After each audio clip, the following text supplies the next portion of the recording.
Boom, bam, pop, bada bap, bam, pow. Hello, everyone. Welcome to 2022 Game of the Year discussion. This is our second one. We did one last year for 2021, and we're doing it again this year. So this is less so of a award show thing. It's more of a discussion. So me, my Fredo, and I have Trenton here with me. We each have 25 games with us that we're splitting into general discussion and then gripes. So games that we particularly don't like, which will come on the tail end of the discussion. But it's mostly orientated towards our gaming experience this year and including a wide variety of games of various quality that we played this year. So it's not the best, it's not just the worst, it's everything in between. And it's not just this year's games either. Although No, it's what year... we played this year. So it's a review of our gaming experience this year. It's not 2022. You know, what came out this year, because we mostly played games from other years. Yeah, although this year I have quite a few games from 2022 and quite a few big ones too. Mm-hmm. So you do. I'm Mine are more from like 2014 or something. Oh God. Yeah. Okay. But there's good discussions. We'll try and keep it a few minutes to each one, but it is going to be a long video because we're talking about 50 different games. But hopefully it'll be under 5 hours. Yeah. So not like 7 hours like last year. Yes, I think it was 6.5. It will be a little shorter, which I think should be good. Before we get started, we're going to do a tier list ranking scale. So we are going to be talking about the games, so we'll be taking turns. Caleb will go, I will go, of each of our discussions, so we'll give it a rank at the end. And the ranking system goes from best to worst, S, then A, B, C, D, E, F. And we also have a NA not applicable if we don't want to rank it or we're struggling to place it. So S is a masterpiece or a game that like is very special to you, maybe changes the way you think or kind of like changes what you feel a video game can kind of do even. They're quite special. You might only see like one a year, maybe a couple. It depends if it was a good year or not. Yeah. And I would say S is like a stand-out game that is particularly impactful for you. It might change how you approach other games. It might be a game that's comforted you a lot. And it's just one that you just love it so much that even if it does have a few issues, like you just overlook them because it's very special. And then A, I would say, is more just like a really, really good game, but not as like life-changing, not as crazy, but still really good. Probably little to like no faults at all. Yeah, and I would say like a game which is just as good as an S could be an A if it just didn't really feel very personal. Yeah, it doesn't have that personal like thing. Oh yeah, it was really good, but like you're kind of more apathetic to it. It's high quality, it's an excellent game, but it's not super life-changing. Quickly go through them. Go on to B, which is very something like very enjoyable, something very good overall. Might have a few faults, so like one major one, but it doesn't detract too much from the game. I'd say that's like a B to me. Yeah, it's just like a great game. It's pretty solid, good. Yeah. A lot of games that you would say that you actively play or enjoy are probably Bs. Yeah. If you like them quite a lot. I think we had a lot of Bs last year because you did the remix of me going a B. Yeah. A B. Yeah. B.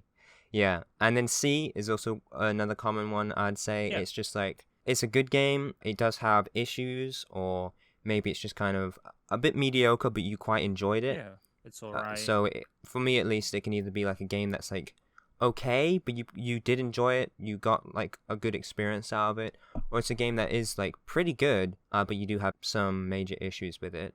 Sure, yeah. But it's still an overall positive experience. It's like you kind of enjoyed it. It was worth your time. Yeah. You know. Whereas D is something more like mediocre, boring, like mostly negative, but not like so negative you probably hate it. It just wasn't your thing, or just like wasn't really worth your time and money that much. Yeah, I would say it's like neutral, but tipped towards negative. Kind of like it was okay, but there was these issues. And I kind of felt like I maybe wasted my time a little bit on it. Yeah. I could have been playing something better. But you're not So it so is kind of more of a angry. yeah, that's like the first negative one, and then E is something that is very particular. I think there was only one E last year, and that was for me. And it's a game that has major issues and was certainly a waste of time and waste of money, but like it functioned. Yeah. It kind of worked. It had some ideas in it, you Yeah. know, it had something, but it was not for I you. feel like the E is something like pretty bad, but it's not the F, which is I feel the like Fs worst. are probably more common than Yeah. Es, maybe. And then the F is the lowest you can go. It's a game that you don't like at all, a game that you maybe hate even, and it's a game that probably gets you worked up about how much you dislike it. Maybe it's really shady business practices, maybe it's super over expensive, maybe it's just like doesn't work, maybe it just breaks, maybe it's super glitchy that it is unable to be completed, or maybe it's just a game that you really dislike or is very distasteful. So it's one that is upsetting or offensively bad. Yep. And it's why gripes kind of exist. Yeah. So I would say like Fs and Es are probably definitely going to be in the gripes. Ds maybe, depending on our experience, it might just not be a good game. Yeah. But if we have like a particular issue with it, then it'll be in gripes. And that like gripe sections might have like a game that's like a C, but we had like a big issue where it could have been an A, but it's a C. So we're, Okay. you know, something like that. So that's the tier list. That's what it means. So when we say C, you know what we mean by that. So before we jump in, we're gonna give some quick honorable mentions. Trenton, you have 1 minute. Go. 1 minute. Okay. Resident Evil Remake, really good game. Just don't have too much to add to the discussion. Fallout New Vegas, played it again this year. Played it every year. Great. Tabletop sim, played with friends. Always do. Lots of fun board games to play. Definitely check that out if you like board games. Jackbox Pack 9 came out this year. Really fun group of games. Really good if you're a bunch of friends to play them with. Skyrim Together is a mod for Skyrim, which I was going to talk about more, but it is literally just Skyrim with your friends, and that is as fun as it sounds. So check that out if you have Skyrim and friends. Also, Slay the Spire had a big fan mod called Downfall, which adds like pretty much 7 new playable characters or something. It's really fun. It's more Slay the Spire. That's what I've basically been doing for my roguelites. And yeah, those are my honorable mentions. One. Bam. Perfect timing. That was Wow. 1 minute. Sweet. And now I'll give mine. 1 minute, go. I don't have as much to say. All I have to say is play more Dark Souls 2 this year. Got over 1,000 hours. I'm planning on just getting done with Dark Souls 2 and Bloodborne, and I hope to move on to other games because I've just been playing them so much. But they're great games. The other game I wanted to mention was Fallen London, which is a 2009 text-based web game that I tried out. It's kind of like D&D roleplay with an energy system. I found it hard to get into, but it does seem pretty interesting. And I thought it came out this year, but no, it's been going for like since 2009. And it's from the developers of Sunless Sea and Sunless Skies, Okay. fairly popular games. It's based in that world, so there's a lot of lore stuff. So if you played those games, try out the web game Fallen London. It has a really interesting like Cthulhu-esque dark Victorian fantasy city, and you like chase cats and everything. It's pretty interesting. And those are just the two things I have to say. Bam. So let's just jump straight into it. And Trenton, take it away with your first game. I think I'm going to start with the first game I played this year. It's a small one. It's a nice one. It's Toem, spelled Toem. This came out, I think, very late last year, so it wouldn't really have been on our radar anyway. And it's this really cute little photography game. I had this on Switch. I was playing it at New Year's, and it's such a nice, relaxing game, especially to like bring in the new year. Visually, it's like black and white, and it looks all like hand drawn, all these cute little characters and like animals and trees and stuff, and it looks in a way like a flat image, but it's 3D. So very good, like visually.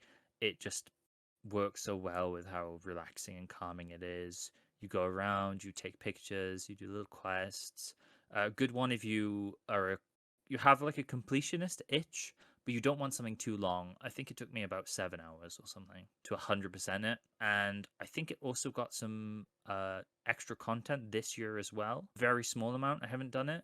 might do it over Christmas. It's a really nice like little holiday game, short, probably can finish it in a couple of hours if you don't go for that like 100% completion. And yeah, I think everyone should like check it out and play it if that sounds like something you'd like. And I think it goes on sale as well quite a bit. I've seen it for a good price. So yeah. Any questions on that, or do you want to move into your first one? That sounds pretty good. I'm not like a completionist, like hardcore, but I like to try and do everything in a game. Yeah, this is a box sticker One kind of issue thing. I have is like I have a lot of games that I've been playing for years and I have hundreds of hours on them and I've not finished just because it's so expansive. And so a game that is like completionist orientated but is only 7 hours is a nice complete package. Yeah. And I did look it up. I think the new content came out in September. Yeah, this that year, sounds about right. and it added a new region, I think, Ooh, okay. Basto. That's just like a free update. That's not like an expansion. No, it's all free. So check that out. Toem.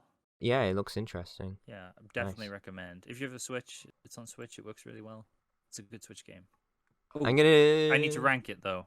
Oh yeah, sorry. Almost forgot What about that. what do you give it? Honestly, I think it deserves an A. Like I never had anything wrong with it. I really wow. enjoyed my time with it. It isn't like life changer, but I don't think it needs to be. I think A is super suitable for it, so it's definitely going to get that from me. And there we go. Cool. That's the first game. So I wanted to start off with the same one that I did last year, which was Mortal Shell. Oh. I don't have as much to say about it, but I did finish it this year at the beginning. I picked it back up, and I had a bit of a mixed experience. I started playing more. There's a point in the game that you get to. I unlocked more characters and everything, started to feel it out more, was really enjoying it, and I got to a point in the game where I thought, like, is this going to be the end? If it is, it's going to be on the shorter side. But it actually switched things around, and like the whole map kind of changes in this. Look, I guess spoilers here, but you know, spoilers for most games. This fog rolls in, and then these creatures come out, and it kind of changes the whole atmosphere. It adds new mechanics, and then you have like that's like when you beat your first lord or whatever, and you have to beat 4 of them. Unfortunately, when I explored the other areas, they were kind of lacking. So I think I first did like the fiery area or something. And there's like a tomb which is kind of like really linear, which goes into this ice area that honestly was pretty disappointing at the end. The boss at the end was like the gameplay just wasn't good, and it was just kind of very bland area. The fiery area was really cool. I can't think of the 4th area, but the 3rd area, and this was a big one. It was like this massive castle thing, and I was like, oh, this is cool. This is interesting. At this point, I started unlocking a lot of the character abilities, which were really interesting. Last year, I mentioned how some of them didn't quite make sense, but I didn't really get that again. They became a lot more interesting, and I was really enjoying the balance in the different hollows and bodies that you can possess, because there's 4 main ones with like, and there's like 4 different weapons. You know, there's a lot of combinations, and you can find like weapon upgrades and like use this super move bar, which is pretty cool. So I was enjoying the gameplay progression, but when I got to this 3rd castle place, you go inside and it's enormous, but like it doesn't feel finished. It looks like they were just like blocking in the map. Like it looks so unfinished. It just looks empty, and it doesn't seem like there should be enemies. It was kind of cool for the first few hours because it felt like I was exploring like an out of bounds area. It was like the largest area by far, and I spent like several hours in this one place that just felt empty, and it felt like I shouldn't even be there. That's how poorly it looked, and everything was spread out. It was miles and miles and miles. It was probably most of the game was this one area. It was like super spaced out, a bunch of enemies cramped in. The enemies were designed really poorly, and when you got to the end, there was this boss fight that looked interesting, but the gameplay, it just didn't feel right. And then when you've beaten this 3rd guy, you have to go all the way back, but the design changes, the enemies change again, but like it's for the worse. It's really awkward to actually go back. Half of the time I spent in this game ended up being in this one area that felt cool, but it didn't feel like it was finished at all. And it was like a really like, wow, how did this make it into the game? I feel like a lot of people probably like this area a lot less than me, because I did feel the novelty of like exploring this big unfinished feeling world, but that it wasn't like a secret area that I got into by going out of bounds. It was a main area, you know. It was shocking that it was in the game. That sounds really odd. Yeah, it was weird. Let me show you a picture of it just so you can like Sure, I'm this. actually really It, curious it kind of because looked usually, cool. There was also like the way to progress. There was like teleportation things, so you had okay, to like it was like really weird, and it just felt empty. Like the texture resolution was really low. The lighting was cool, but it was mostly just from the skybox. yeah.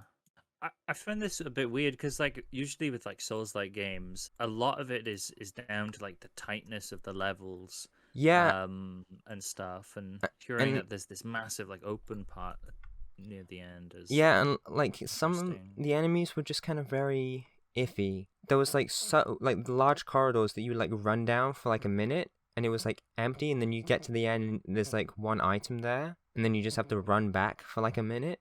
Hmm. I just happened to get through the physics, you know, like oh, I can just about kind of sprint, and then shoo, my trajectory just lands me here, and then I find this teleport thing that teleports me over here, and then I'm like scrambling up geometry. Okay. So it kind of creates like this feeling of like an area that isn't finished, or it's like mixed up or decomposing, things are clashing in, and they actually use that at the end of the level where it just becomes abstract floating shapes. But it feels like they accidentally released the alpha version of the game in of this area, you know? I was gonna say I find it odd that you revisited it because last year when you said you finished it and you or like you finished with it for the time and you were talking to like some guy and sat down with him and like had a drink and the game kind of ended, or like that was a good place for the game to end for you, and it sounded really nice. It was But it nice. like you've kind of come back and like there's some cool bits, but there's it's also it sounds like it's overstayed its welcome a bit. And I feel like this might be relevant for a game on my list, but we'll come to that. Yeah, but the lore of this area was really interesting. It was like a conjoined twin with like these Okay. fantasy Spartan Greek stuff going on, but the gameplay itself was really janky. And so when you've done all this and you get back, there's like a thing where you go back to the hub area, like in the Dark Souls games, and there's like a secret bit that goes to the final boss, like in Bloodborne, like in Dark Souls. It was like kind of cool, but also like the boss, like the final boss cutscene intro glitched out. The area didn't Oh load in no. properly. It was kind of cool, the spectacle, but it was a little iffy on the gameplay. And so I basically, from last year, I enjoyed the progression, but the areas let me down, the bosses let me down. And so I think I'm going to give it a B again, Okay. because in some ways it got way better, and there was a switch halfway through the game that was like, whoa, this game surprised me. And then the end was pretty pitiful, so I'm gonna give it a B, about the same, maybe a lower, like a lower B. Yeah, let's give it a lower B. A low B. Yeah, Okay. very different B from what I gave it last year, I would say. So let's move back to you. Okay. I think I'm gonna go for another smaller one. We're gonna go with Stacklands. This came out this year, I think, and it's this little game where you have like a small square area and you get like a booster pack of cards. You open the booster pack of cards and you get like a few things. You get like a villager, you get like a berry bush and like some wood and stuff. And it's all about placing cards on top of each Mm-hmm. other. So you place like the villager on the berry bush and he gives you berries, and you need food like every day cycle, or your guys die and you lose the game. So you need to keep getting food, but then you also can hit the wood to make a stick and like hit a rock to get like smaller rock pieces, whatever. And then you can also sell stuff and get more coins to buy more booster packs. And that's just kind of how it goes. You kind of build up and up, you get more resources, you get more space, you get more villagers, you get like spears and stuff. You keep feeding your guys. Eventually, like enemies start popping up and you've got to deal with them. When I played, there wasn't quite as much content, so I think I finished the game about. Like I beat the final demon boss, whatever he was. But there's even more stuff now. It's not crazy. Like it's a very fun, very addictive kind of game, and it reminds me of a bit of those like old games you might have played where you have like an element and you combine it with something else and you unlock something else. So like I don't know, like you combine like oxygen, hydrogen, whatever, you get water, or and then you can combine stuff and you end up getting stupid stuff like ice cream and dog, and Yeah, I you remember combine playing those them. games. They were kind of Yeah, popular, I think, like 2014 on like mobile. Yeah. So this is like that, but with a bit more to it, a bit more gameplay, and it's got the whole card thing. And I love opening booster packs, and the idea was pretty fun to me. It's cute. The art style is quite nice, very simple. It's by Sock. I think it's a Sock Pop game. Yes, Or Sockpop Sock Off, Collective. which they do a lot of small little games. And I got this in a bundle with another game I haven't even played, and it was super cheap. Is it So this is Simland? Similand, yeah. So yeah, it's a small game. Like it's very self-explanatory. Like when you get in, what you have to do. I played it while having something on in the background. Addictive as well. But after a while, it does kind of lose its charm. After you've played a few hours of it, you kind of get it. But it's definitely a fun time. So I think I'm gonna give it like a C. Nice. Good, had fun. I recommend it. Like especially if it's on sale for like I don't know, £1, $1. If this sounds good, like try it out. Yeah, That's my so second game. I guess the question I have is, why is it a C? Was there an issue? Did it feel like it was lacking something, or was it just kind of like a basic game that was just a C and you don't think could be more much? Yeah, I just think it's kind of basic. Just it's fun. It's a game. It doesn't spark anything like amazing in me or anything. The ideas are good. They don't do too much with it, but yeah. Cool. Stacklands, nice little game. So move on to your next one then. Fortnite. Really? Yeah. Okay. Fortnite. I played a little. Like I think I played like 4 games when it came out with the battle royale in like 2018, or maybe it was the end of Same. 2017. Yeah, I played it with played some a few. friends. Didn't really get it. Didn't really enjoy it. No, Just neither kind did of, I. kind of iffy on it. And obviously with Fortnite, a big thing about it is, especially back then, in the very unappealing fan base and community.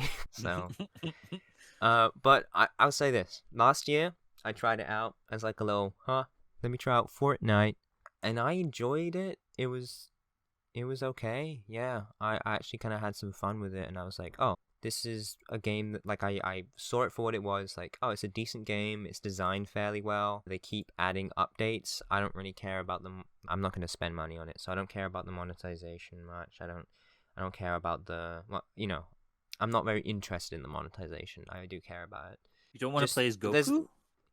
What? Like, yeah, they add all these things. I don't find that very So appealing. Like, many. it's just like, oh, now there's Master Chief, now there's Doomslayer. Recently they just added Deku from I know, like what? Academia. Ooh. And like, I don't care. That doesn't affect me at all. Maybe I see it and I'm like, okay, but like that's not a part of the appeal and it doesn't really deter me. Okay. But I saw it as for its gameplay and it was pretty good, fairly intense, and I just feel like it's a pretty solid battle royale. I like the size of the map. The map is pretty good. I played DayZ with like 12 people and the map is enormous. It's like 10 times bigger than Fortnite. I think Fortnite is really concise. I think it's designed very well, the environments. I like all the different items that there are. I enjoyed it. And I played chapter 3 or whatever in the summer, which was called Vibin, which was a little obnoxious. That's but kind of cringe. Not gonna lie. yeah, it was. Also, the story with Fortnite, I don't care about that much either. But That's I would not say my this. pet. Yeah, I'd say this. Sometimes, like, the map changes every, like, season or something, and there's a new story element. Like, oh, now, like, there's this gunk that was made in a laboratory on the Fortnite island, and now it's this chrome metal thing that's expanding and infecting it. So there's parts of the landscape that are, like, chrome now. Okay. And, like, in the cutscene, it shows it when it touches someone, it turns them into a statue or whatever. And my thing with that is it's cool that the story is affecting how the map looks, so this visual change, like, every season. Yeah. But I feel there should be a gameplay change, because there was chrome bits, but you can just stand on them, while in the cutscene, it turns you into a statue. I felt it would be so cool if those chrome sections of the map, sometimes it's just like a river, sometimes it's like a whole area, if it damaged you while you touched it, and you had to collect materials and then use the building mechanic to build over that, and like, you could like go in and it's like the floor is lava sort of thing, but they don't do that. So I feel like sometimes they undervalue the potential of their game just to like stick close to the gameplay. Now there is like community stuff and there's no build things and official game modes and stuff, but I just stick to the main battle royale, and that's what most people do, I feel. And I feel like they could be a bit more inventive with the gameplay. Now I have actually played more Fortnite recently. There was a recent chapter 4 thing that introduces this idea of the map just being like pieces of landscape shoop, sucked in from different like dimensions. So there's this Viking medieval section of the map, but it's like futuristic at the same time, like sliding doors and whatnot. There's a few ice, tundra, mountains, snow areas of the map. So it creates a lot of diversity, which I kind of enjoyed. And they also have like this upgrade thing where you can augment yourself to give you little stat bonuses, which is a gameplay change. Some of them mean nothing. Others are kind of interesting. So it's a little mixed, but it's not a big innovation. And the only other thing I think I have to say about this new one is the hammer. There's like a hammer that you can hit the ground and it like makes you fly around. It's really noisy, a little annoying, kind of fun to use, but I hope that they kind of get rid of it next season or next chapter because I don't want it to be in the game forever. But it's fun for now, you know? But yeah, in general, I've actually had a lot of fun with Fortnite. I've been playing with my brother who used to have this understandable hatred of Fortnite because his whole class played it and they were obnoxious about it. Yeah. But he actually plays, we have fun together, and I feel like Fortnite, the bad aspects of it, you can ignore, certainly. Okay. Like, I don't care about the battle pass, I don't care about all the cosmetics, and I still have fun. But I will say, play occasionally, don't play super frequently. Don't play all day, every day. So I'm going to give Fortnite a solid B. Okay. I think it's a good game, and I had a lot of fun with it. But I wouldn't give it an A, because sometimes it's a little annoying. But I can see people giving it an A easily. But so it's like a solid B, maybe towards the upper end, because I did have a lot of fun with it, actually. So on your gravestone, my Fredo, I like Fortnite. I like Fortnite it, lover. but it changes a lot, so Sure. it really depends on the state of game. But there are some really fun items. There's like, the names are kind of gross, but also funky. It's like splooch juice. I can't remember what it's called. What the heck? But it like gives you unlimited stamina, and there's like stuff right now, like you can pick up an item that's a present, you can throw it down, and it creates a big cardboard box around you, and there's like goodies inside. There's some good stuff. But yeah, it changes often, and you know, its style overall is not very focused outside of the environmental design, but even that's getting more diverse, so it's like an amalgamation of stuff, and it changes a lot. If you can handle that, and if you can ignore that, then it is a really good game. Okay. B, back to you. Back to me. We're going to do Across the Obelisk, which I've been playing with some friends. It's a deck-building roguelike game. Probably one of my favorite types of games, like Slay the Spire. But instead of it just being you have your friends with you, and you can have up to like 3 friends with you, so 4 people. Overall, like, visually, it looks fine. Some characters look really cool. I think they have cool designs. Other ones look really generic. Same goes for like enemies and like map in general. Like, some parts are really creative and fun. Others look a bit generic, but that shouldn't put anyone off playing it, to be honest. Pretty good music, pretty good like sound overall, stuff like that. I think gameplay wise, and maybe just the general, this also kind of includes the aesthetic, is it's a bit less weird than Slay the Spire. You basically have your very generic like fighter, scout, wizard, cleric. The decks never feel quite as crazy as Slay the Spire, although you still can do things like a poison build, or a thorns build, or a block-based healing build. Maybe because you have to like balance those 4 people, and I've never played it on my own and played like all 4, but I've played like individually with friends. Which I will say, there are parts where the game is kind of really boring when you're not playing, because you have to wait for your friends' turns. So there is like a trade-off of playing with friends, and this especially goes for when you're playing a cleric, because all you do sometimes is just heal everyone, and it's so boring, and I feel so bad. So there's like nothing you can do in the meantime, like no management skill things, or is it like interesting to like see the battlefield change or your friend's turn, or is it just like cool gameplay engaging when it's your turn, and when it's not, like everything when you're playing like multiplayer, because you're either the healer or you're going to be healed or shielded, you kind of can just turn your brain off and just wait for your turn. Right. It can be interesting. Like, later on, you've got to pay a bit more attention, and it can be more fun when everyone's decks get going and they start like doing tons of damage and you're just cheering with each other. I love doing poison build. It's got a really good poison character called Thules. We're doing a run now where I'm playing a bard, which is really funny. I love all the like little sounds and cards. In the meantime, like when you're not like in battles, you're kind of going around doing events. They're pretty bland for the most part. They're not too exciting. The most excitement is just making fun of stuff with friends. But there's this almost divinity like rock paper scissors system where say like some people want to go like the top route, some want to go through the middle route, and some want to go through the bottom route.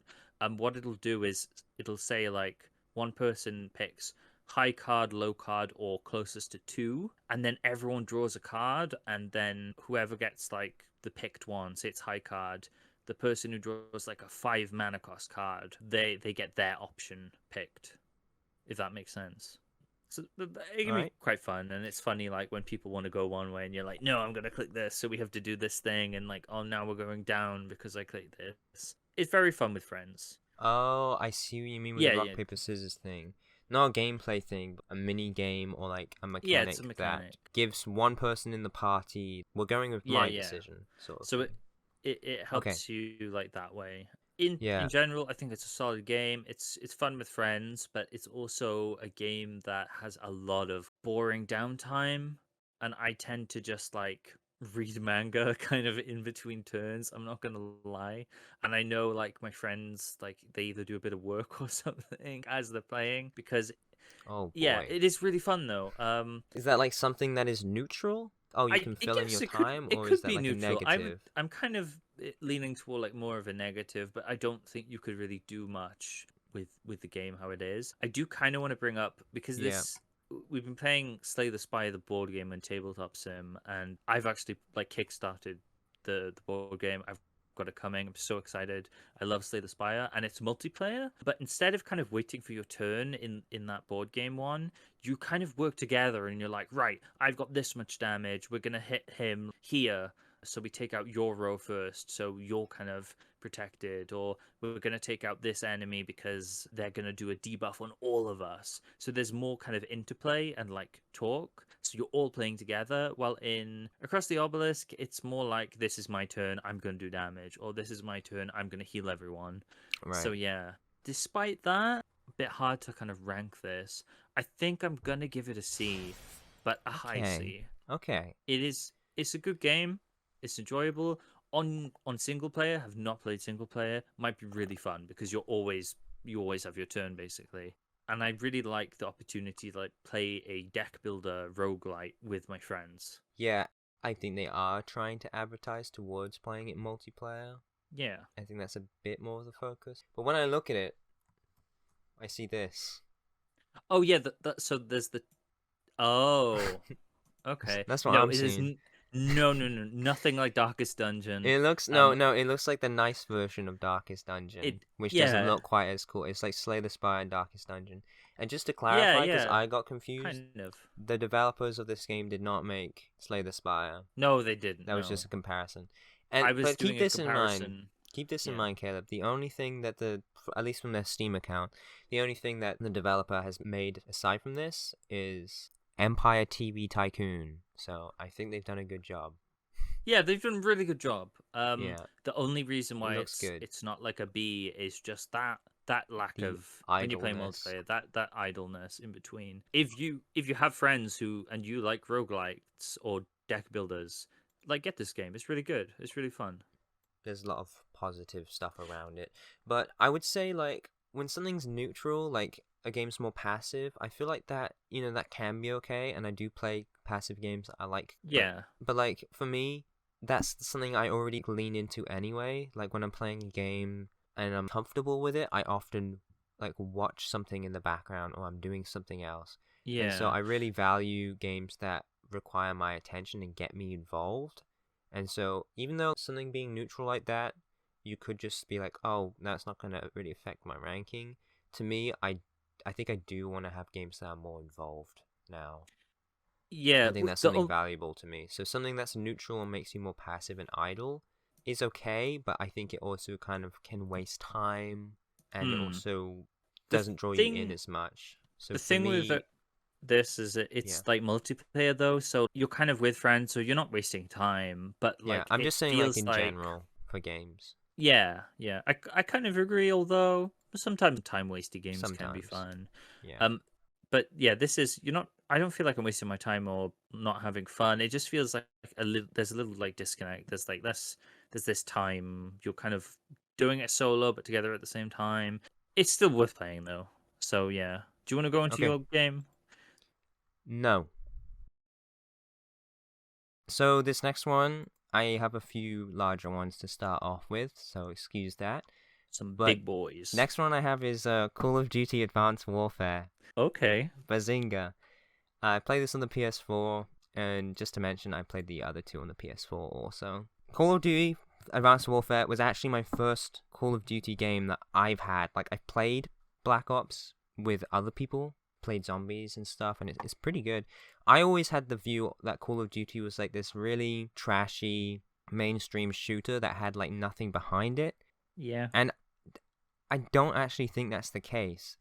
Even Okay. with Call of Duty Advanced Warfare that was like said to be very shallow and everything, I actually do enjoy it, and I think people don't recognize it as much.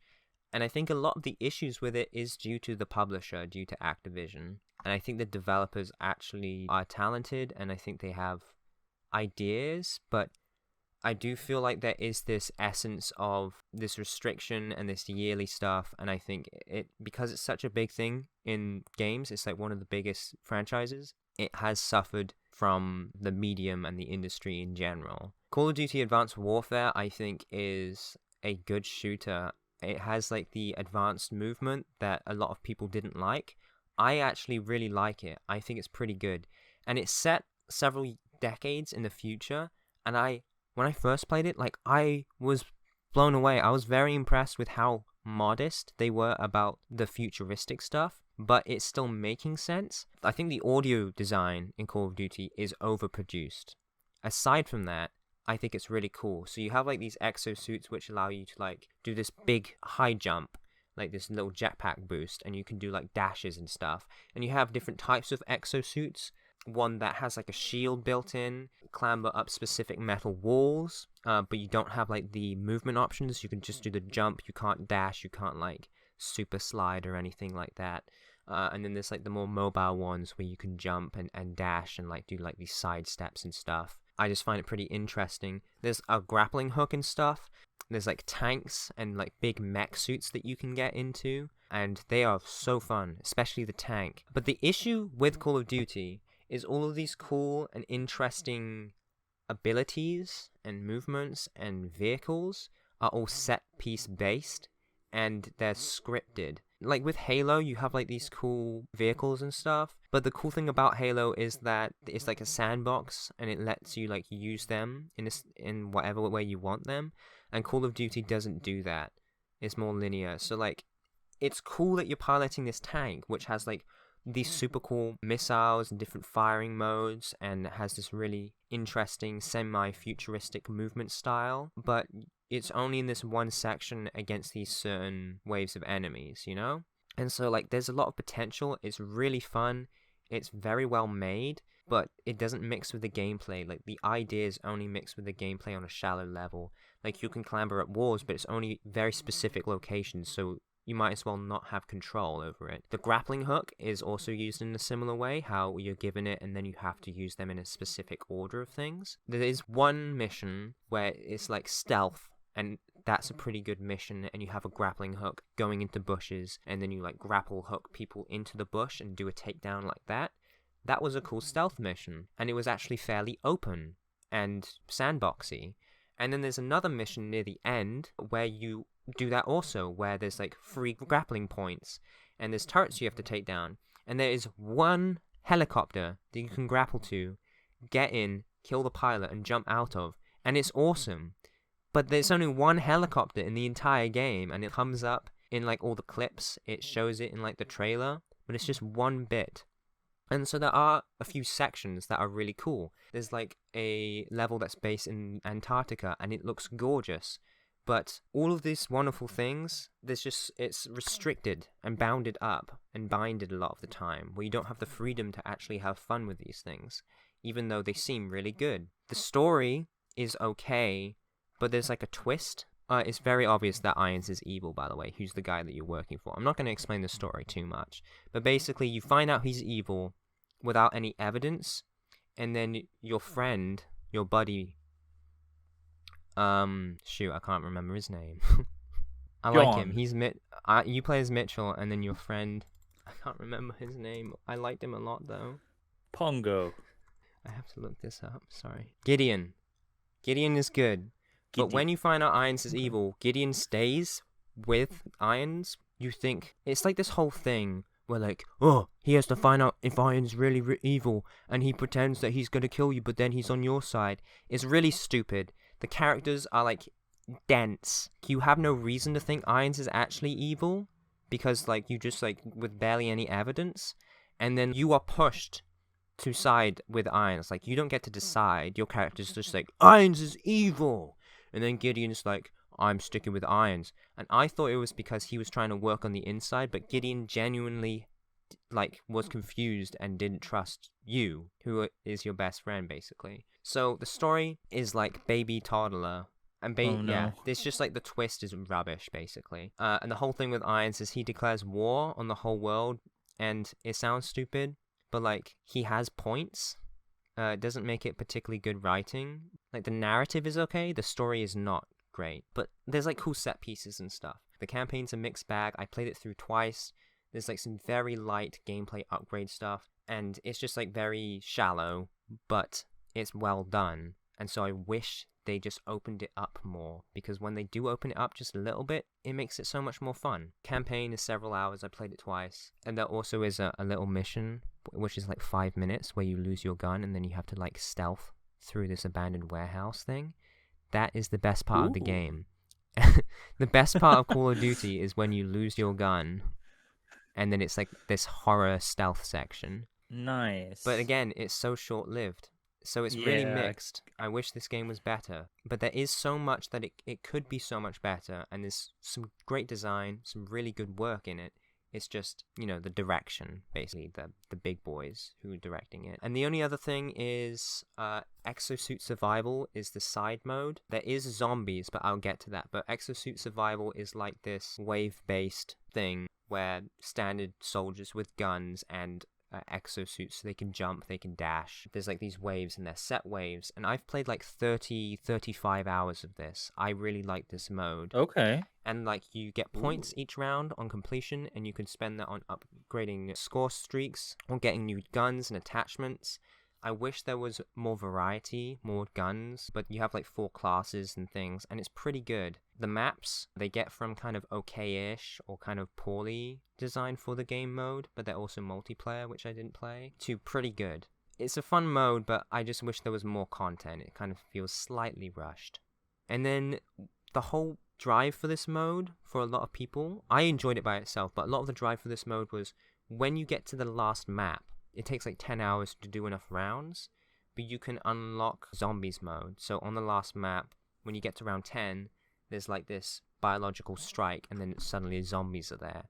And it's done fairly well. It like gets rid of the HUD elements, because usually Call of Duty is crammed with HUD elements. When the zombies arrive, it all goes away. You lose your exosuit for a few minutes, so you're running around feeling defenseless, trying to get rid of these zombies. And then when your exosuit goes online, so does theirs, but then it like lasts a minute, and then you have to escape. And I was like, oh, well, that was cool. Let's try out the zombie mode that I unlocked. And then I go to the zombie mode. This is a make or break for me, because I was feeling very mixed about this game. And when you go to the zombies mode, it says, additional content required. You need the DLC to play. And so, you pop on, you're like, okay, you have to buy the DLC. It's paid DLC. And so you click on the store, and it says, store does no longer exist. Content is no longer available. So unless you bought it before that happened, like several years ago probably, you can't play zombies mode. Apparently, Advanced Warfare Zombies is one of the worst in the series, but also people don't like the advanced movement, but I do. And it is a game mode that has different mechanics and, you know, upgrades and content in it. The little preview of the zombies in the Exo Survival was actually pretty tense and a little bit scary. So I was looking forward to it. and you just can't do it. And even if the store was open, you would have to pay for it, which I think is the only Call of Duty game that does that, I think. Or at least this was the first one that did that. So it's a big disappointment. Yes, you do have the Exo Survival mode, but I feel like it is lacking compared to what you would expect from that Zombies mode. So that actually brought the game down massively. That was very frustrating and disappointing. So I was going to give it a low B, but because there was no Zombies mode, I didn't get that. And there's the frustrating feature of it no longer being even achievable, even if you want to buy it. So I'm giving it a C. Which I feel like it was destined for, because the theme of this game is yellow. And I use yellow for C, so it's kind of destiny. Okay. I talked about that one a lot. Also starts with C. Yeah, and it starts with C. And Kevin Spacey is yellow. So, yeah, it's just a super mixed game. I really loved a lot of it. It surprised me and impressed me a lot of the time. But then also, it doesn't have much longevity. It always feels a bit too shallow. I feel like this game could be way better if it wasn't Call of Duty. You know what I'm saying? Yeah. Disappointing, but I still really think that it's a solid C.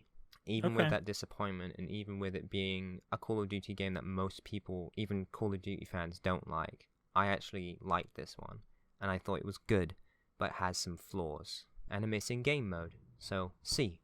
Yeah, that missing game mode thing sounds pretty... Oh boy, it riled me up. But that is one of my larger ones, so hopefully it can get a bit faster now, so back to you. Yeah, I'm thinking I've got two kind of shooty games. Do you think I should go for a longer one or a shorter one? Go for a longer one. You've had short ones. We can swap places. So we're going to talk about Deathloop. I'm going to break the loop, everyone. No. So this game came out last year. It's an Arcane game. I think it's Arcane's newest game, in fact. It's already on big sales. I personally got it on Humble Bundle on discount for I want to say £6 or £7. So I really can't complain about the price. The idea of the Deathloop is really solid on paper. You are stuck in an infinite loop and you need to break it. At the end of the day, you go back to the start of the loop. And there are 4 periods in the day to kind of do things. You have the morning, day, afternoon, night, something like that. And during that time, you have to kill 8 people, 2 per thing, essentially. A lot of the game is figuring out who those people are, what their weaknesses are, what time can you kill them, what place can you kill them, can you do anything to move them around. And this is this massive puzzle box, essentially, of these 4 areas, these 4 times, these 8 people. Where do you go? When do you kill them, etc.? At the very beginning, it's very overwhelming. It's subsequently super overwhelming and you don't know what you're doing and you feel so open. But at the same time, you're in a tutorial that lasts a very long time, because the first tutorial basically holds your hand through the first loop, essentially. But there's so much being thrown at you. And I found the menus really hard to click with me. So I was what are all these things? What do I do? And maybe you really enjoy that. And to a certain extent I did, but also maybe that puts you off immediately. Right. After that, though, the game is so good. It's so much fun. It's a massive puzzle. You're figuring out what happens at different times of day, and things change throughout the day, and not just the sky or the light.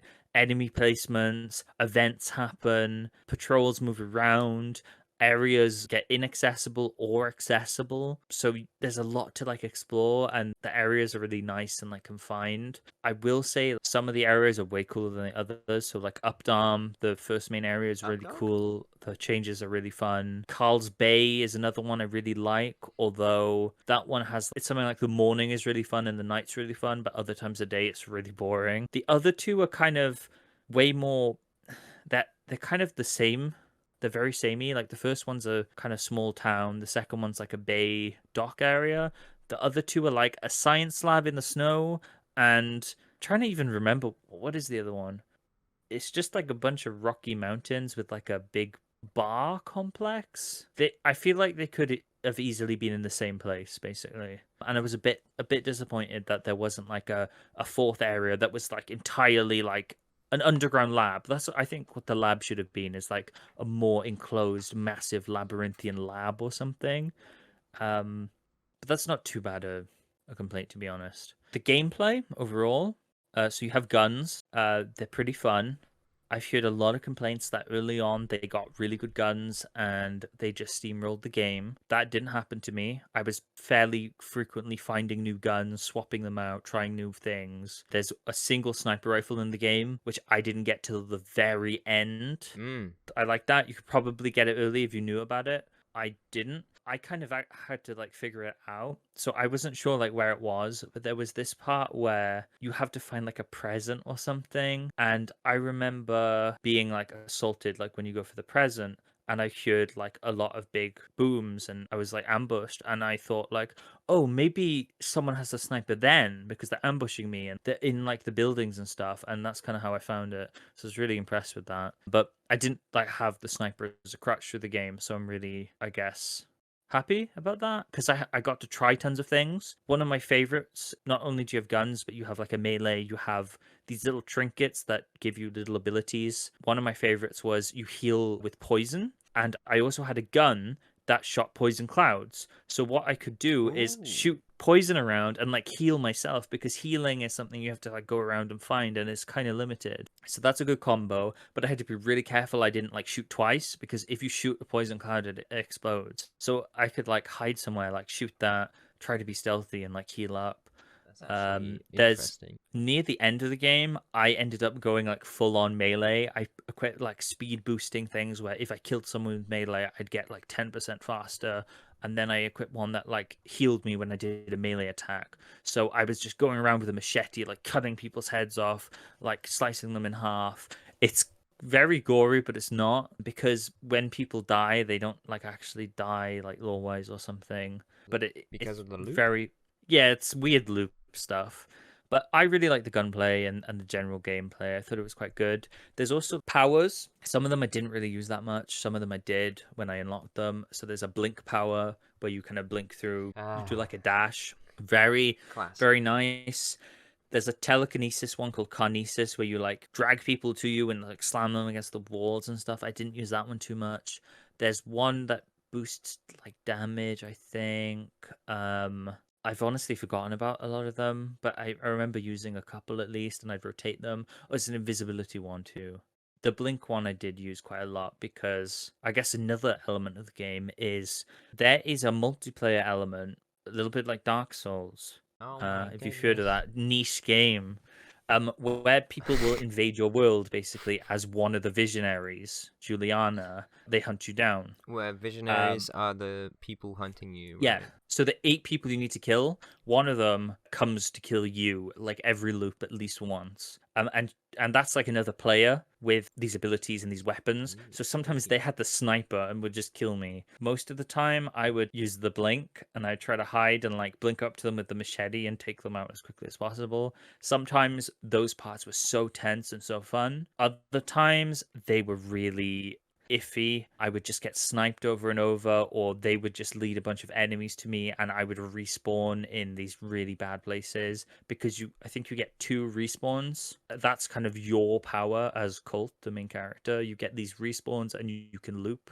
But sometimes I would just be spawned right next to enemies or right next to Juliana and she'd kill me again. And that was really Hmm. annoying. Hmm. You can turn that off, but I think it's a really cool mechanic and it adds a lot to the game. It adds a lot of pressure, especially when you figure out like the puzzle, and you figure out like I need to do these things. I'm killing the visionaries on this like final loop, and Juliana appears like right at the end, and you're like, oh no, I need to deal with Juliana, because you can't leave without stopping this telephone thing, this antenna. You need to hack it. I think eventually like Juliana can decide to leave, which happened once, but generally they stay and hunt you down for a long time. So it adds this like tensity to the gameplay. Really fun. Nice. With the loop thing where you need to kill the visionaries, finding stuff out's really fun. The visionaries themselves are kind of boring. I feel like they could have developed them more. You kind of just want to kill them because they're all assholes. They're just mean, and there isn't much deviation from that. They could have done more with that had you seen them in cutscenes or see them do more. They just kind of feel like people you need to kill. Like they have personalities, but some of them That's aren't. good. They're not like too fleshed out or fun. It's more like how you kill them and like figuring out how to kill them is the funnest part. I did kind of get a little tired towards the end, but that like final last loop was really fun. Like figuring out like I've done it, I know how to kill them all, I'm gonna do it. And the kind of last place is like this big party as well in this mansion. Really fun area, maybe one of the best in the game. So I have one question. Sure. One thing I heard was that the loops themselves are more restrictive than you think. Yeah. Yeah. It's zone based, right? It's not all open. So It's yeah, not like open world. there's 4 open zones and there's 4 times of day. Right. So you'd have to go to each of them at different times, figuring it out. In the final run, you obviously go to them. So there's 4 runs because there's 4 times a day. There's like an infinite amount of runs, and you can go to like say there's Updam. You can go to Updam in the morning, the afternoon, the evening, or the night, and different things might happen. And that goes Right. to each of the 4 areas. So there's Yeah, but actually to do 16. that, it would take 4 runs because you could do each one in a different time Yeah, minimum. 4 runs to explore everything. Yeah. Yeah, and the other thing that I had heard was that the mystery element was like handed. So a lot of people said it felt like it was handed to them. Did you feel like that, or did you feel like you had to work out? Did you actively had to work out what these people's weaknesses are, and you had to figure out the story, or did you feel like it was just handed to you? I mean, some bits might kind of be more obvious to you, but there was definitely like having to find bits or like work out like where to go, when to go, who do I kill, like when. I definitely had to use my brain and like think about everything, and it was like a fun process. You see Cult's board with like all the people on at the beginning, and it has like notes on them. I feel like this is a game you could set up a whiteboard with like pictures of the characters. I mean, like here in the morning does this. This is how I kill them. Like as you go erecting on. Actually, I had fun with that. I think I did make a couple notes. Yeah. So I wanted to mention that. I also wanted to mention for the idea of a looping narrative, it just you'd feel like there'd be multiple ways to finish the game or multiple ways to kill people in this certain way, but there is only one golden loop to actually finish the game, which is really disappointing. I'd love if there were like at least like a couple more outcomes where you can kill people in a different order or different way, because it is so free as a game. You can do all these things, you can go to the places in different orders, but there is actually only one final order you can do, and that's really disappointing for just the idea of the game, if that makes sense. Yeah. Yeah, I'd love to like kill them all at different times or in a different place or something like that. I think when I first saw Deathloop, it was like during the PS5 showcase, and there were so Yeah. many games that were dealing with loops. Mm-hmm. And Deathloop, Oh yeah. I gotta say, even though it looked good, I was like, my guess was like, it's gonna be average or maybe good. But I feel like the response surprised me. A lot of people really, really loved this game, and I thought it was gonna be more Really? mixed. I should kind of the opposite, where a lot of people don't like Deathloop Well, very I feel like it was much. very mixed, but I was Yeah, sure. surprised by 100%. how many people really, really loved it. Like 10 out of 10s, 9 out of 10s. I was expecting like most people to go like 8 or 7-ish, Okay. maybe 6. There's a couple more aspects I'd like to mention about the game. Music is really good, and visually as well. It has this kind of aesthetic. There's lots of jazzy stuff, especially the songs like when you've just killed a visionary or when you're like running away. Really good like chase songs. Definitely like add to the game a ton. And sneaky songs. Very jazzy, very Oh, I don't know, nice. it adds to the atmosphere a lot. Yeah. And then story wise, this kind of more pertains to kind of the ending, because you kind of build up the story as you go, and that's fairly enjoyable, I'd say. The kind of background lore is super dry, and there's so much to read. Like, it's not worth reading. There's a really dumb twist that you can see a mile away. It's just silly. I don't even know if it's a twist, but at the very end of the game, you have a choice, and it's so dumb and just it's silly. It just doesn't feel like a choice, even like it just has no weight to it. And then you do that, and you get like a minute-long cutscene or something to end the game off. And I was really disappointed and underwhelmed. Like, wow, this is how it ends. Like, what, really? And then I figured out that what I saw was additional added scenes added this year to the end of the game on top of the end. So the So ending that was awful was them having already added and patched. Like apparently improved they it? added more to it. Yeah. And they added more to it. Yeah. How many And it frames did was they add? and it was still like just really like meh.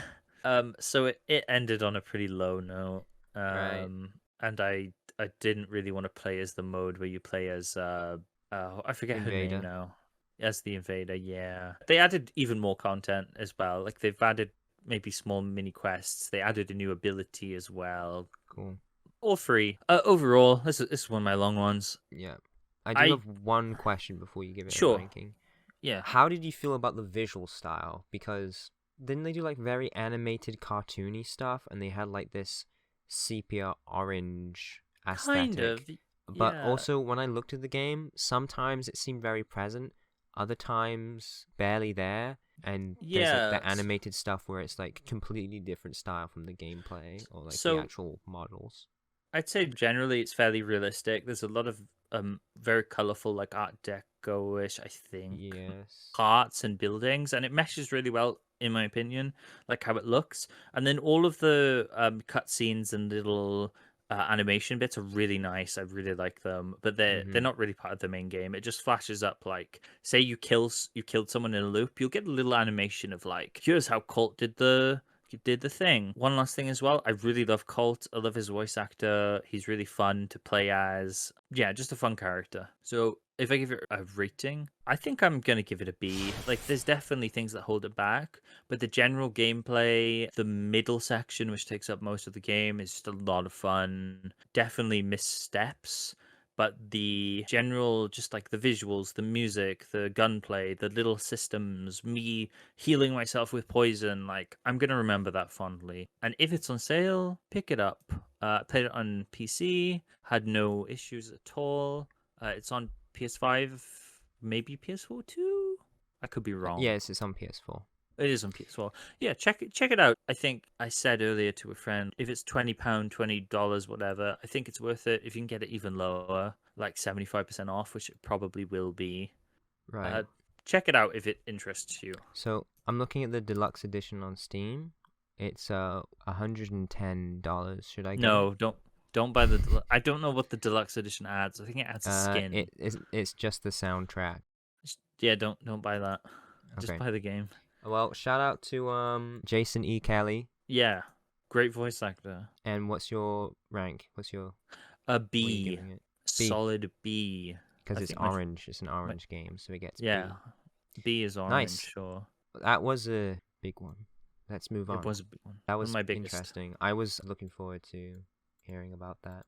So my next one, I'm excited for because I love Forza Horizon and the Forza Motorsports series. I'm on PS4 now, so I was looking for a racing game. Okay. And there's some good racing games on PS4, but there's no like great racing game, so I never made a decision. But I found a free racing game on the PS Store, and it looked like a little Unreal Engine, little itsy bitsy like student game, or like it looked kind of like a trashy free game. You know what I'm saying? Like Sure, kind of just yeah. it just looked bad basically, and I played it Yeah. to see like, oh, I wonder how bad this is gonna be. And there's like physics are kind of off, graphics and the shaders kind of blend things together often. It doesn't look great. It has some style to it. There's some real oddities, like when you're driving. The main mode of this game is that there's like a race track, and there's Mafia, which are just these black cars that just drive wildly crazy. Okay. And they just bump into you and knock you over, and they try and interact with you and like use the physics to like knock you around. And you play as a truck, but you have a boost, like a nitro thing. There's like skid marks appearing mid-air, and a lot of tomfoolery, a lot of weird physics stuff bumping around, and there was only like 4 maps. And I started playing this 2 years ago, by the way, but I played a decent amount this year also. And I really wanted to mention it because I actually began to really enjoy it. The creators of the studio, I think they're pretty interesting. They seem like good people to me. They make a lot of small games, but they have given Racing Bros a lot of support. It's completely free. The only thing about it, there's like no monetization even. The only thing is that they do have a sponsor. So like on the cars or on billboards, there's like their sponsor, which I think is like Ink Nordic or something. But what shocked me about this game is they kept on bringing out new content. You couldn't select a map or anything. You just select how many players you have, and then it puts you in a mode, basically. And you do a race, and then the race ends, and it just throws you to the next one. You can kind of select general modes, but the main one is, it just gives you, like, the update that it's currently on just has a playlist of, like, races and modes, and you just play through them. Like, you don't have any agency. Okay. But they kept on updating it, and they kept on changing and adding things, and I was, like, impressed. And, like, the driving is solid. Like, at first it doesn't give you a good impression, but, like, it is solid, and they did a few updates. One of the funniest things about this game is that the objects, like, weigh nothing. On the first map, there's a big boulder, and it rolls down the hill, and you just can go right through it, and it will just, like, fly into the distance as soon as you touch it. They did add weight to that, though. But in general, most of the props, you can just send flying, and it's so fun. You can jump as the car, which is pretty fun. The wonky physics, they are fun, and they are actually fairly decent. And they added modes like Cops and Robbers. They started getting real inventive. They have, like, this one where you play as a fire truck racing through the woods and stuff. It's perilous.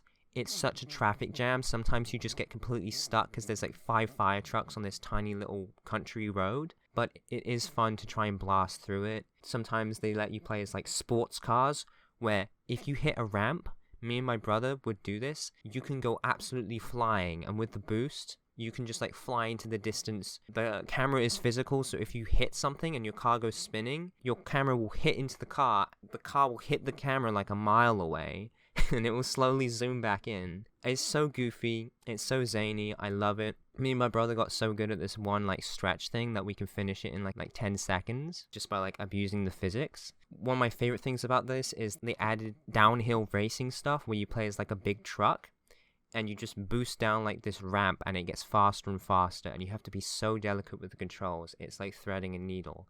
And me and my brother played this for hours. It's been a big bonding thing for us. It's been a big joke for us. The developers are very, like, understanding. They know what their game is like, and a lot of people, I think, would pass this game by. Like, look at this. This is a good post from them. I follow them on Facebook. This is, like, one of the most popular posts, and they have 8 likes. So it's a small developer. It's ran by 4 people, 4 gladiators. Real small. And they've put a lot of love into this game. Modes that they've added, there's, like, pirate ships. And my brother plays as one of the pirate ships, and I play as a little ship trying to get through them. One where you play on top of a skyscraper, and you have to push each other off. There's this funny thing where there's a reset button that just, like, flips you to point north. It's like if you flip over, but you can use it. If I ran into my brother at the right angle and then press the reset button, it would instantly make my car face north, and it would, like, push my brother off the rooftop. So it's a game that doesn't look like much. They've stopped updating it, but for, like, a year and a half, for no reason. It just seems like they were doing it because they loved it. They were just adding content, removing old content, putting new stuff in. And although it's grown maybe a little stale because they haven't changed it for a while, it's still fun to go in every now and again. It's not like a banger. It's not like all 100% good design maps, but it is so fun, especially to play with my brother, local co-op. And it's just been a really fun game that was just given to me for free. The developers are really nice. They're working on a lot of other projects, and they just seem to be real into this. Yeah, look at this. Sounds like a really nice little game. Did you mention the name, or? Racing Bros. Racing Bros. Okay. Isn't it a great name? Yeah. We always love constructive criticism and feedback on our games. Here are the top 6 quotes. Worst PS4 racing game ever. Worst game I saw. Played it for 5 minutes, deleted this. You created a monster that has been there 20 years ago. Who made this? Utterly bizarre. Thank you for sharing your thoughts, Loveheart. I'm glad you, like, had fun, even if it's a game, like, nobody really knows about, or people have kind of just been like, this sucks. I genuinely love this game, and I've, like, sent a message to the developers. Oh, like, that's me and my brother, we have so much fun on this, and I like it a lot. Yeah. So I'm giving this, I gotta give it an A. Okay. It's a low tier A, but it's classic. Better than If you jump Deathloop. on it now, you don't get the bizarre progression of the developers going from normal game with, like, racing tracks that have exploits where you can just, like, reverse you could like do this maneuver where you can get to the finish line going backwards, to them adding stuff like the downhill madness, you fire truck collision course stuff. It just got more zany. So if you jump in now, this game might be like a C or a B. But me playing with my brother over the past 2 years, as it updated and got wackier and they removed stuff and added stuff, it honestly, my experience with this game is an A, I would say. A low A, but it's an A. Back to you, Caleb. Back to me. Whoa. And the game of the year is A. Fortnite. No, we're talking about A. A? The name of this game is A. Caleb, how do I look that up on Google? A game? Exactly. Oh, I know, this is right? the one you were talking about. This I is wouldn't be the able to one. look it up. Okay, No Caleb one was is talking gonna to me find about how, this. oh, you will not find this game. No one will find. Oh, wait, hold on a second. Is this it? No. No, you didn't No, find it's not this Life this is a quick. Game. No, it is literally, it is called A. Like the letter A. Capitalized? This is mainly on this list because of its name. Great. And I just love the fact that you can't look this game up because all that you'll just type in a game, it won't come up. I'm looking for it.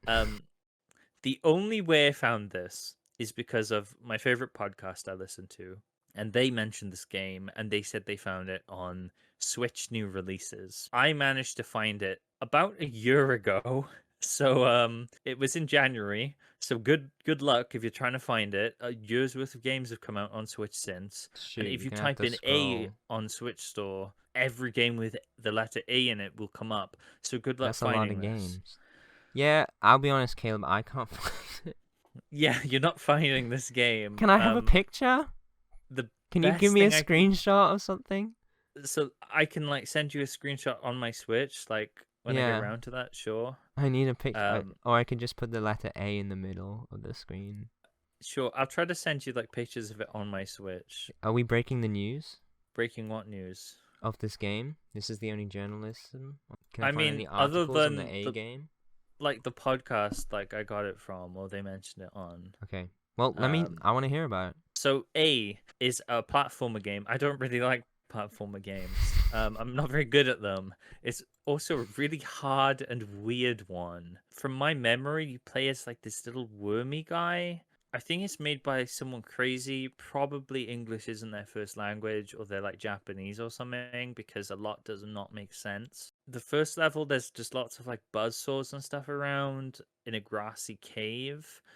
I remember there's one area where I think you have to go inside like a whale, and the whale is the level, and it just gets weirder and harder as it goes on, and I didn't finish it. I really tried to like push through.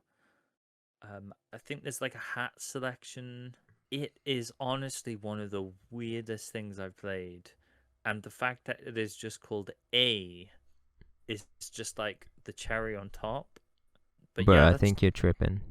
That's all I wanted to mention. This game exists. I'm not making up one crazy. Because I played more than 25 games this year. I definitely didn't play 24, and I needed to invent something up for this spot. I'll have to like screenshot. Yeah, it's a platformer. You can't find it. There's a whale, and I didn't finish it. I can't wait for B, the sequel. I think they're gonna give us a spin ball. I think they're gonna A2. A2. Or maybe Z. At least that would be easier to find than A game. Maybe they'll do E game. That's the next hardest, right? Maybe. A game's hardest. I don't know if that's like the worst title ever or the best. Yeah, exactly, right? Well, I'm very glad we've included this. Yeah. This sounds great. And you're giving it a... I would love to give it Are you giving A? I'm not giving A and A at all. The name of the game is great. The actual game is very questionable, and I'm gonna give it a D. But no gripes, right? Aside from maybe really you can't find it, but I think that's kind of the appeal.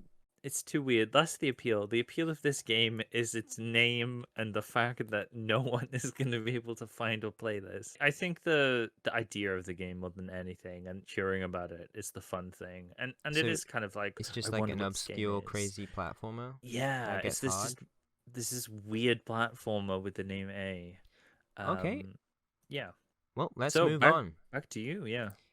Okay, so this game I played at the beginning of the year, and it's called Deliver Us the Moon. Ooh. You may have heard of it. It's a story-orientated puzzle game set in the future of the Earth. I can't quite remember when. I think it was like 2050-ish, 2070. But it's set like several decades in the future. And basically the Earth has become almost uninhabitable for like the last 20 years. Okay, so energy crisis. They discovered these rocks on the moon that had like a lot of energy in them. And they built this base on the moon that was capable of transporting energy to Earth. So there's like this massive tower on the moon with like all these buildings around it, and they like produce enormous amounts of energy, and they like zip it to this tower on Earth that powers like half of the world. This was the solution for a while, and then all of a sudden the climate got worse, something happened, and on the moon just went silent, and the whole unit shut down. Nobody had any idea what went on, but all of a sudden this big generation of power just broke, it disappeared, everything went silent, nobody knew what happened. A massive power cut went down, basically. And they couldn't send up any more rockets, they couldn't send anyone up there because they were relying on this source to power most of the Earth at this point. That all disappeared, and basically the Earth has barely any energy, basically turning into a desert planet. People are dying, and you play as this family, who I think the mother was on the base when everything went silent, and you play as a family who had been working for like years, I think like 5 years maybe, working on a rocket to get to the moon with your limited resources. And so you play as just an astronaut, not a lot of this is explained, and you manage to get to the moon in a really cool sequence of using this rocket that you have to like use the correct things in the right order, like the right buttons and stuff, and it's a little stressful. And you get to the moon, and basically you explore through this base, and it's really cool because the power is down, it's on like the emergency supplies, and you have to juggle the deviation of energy to be able to open up the right doors. You have to sort things out. And you have like this floating orb thing, like this buddy companion that you can switch to, and he can like go into vents and stuff. It has a little laser to break locks or doors or chains or something. And you work with this little buddy guy who is like a general companion that all the astronauts had up there. And so they also have like recordings and projections of memories, so often the gameplay is slowed down and the story is shown through like these animatic low poly models of like these blue person, yellow person, and there's voice acting over it. It is a very small game. It's like a indie game basically, maybe with a decent budget, but it's like a small developer. It looks really good, and I thought it was just like a general story, but it actually worked pretty well, had a nice atmosphere. Usually puzzle games I'm not too great on. There's some good ones like Portal, which are like designed really well, but I usually get stuck on video game puzzles. Either like super easy or I just get stuck. Yeah, know? same. And I do like to do them, but often they're not fun to do. But this game, it had some pretty good puzzles. I only really got stuck once, where there was like some weird platforming with the jumping, and I couldn't figure out a way to do it without doing that. So I got stuck one major time, and then managed to get through it, and there's a few little hiccups, but overall, the puzzles were actually really good and very grounded also. Like, they made sense. They added to the atmosphere and the immersion. The one thing that really blew me away with this game is I was not expecting much from the story. And the story actually ends up being very touching. You find out, I thought you were playing as a woman, but apparently you're playing as the father. And there's like a lot of backstory about your family being divided between being on the moon and on the Earth, and sending letters back and forth, and there's a lot of family drama, remorse over your wife who was working at the station, and you're trying to look through all these logs and stuff and hearing about her and hearing other people. There's like a big evacuation thing, and you have to like go across this cool adventure to like the next base across from where you've landed. And you're all like doing this to try and put the station back online on the limited resources using these puzzling elements. See if it's possible to set back up the generator so you can give energy back to the Earth so that people can recover, people can live, and try and make it habitable again. Change their way better to the Earth. But if we don't have that energy, everyone's kind of dying because they're relying on it right now, and it's running out. And the end of the game ends up being really touching, where you find out what happened to your wife, and there's like this countdown timer of when the oxygen's running out, and you just managed to make it to the top. I had to try twice, but you just managed to make it, and you turn on the energy generator, and there's this nice quiet moment where your character dies, falls asleep next to their wife that they've lost for 5 years, and there's like an energy beam reaching Earth, giving hope to mankind. There's some beautiful music, and it touched me very deeply. That sounds well, really maybe not nice. very deeply, but it was very delicate. And Yeah. I was not expecting the story from this game to matter. They were like talking about the family stuff, setting up the story, and I didn't really care. But as the game went through, I realized, oh, this is touching my heart. And it really surprised me. And so, this game might, not as much budget as maybe it could have had, but they achieved a lot. They were very delicate about it. And even though it feels empty and dusty, you're on the moon, Yeah, you're on the moon. It's gonna be dusty. So, there's some emptiness to it. It doesn't quite feel right, but at the same time, it's achieved something so well, and I was so excited about playing this game because I thought it would be like a survival thing, but no, it's like this story puzzle game. I was genuinely excited about going to the moon in a game because I don't think you really get to do that much, right? No, not too much. So I was like really excited, and it captivated me. Apparently, they're making a sequel, which is like Deliver Us Mars. Okay. I don't know. I don't understand how they're connecting that. Yeah. This felt like a standalone thing. I don't see what Mars has anything to do with it, and how they're going to carry the emotional story over. Maybe they won't. Maybe it's just in the same vein. But Deliver Us the Moon is a beautiful game. It really surprised me and touched my heart. It had a wonderful ending. It really built up to it also with a lot of scenes and stuff. Yeah. Surprisingly atmospheric for the moon. Haha, wink wink. But yeah, I actually really liked it. I'm thinking of maybe giving it an A again, another low A. Okay. Because when I looked at my list, I was like, oh, nothing was super great, but you know what? A lot of these games are very unassuming, but have meant a lot to me, like Racing Bros. Yeah. And Deliver Us the Moon. They both seem very unassuming, but they both very delicate. I think it's either a high B or an A, but because of how delicate that ending was, and it really touched me, I'm going to give it a low A. Go for it. So I think it achieved a lot with what it had. Because I was thinking this was going to be a C, maybe a low B, but I think with that ending, it really hit an A. And I haven't thought about it a lot, but recounting it, touched me. That was a 2018 game, and I think they're planning to release the next one in a few years or something. Deliver Us the Moon, low A tier. Okay. So we're going to jump you. to me. I think I'm going to pull out one of my demos.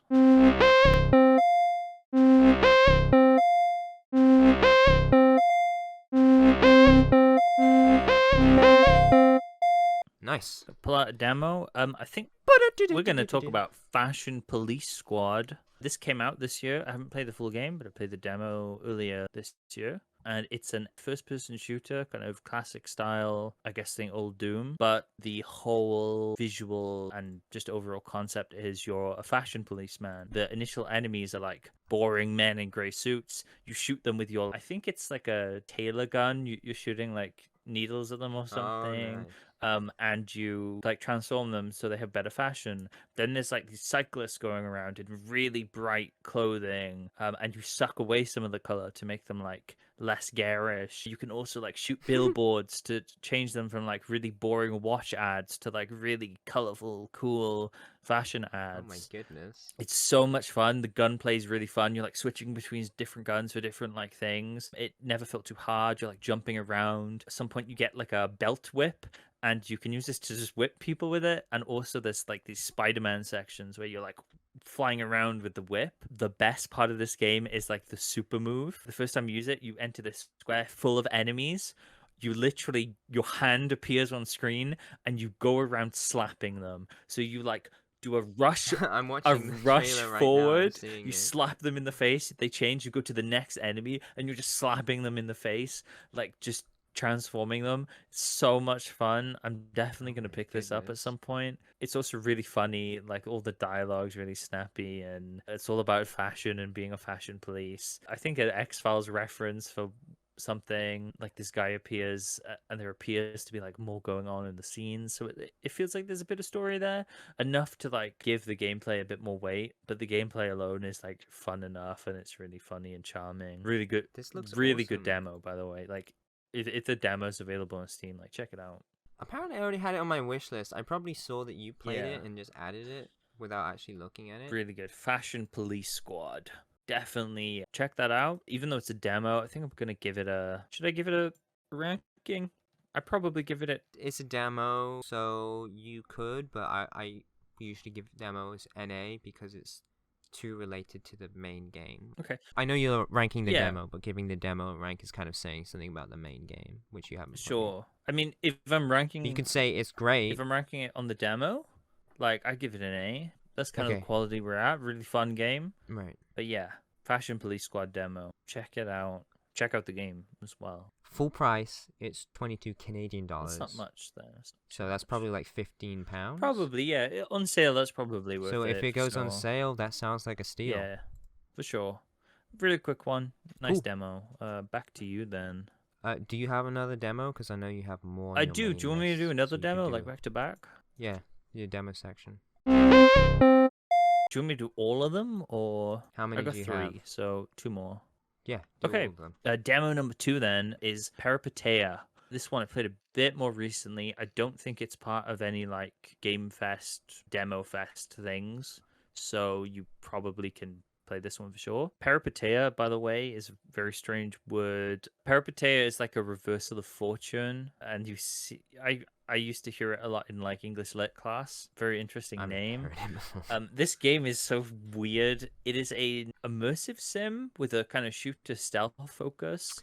Yeah. Deus Ex vibes, except weirder. It's very Euro cyberpunky. Your character is like this really deformed looking anime girl. Very weird.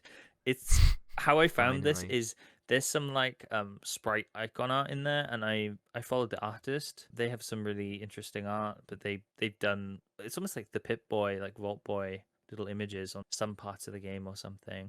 But that's how I found this game, and I found it had a demo, and it's fairly open. Like you start in a bar, and you're looking for this like bunker underground, I think. And the info you need, this broker is like, I'll give it to you if you do this job for me. You're gonna have to like go to this like building site. It's full of like mobsters or whatever. And I kind of just was like, well, what if I just kill you? And I did, and I just avoided that part of the game. There's a lot of strange mechanics. I'm not sure I delved fully into all of them, but there's like a climbing mechanic where you can kind of climb walls and certain surfaces like a monkey almost. The shooting feels really, I don't know, tense because of how on edge you feel in the city, and there's lots of emptiness. There's like a part where you can just walk through a massive flat complex full of flats with like none of the doors are open, but one time you might find the door open. And I did see the door open, and I was like, I don't want to go in there, but I ended up going round the back of there at one point, and it was like a drug dealer's like place, and I accidentally like killed them from the other side because I like went through a wall they had like patched up or something. There was a part where I found like Interesting. a secret door in like an underground boiler room, and it was like this Russian kind of Soviet classroom with like books and like an altar, and that led further into the sewers. Has really weird music and visuals, but I really like them. And I think if you're into immersive simmy games or like Deus Ex, Cyberpunk, or just like weird games, especially first person ones, this might be worth checking out or looking into. Yeah, it looks really interesting. I'm Yeah, intrigued. definitely want to intrigue. The final demo is My Friendly Neighborhood, which I streamed. You were here Yes, with I me. was hoping that you would mention this. 100% I mentioning played this this. demo too, and I'm very interested in this. I think I actually played it twice, Really. and I watched you play it. It intrigued me Yeah, that so much. I kind of avoided talking about Resident Evil Remake for this because I thought that this does similar things. It has that classic survival horror formula, but it does like other things with it. For one, like it's first person. I really like first person games, but it's the style and what's in the game. So all the enemies are puppets. They are really funny, but also really scary at the same time. They say like, Yeah, if I can jump sure, in, sure, I really like this game because some of the puppets, they talk to yeah, themselves.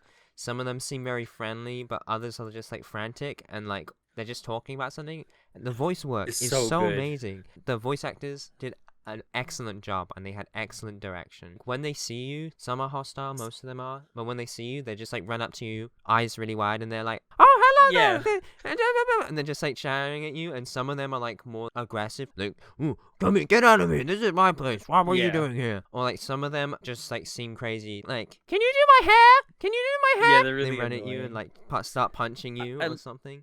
It's so frantic and funny, but also sometimes it's genuinely yeah, creepy. Like sometimes I'm getting chased by someone and they're like just shouting stuff at me, and it feels so genuine in the sense of just like this crazy guy walking up to you on the streets and then just starting yelling stuff at you. Not particularly aggressive or like violent things, but it's just like shocking, like overwhelming, like, whoa, give me some space, you know? Activates that sort of feeling in a horror game, which is way more realistic and believable, which I think allows it to be both funny and also scary at the same exactly. time, because it's not trying to be like creepy and like No, shock it's horror got stuff. a It's just noir like vibe it's like even. socially scary, like, oh, you're giving me anxiety, you're running at me Yeah, and shouting stuff, and also I'm getting damaged by you, yeah. so The it gives you the that impulse to be like, get there away is from like me. parts of the map that particularly there's like this boiler part where I don't think you can even get attacked. It's really creepy. It just builds tension. But there's this noir thing going on. Like your character has a very stereotypical like, hey, I'm a gruff Ugh, busting guy, whatever. And he's like not this investigating this again. place. That's a really good contrast to how funny and fun the puppets are too. But it has like this Yeah. noirish vibe, which just adds to it again. He has his like letter gun. He shoots letters at people, and a big mechanic is like in Resident Evil, where you have to kind of burn the crimson heads so they stop coming up. With the puppets, you have to duct tape them together so they don't get up off the floor. But what that does is they can Yeah, still like, talk and just keep saying things. It's yeah, great. Still get the dialogue. And there's so much dialogue. it creates like a wonderful space because when you enter a new area, you can hear them Oh yeah. chattering off like over there, and there's just something about the game that has a lot of depth in It it. does, yeah. The first puppet that sees you, he's like in this tube. He like travels around and sees everything like in a ventilation system, and he's like, Oh yeah, the "Oh, friendly da one. da da da da, you're gonna have to go over here." And he just looks Yeah. so real. It's like you're playing VR, but you're not. It's like, whoa, he's there, you know? So just gonna clean this one up. I think it just does the survival horror thing like really well. The gameplay and kind of horror aspects, I guess. But just the idea and the way that that's conveyed, presented, the sound, the voice acting, the visuals is all top tier. And I can't wait for this to come out because this is a game like I'd buy full price. It's just so promising. Yeah. My Friendly Neighborhood, yeah. So we both played that one. Ooh, And just to add, what was it called? Peripeteia? Yeah, that has not come out yet. Neither No, has My Friendly Neighborhood. But the no. Fashion Police, that's out and Fashion Police released. has come out, yeah, but My Friendly Neighborhood, Peripeteia, hoping they do soon. Peripeteia doesn't even have a publisher yet, so I think that Oh wow, okay, it's probably late next year because they haven't yeah. figured that out. Neighborhood felt very like polished. Felt like they had Oh that yeah, first area down. So yeah. next year And maybe. it reminded me a bit of Bioshock Infinite. I haven't played Yeah, that, it but does. just kind of like the colorful atmosphere, the zany characters, and then your character kind of being gruff Yeah, and yeah, good and the comparison. noir style. Do you want to jump onto Well, your that was games your then? demo section. That's my demos, yeah. Awesome. Back to me. I have Saints Row 2022. Ooh, Now, me and okay. Caleb, if you saw last year, we love Saints Row, and games mean a lot to us. This new one, a lot of people were complaining about it. When we first saw it, the first trailer, we were like, yikes, this looks, Cringe. to be as cringy as the game, Yeah. this looks cringe AF. It was that sort of thing, like abbreviating emoji, text, speech, stuff like that. Very cringy. And it's Saints Row, which is supposed to be more like Stupid. I don't grungy, know. slightly edgy, Yeah. ridiculous, cartoonish, over the top, violent. And it was like this very passive aggressive gangsters, you know? It was just kind of weird, the tone. And I think they did change it a little bit, or the way they presented it in the first trailer really showed its worst. But when I actually played the game, the writing wasn't too bad. It was kind of believable. To me, it kind of felt like a backstory. You play as a completely different guy, so it's like not connected to the main franchise. It's like an entire reboot. It's really weird. I had a bit of trouble with the character creator. It's pretty good character creator, but I got confused. I missed like the body type thing, so like, my character was very pear-shaped and didn't look like I was making my character Shrek with a C. So they look very pear-shaped and womanly, and I was like, this is a bit strange. Can't I change that? And the reason why is you can't, in the character creation, you don't pick male and female, you just change the body type. And I actually had it on female, which I like. I think that's a great way to do a character creation. Yeah, it is. One, I just prefer it that way. Two, it also means like when you switch to male to female, it doesn't just like get rid of everything or like transfer it into like the male version of like the female hair that you had or something. So it doesn't mess with your progress if you want to try out a female character. And also it doesn't gate off like this is the female hairstyles, this is the male hairstyles, because there is not like two parts of the creator. The male and female thing is just like one of the sliders, and so it focuses on the body type. So if you're making a male character, you already know that they're a male character, so you just like make them look however they do look, and then you know that they're male, rather than having to select the male one and then try and make them look how you wanted them to with the male assets. So I think that's a great way to do a character creator. When I figured that out, it was all good. The only annoying thing was the voice. Like you couldn't try out the voice, so I had to select the voice in the menu, go back into the game, and then wait for my character to say something, because you can't make them say anything. So it was weird. And they didn't have the voice that I wanted. They didn't have any of the cool like funny voices. They didn't have the zombie voice. They did have like a motherly southern voice, which was kind of funny. And they had like a posh British voice that was like used a lot of slang, which was really weird. So the voices weren't as good as usual, which was a little disappointing. That's a shame. But like it's like pulled back in a sense.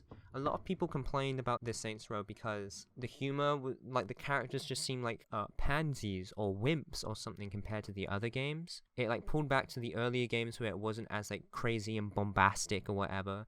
It was more grounded, so you just like use normal guns and stuff like that. There's some kind of interesting like wacky stuff, but nowhere near as Saints Row the 3rd or Saints Row 4. It's so much more reserved in that sense. And so people were like, who is this for? It doesn't have like the edginess or like the cool factor of the original games, and it doesn't have like the craziness of like the new ones. It's just like the worst of both.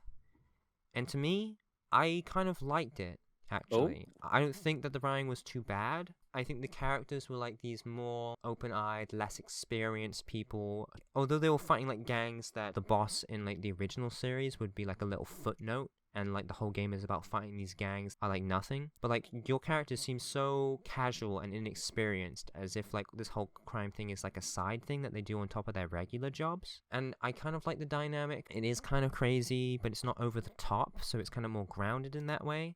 What is crazy is the frickin' shoes. You can get cowboy boots that like curve around up to your knees. It's crazy. What?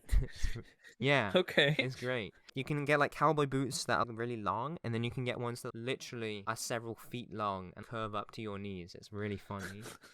The open world is massive. Yes, on PS4, it doesn't look good. It kind of looks like everything's covered in Vaseline. Ew. I played on the release patch, and then I updated it to the newest patch. They did make it run a lot better. It is definitely playable on PS4, but I would recommend newer generation or PC if you got a good PC. But the world is very big. There's a lot of stunts to do. You can control your car mid-air to do like flips and tricks and get boosts and stuff. I actually had a lot of fun riding around. There's like little mini games. A lot of the writing is funny, but then also there are like cringy bits that go too far. When they try and go super far and super wacky, it gets bad, but there's that medium bit where it's pretty good. A great example of this is there's this mini game which is like a wave survival thing at different locations. So basically you go to this place, like a restaurant, and then you like open up this app, which is like a review app.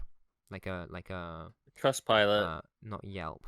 Stuff like that, Yeah. right? And so you can give it a review, and the lower score that you give it, the bigger the wave is, because it's like this gang protects the company okay. reviews. You know, like companies who delete low star reviews. Yeah. It's like that, but instead they send thugs after you. It's a thug. And so you go there, you give them like a 4-star review, and a few guys come and like punch you around or something. You give like a 2-star review, and there's waves of them coming in like bum bum bum bum bum, trying to shoot you or something. It has a little writing thing for the review. They do funny things like, oh, this happened, or my tea was bitter, or like there was poop on my chair, or something like that, right? 4-star, 3-star are usually funny. The 2-star is usually pretty funny. It gives me a laugh. And then the 1-star that's supposed to be really funny and ridiculous is usually not that funny. Just like, what? And I feel like that's represented in the whole game. When they really try and do something crazy, it doesn't land. All the medium stuff, or the moderate stuff, I think they actually do fairly well. And I definitely felt more grounded. I wanted to explore the city. It's really big, but it felt like it's so much more detailed than like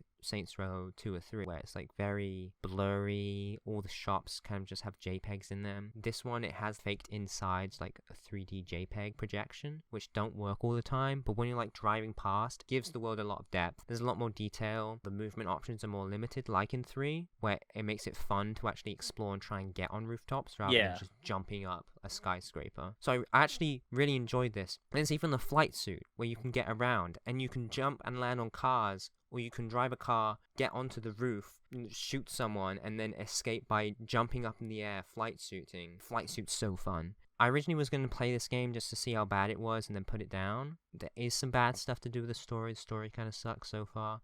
But the open world stuff, which is what I care about a lot with the Saints Row games, is actually really fun, and I want to play it with you, Caleb, because I actually think it's really fun. Yeah, so. Shrek and Joey Origins. That's what Exactly. It sounds like. It feels like that. It feels like Shrek. Like I was gonna make an older Shrek, but the way it's written is like younger Shrek, as he's just like casually trying to get a job, and he's in his early 20s or something, like even like 19. You know, it feels like that. So yeah.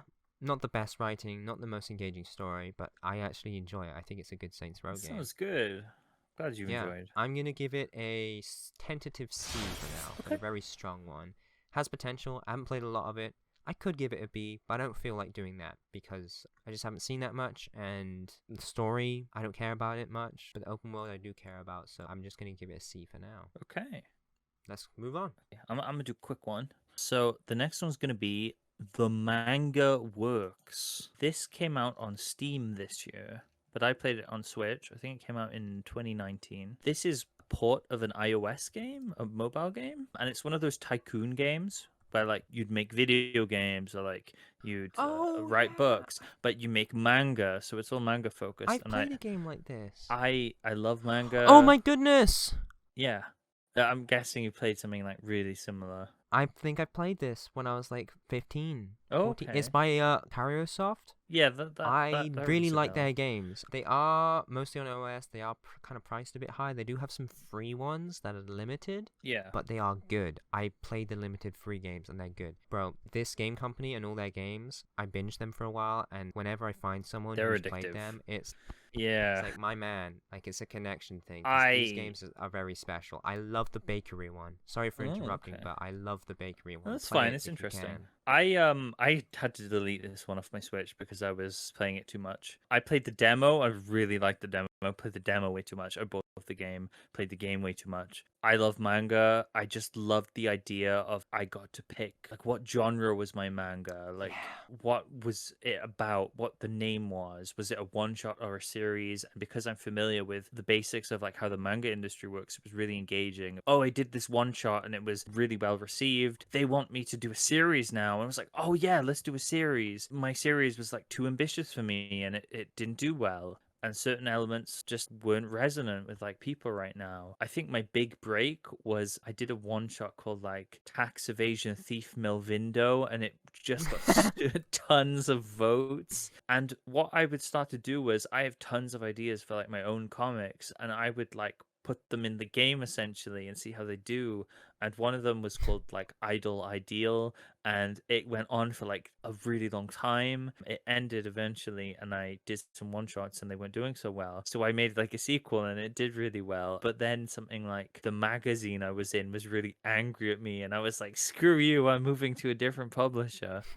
So it just has like this built-in narrative. If you're like me and you can chain together like a story in your head or make up your own narrative and your own fun, it can be pretty fun, I think, at least for a while. Did get a little boring after a Yeah. while, and I think it was more like it was just super addicting. I was like, next manga, next manga. Let's like keep going, and it is one of those things where it just keeps going and going and going. But I had fun with what I played. Yeah, in a sense, all of their games are kind of similar, but they can make They look any similar. concept fun. Like, Yeah. there's like a nursing home one, the hot springs one, there's a game dev one, there's the soccer one. I really So like that. That soccer one is great.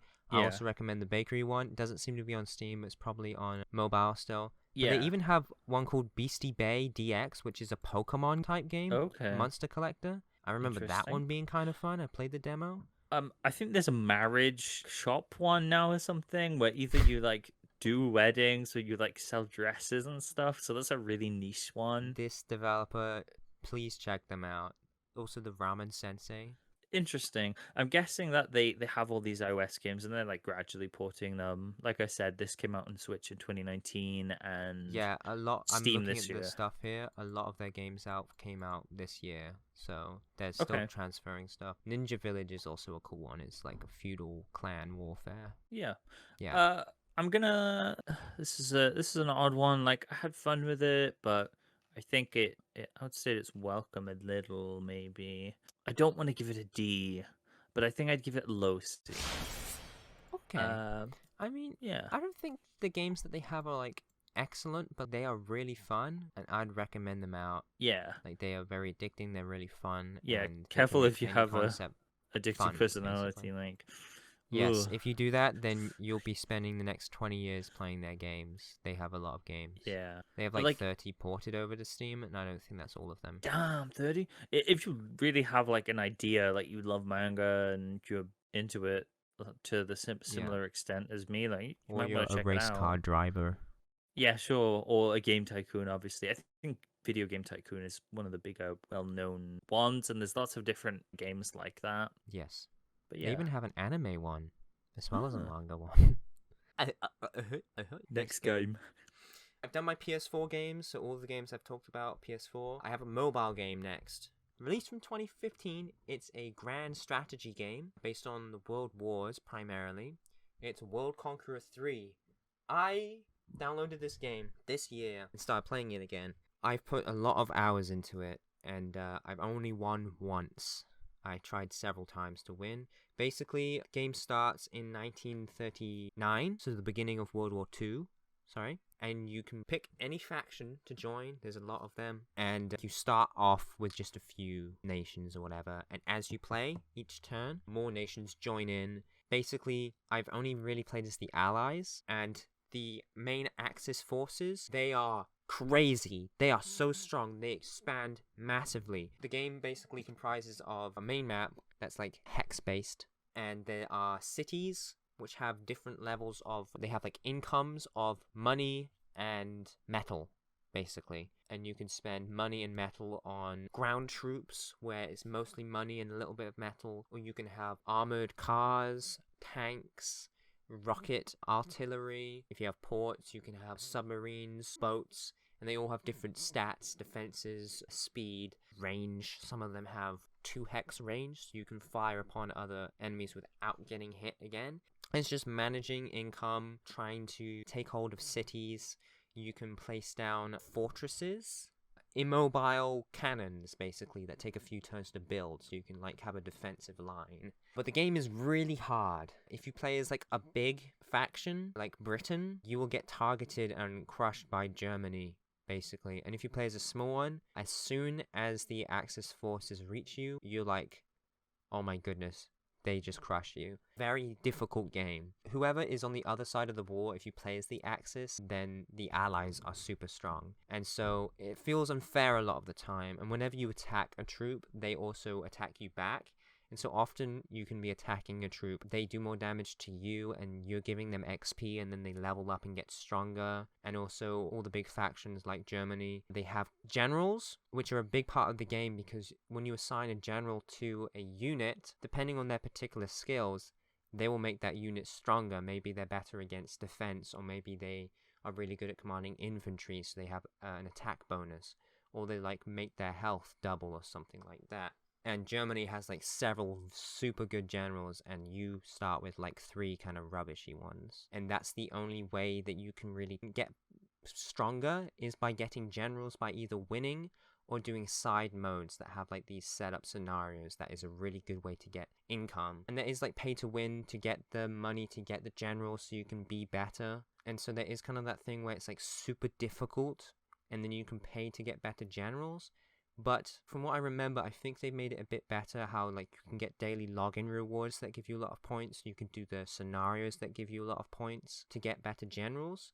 And also, you can win without good generals. It's just really tricky. And the game usually goes like, you play as a nation, you try, and then you get squashed. Or if you get lucky, you are very strategic, and you think things through very much. You are very careful and aggressive, because you need to get income at the beginning of the game. So you really need to push. Maybe even invade neutral nations that aren't on either side, but they are kind of more passive, and they don't have any allies. And you can get like income through that means, which is kind of immoral, but it's like amoral at the same time, because you're fighting the other side of the war. And so typically you either get squashed and just have to retry, or if you are very good, very careful, and you start winning, by the point you realize, oh, I think I can actually win, there's a long haul. You have to go all the way across the earth and crush all of the forces by yourself.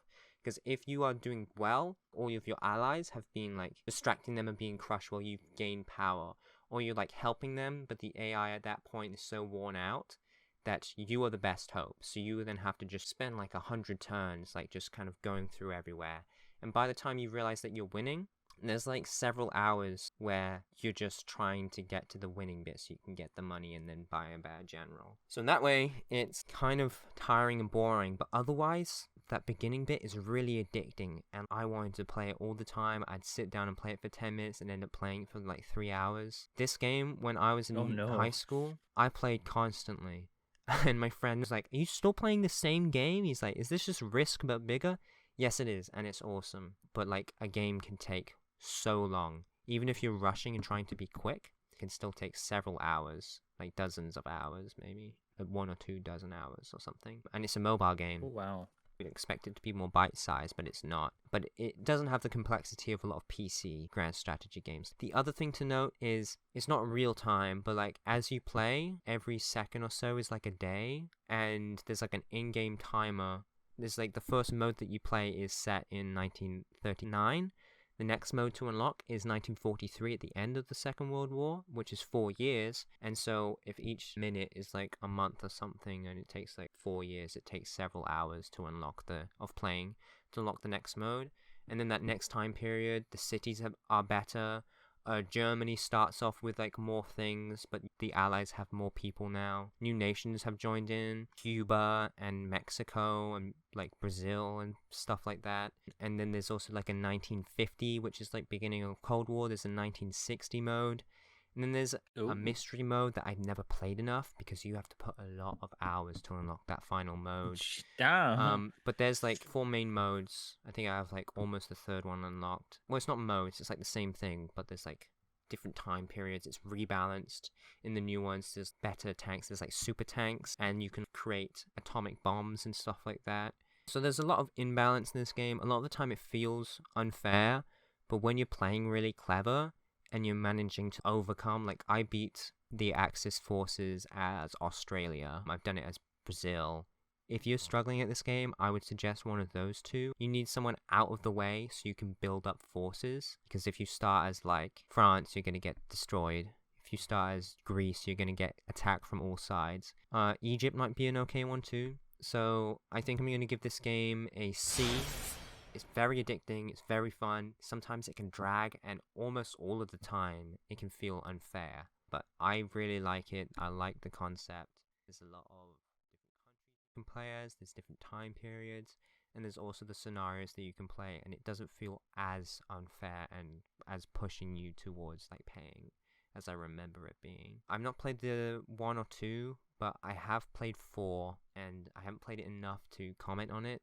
But 3 is pretty good, and I can't say that 4 is a lot better, because it has some issues I have with it. So if you want to try out this game, try it out. If you're really into grand strategy and willing to put a bunch of time in, it is very fun and addicting, but it is hard, so keep that in mind. What's the name again? It's World Conqueror 3.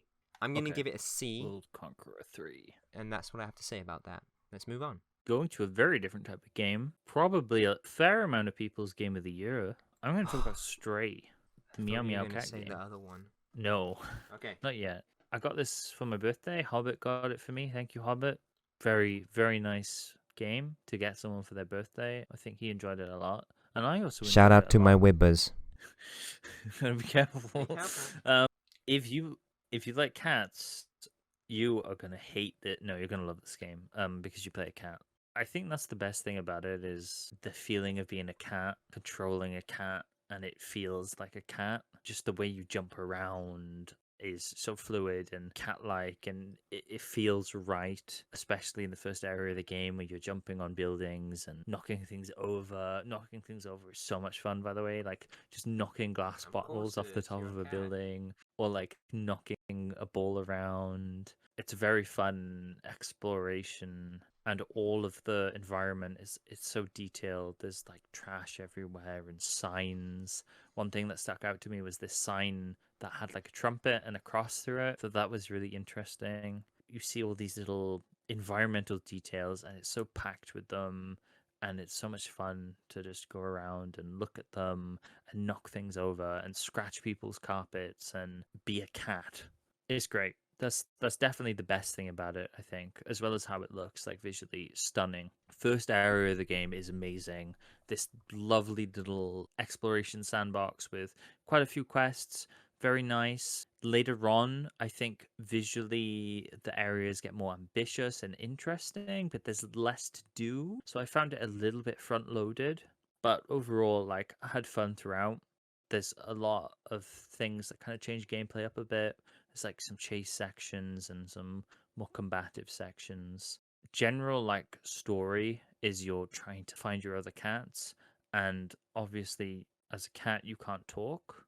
You kind of just meow. There's robots around you who you don't understand until you kind of get a buddy. It's mostly just these robots who you talk to, and they're really nice. And there's this kind of theme, I guess, throughout the whole game of what it means to be alive and be living. I hesitate to say human because humans don't really exist. I think it explores that idea quite well. And in general, like, it's just things that have a will to live and who can, like, die and pass away must be alive, like, to an extent. But yeah, it's got a nice little story to it, even though it's not very big or fed too much. I don't know. It's a bit weird because I do like the dialogue, but some parts of me kind of wish you just didn't understand, maybe through the first playthrough, and you just got it through emotion and stuff, because they can convey it that way, and I think you could get enough. That might have been maybe last minute, like, added on or something. I'm not too sure. Not really a criticism, more of a like, what if? So I have a question about the story, sorry. Is there much of a drive? Is there much of a goal? Or is it more just like explore? So there's definitely like this drive to do something.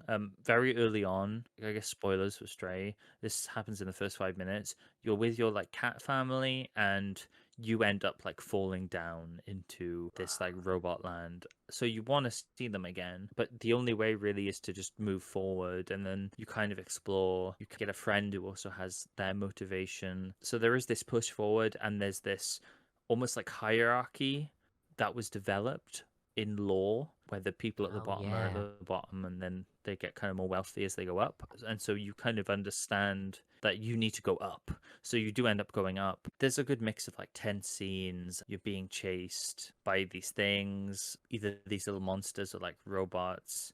Nice platforming that's very, I don't know, fun. Just jumping around as a cat. I really enjoyed the platforming elements of this. Then there's just these really nice introspective, relaxing parts where you just kind of sit back and like look at the environment, or like let the cat sleep for a little bit and look around, listen to the really nice music. The ending of the game is really nice. I think it kind of hits home its ideas a bit. I felt like I didn't feel like wowed, but I felt like warmed. If that makes sense. Really good debut for like an indie dev. I would have definitely like like them to have won Game of the Year, like Game Awards, whatever. And I think they will get Game of the Year awards and a lot of praise. They already have. Really interested in what they do next. I kind of hope it isn't just Stray 2. Yeah, I mean, it's extremely popular. It brought in a very wide, diverse Yeah, yeah. audience, even people not too interested in games, because you get to play as a cat.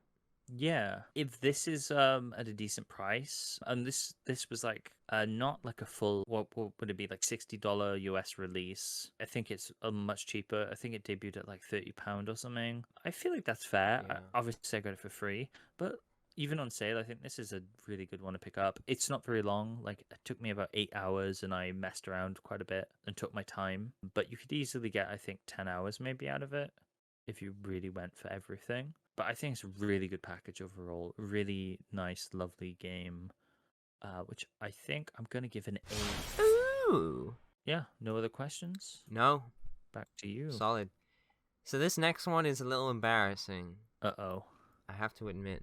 It's Sunrider Mask of Arcadius, and it's an anime game. It looks like a dating, like you're the captain of the ship and you date your crew.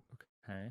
And I originally played this a few years ago when I was offline. It was installed and I was like, well, shoot. I'm going to play it as like a guilty pleasure or like see if it's bad or something. It's not an explicit adult game, but I thought it was like a dating anime game. So I thought it'd be kind of like funny or cringy to go through. But it's not, actually. I booted it up again this year. Like the writing is, like the characters are cringy, but the writing itself can actually be pretty good. It's like almost Mass Effect-y. You have a crew, it just seems to all be women in flight suits, which is weird, but there's like no kind of like, there's not like the weird dating stuff so far, but I think that it does do that thing like in Mass Effect, like there is one crew member that you can romance per playthrough if you want to. Yeah. But it's like strategy based. It is quite a lot like Mass Effect. There were scenes that were like Mass Effect. It's basically anime strategy Mass Effect. Instead of it being a third-person shooter, it's a hex-based strategy thing where you can get like upgrades for your ship in between story beats and gameplay.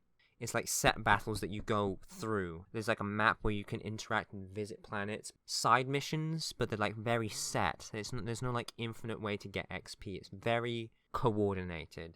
The gameplay is actually pretty good. The strategy is interesting. The characters have all different stats and stuff. You can upgrade your main ship. The more I played it, it just reminded me more of Mass Effect. Aside from characters were just kind of weird and very anime, and it was like the story was like trying to ignore how cringy the characters were to allow for this story that was like generic fantasy but was like more emotive and serious.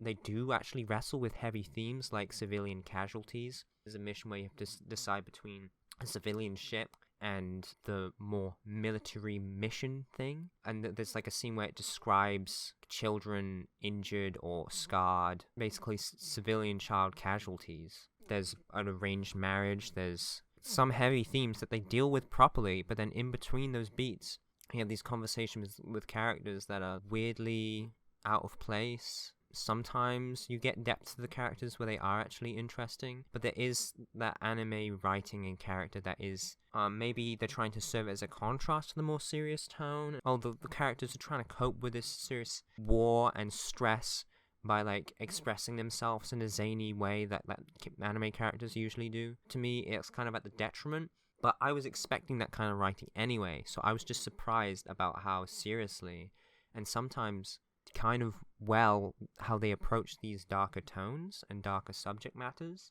So it's actually kind of an okay game, and I was actually genuinely invested in the story at some points, which I would have never have thought that would be the case when I first booted this up. I have two main issues with this game though. Number one is I got to a point several battles in where I was really digging the story, and it is so hard. I had hard battles before this, but this battle, I tried everything. I spent hours and hours replaying this battle, and I could not win. This is on the normal difficulty. This game is quite tough. I did not lower the difficulty, which maybe I don't know if I could. I think I'd have to play or restart. I did go back a few missions to try and not waste my points, get different and better upgrades, but it still felt impossible no matter how many times I tried, and I eventually just had to give up. Maybe I can play through again on a lower difficulty, but I was several hours in, so I was feeling disheartened. Maybe you can change the difficulty. I can't remember. That really sucks. I just couldn't continue. Hello everybody, sorry to interrupt the Game of the Year discussion. I just needed to warn you that there is content warning for sexual assault. So if you want to skip that, please, there's a timestamp on screen right now. I'll give you a few more seconds to navigate to the video if you're listening and the device is away from you. But just so you know, I do mention sexual assault, and I talk about that issue, but there's no description of what actually happens. Thank you. Back to the discussion. And the other thing is, there is one character that is very manipulative and sexually assaults you, and God. you can't kick her out of your team, which was really distressing. Like I said, characters are kind of annoying anime some of the time. Sometimes they're pretty decent, and the story is well and carries weight. But there's this one character that you pick up that does sexually assault you, and your character can express, reacting to that, and you can try and kick her out, but the story forces her back in, and so you're stuck with this person that I didn't want on my team at all. I did not like her.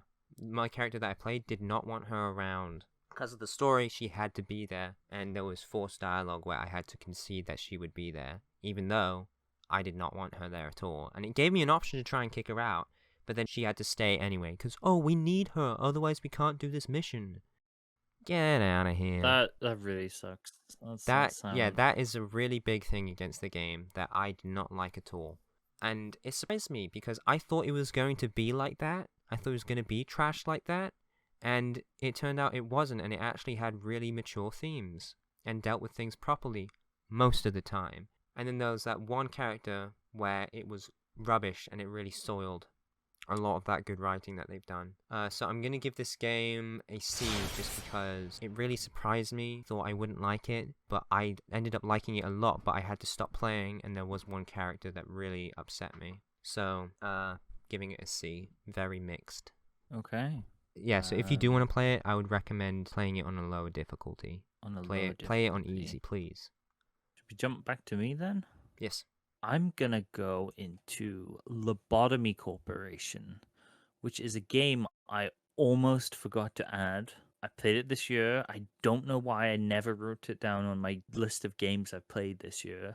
And I played over 50 games this year. And this is one of my favorite ones as well. This is a game I really enjoyed. This is a SCP management sim, basically. Oh. It's not SCP though. It's its own thing. The idea is you are controlling this facility that manages these anomalies, and these anomalies generate energy, and it's used to power things in the world. It's got this really dark atmosphere. There's, I guess, an anime-ish aesthetic, although I'd say it's more of its own thing. You have these androids who talk to you, who are very sinister, but also some are jovial, some have very one type personality. You have the bubbly kind of character, you have the kind of sleepy. Yeah, they're very characterized. But that's only the story part of the game that does kind of build, and there's this mystique and this darkness to it. The actual game is training up your recruits and managing these anomalies, figuring out what they do, what their weaknesses are, how you manage them,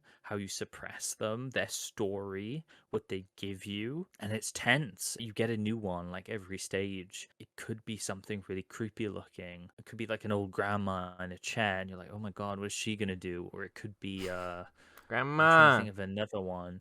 There's this one that's a vending machine with these weird shrimp people sitting outside of it. It's always this thing of, I've got to figure out how to do this. I've got to send one of my guys in there, potentially risk them, and discover what this thing can do. And sometimes these things will go crazy and they will kill everyone, and you have to restart the day. And it is a very hard game because you have to figure things out, and it gets harder and harder, and these events happen, and you have to juggle all of these things and manage them appropriately so they don't escape. And when some things escape, other things will get like triggered and might escape as well. There is this part, like after you've done a certain amount of days, you can reset back to that point. So you keep all of the like anomalies you've gotten before up to like when you reset. But all of like the items you get and maybe experience, I'm not sure, from the point where you like died or chose to reset from, you keep.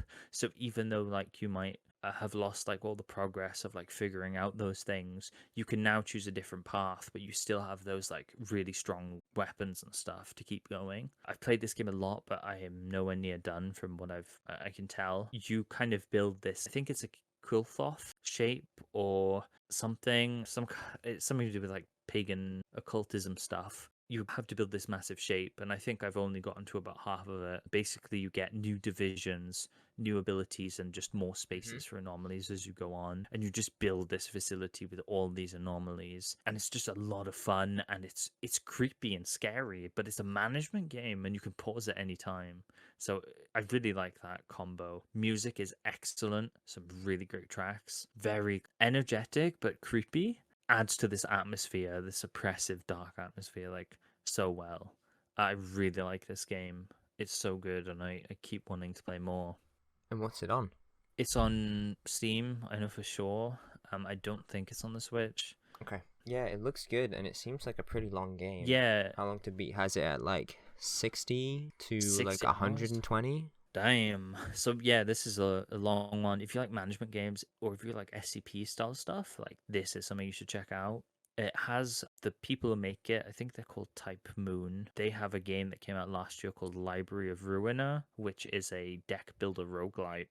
I own it. I'm looking forward to it, but apparently it takes place after Lanotomy Corp. People describe the difficulty curve of that game as vertical, which really intrigues me. Interesting.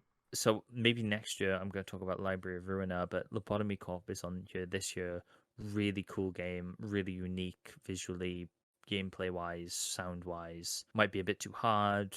I knew it has problems in the past, but it seems like they fixed all that, like translation and stuff. I would definitely recommend if it sounds interesting. I'm going to give it an A. Excellent. We're having a lot of A's. Man, Yeah. sweet. Yeah, back to you. So my next game is pretty interesting. It means a fair bit to me, I feel like. It's called Betrayer. I originally played this game many years ago. I think it was back in 2018. Remember you talking about this like a long time ago. Yeah, it is pretty interesting.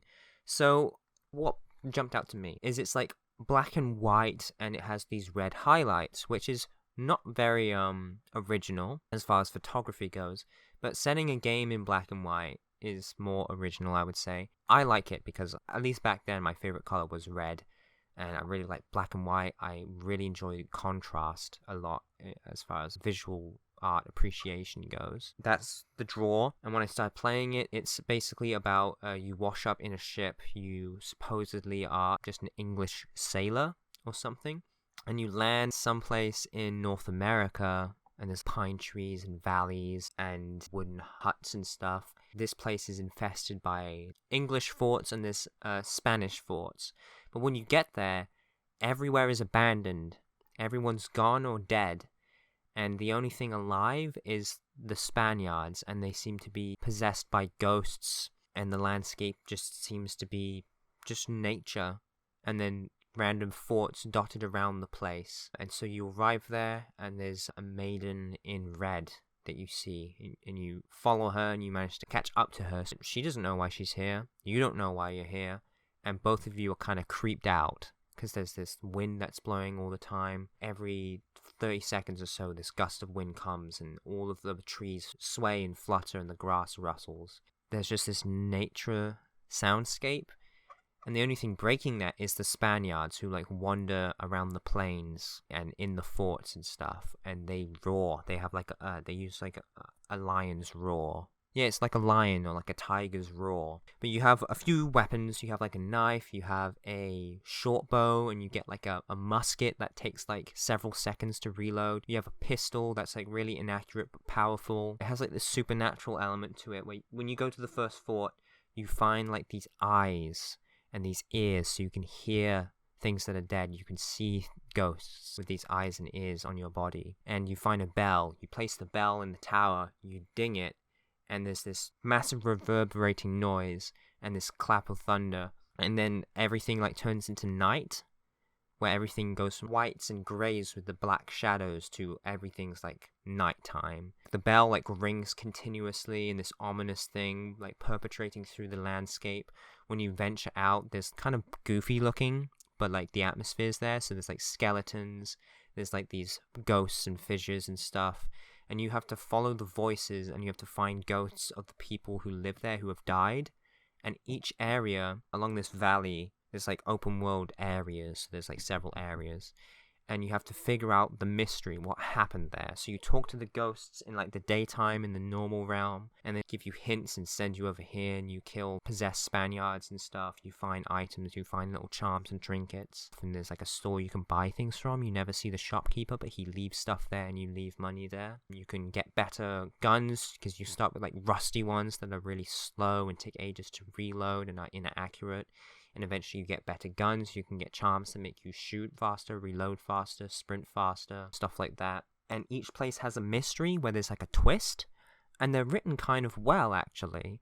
And there's always like something like, oh, this has happened, so we did this, but this actually happened and there was an injustice in how you carried that out. Somebody gets lost in the forest, and one of the native people there finds them and helps them back. And then somebody spots the missing child with a native man, and then they like attack the natives, and then that causes that curse over that area, and everyone has this grief and die, and you try and resolve the mystery so the ghost can move on to the next realm. And so you talk to the ghost in the daytime, you ring the bell when it gets all creepy and atmospheric. When I first played it, it made me very scared, because when it comes to horror, I'm a scaredy cat. You have to talk to them in the nighttime, figure out these things, get these clues and evidence and stuff, and when you've resolved that area, a gate opens and you can go to the next area. And that happens like 5 or 6 times. And a lot of people say it's very repetitive, but the mystery is always different. There's always like something that it's saying. There's always these different characters and these elements, and it's showing like the injustice of the settlers, the colonialism, can't say it quite properly.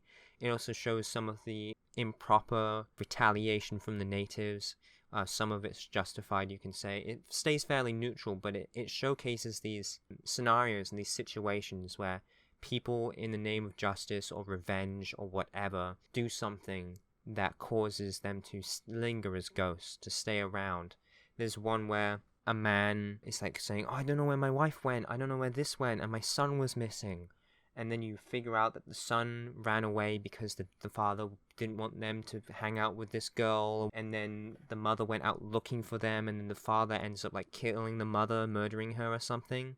And only when you find the evidence that he remembers that, because he's erased that memory because it was traumatic, it was the last thing he did, he regrets it. And so as his ghost, he doesn't remember, and you have to find the clues and figure out, oh, when you were recalling, he remembers like, oh, I was looking for her, I ran into the woods, I found her, I remember her blood on my hands, I remember holding her as she died.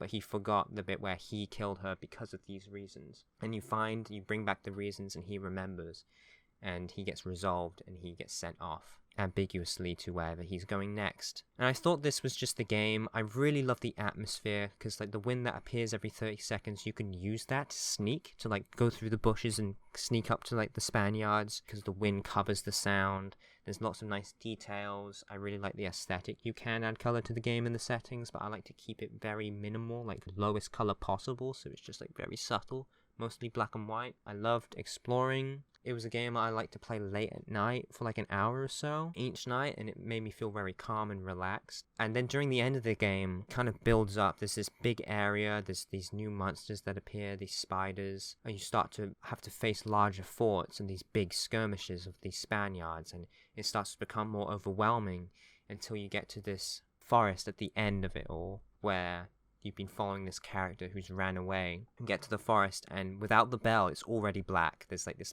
darkness covering the land, and it's set beside this native village, and there's like this burnt tree where someone was burnt, being accused for a witch. I won't explain the whole thing, but basically it ties in with the Red Maiden. The story at the end is surprisingly shocking and emotional, and you have to decide whether you forgive this person for cursing this entire valley. There's a lot of things like I didn't understand when I first played, but being in Canada, I've learned more about like the Native Americans and the history and stuff. This is all being kind of expressed through this one character who was burnt alive because of the injustices of the colonial people. She was a colonial girl dating one of the natives, and her father, through all the other things that you find about, eventually decides to disown her and sends her to be burnt on this tree, which covers the whole valley in like this miasma and this curse where everybody's drawn in, and all of the injustices are kind of expressed through this creepy atmosphere in this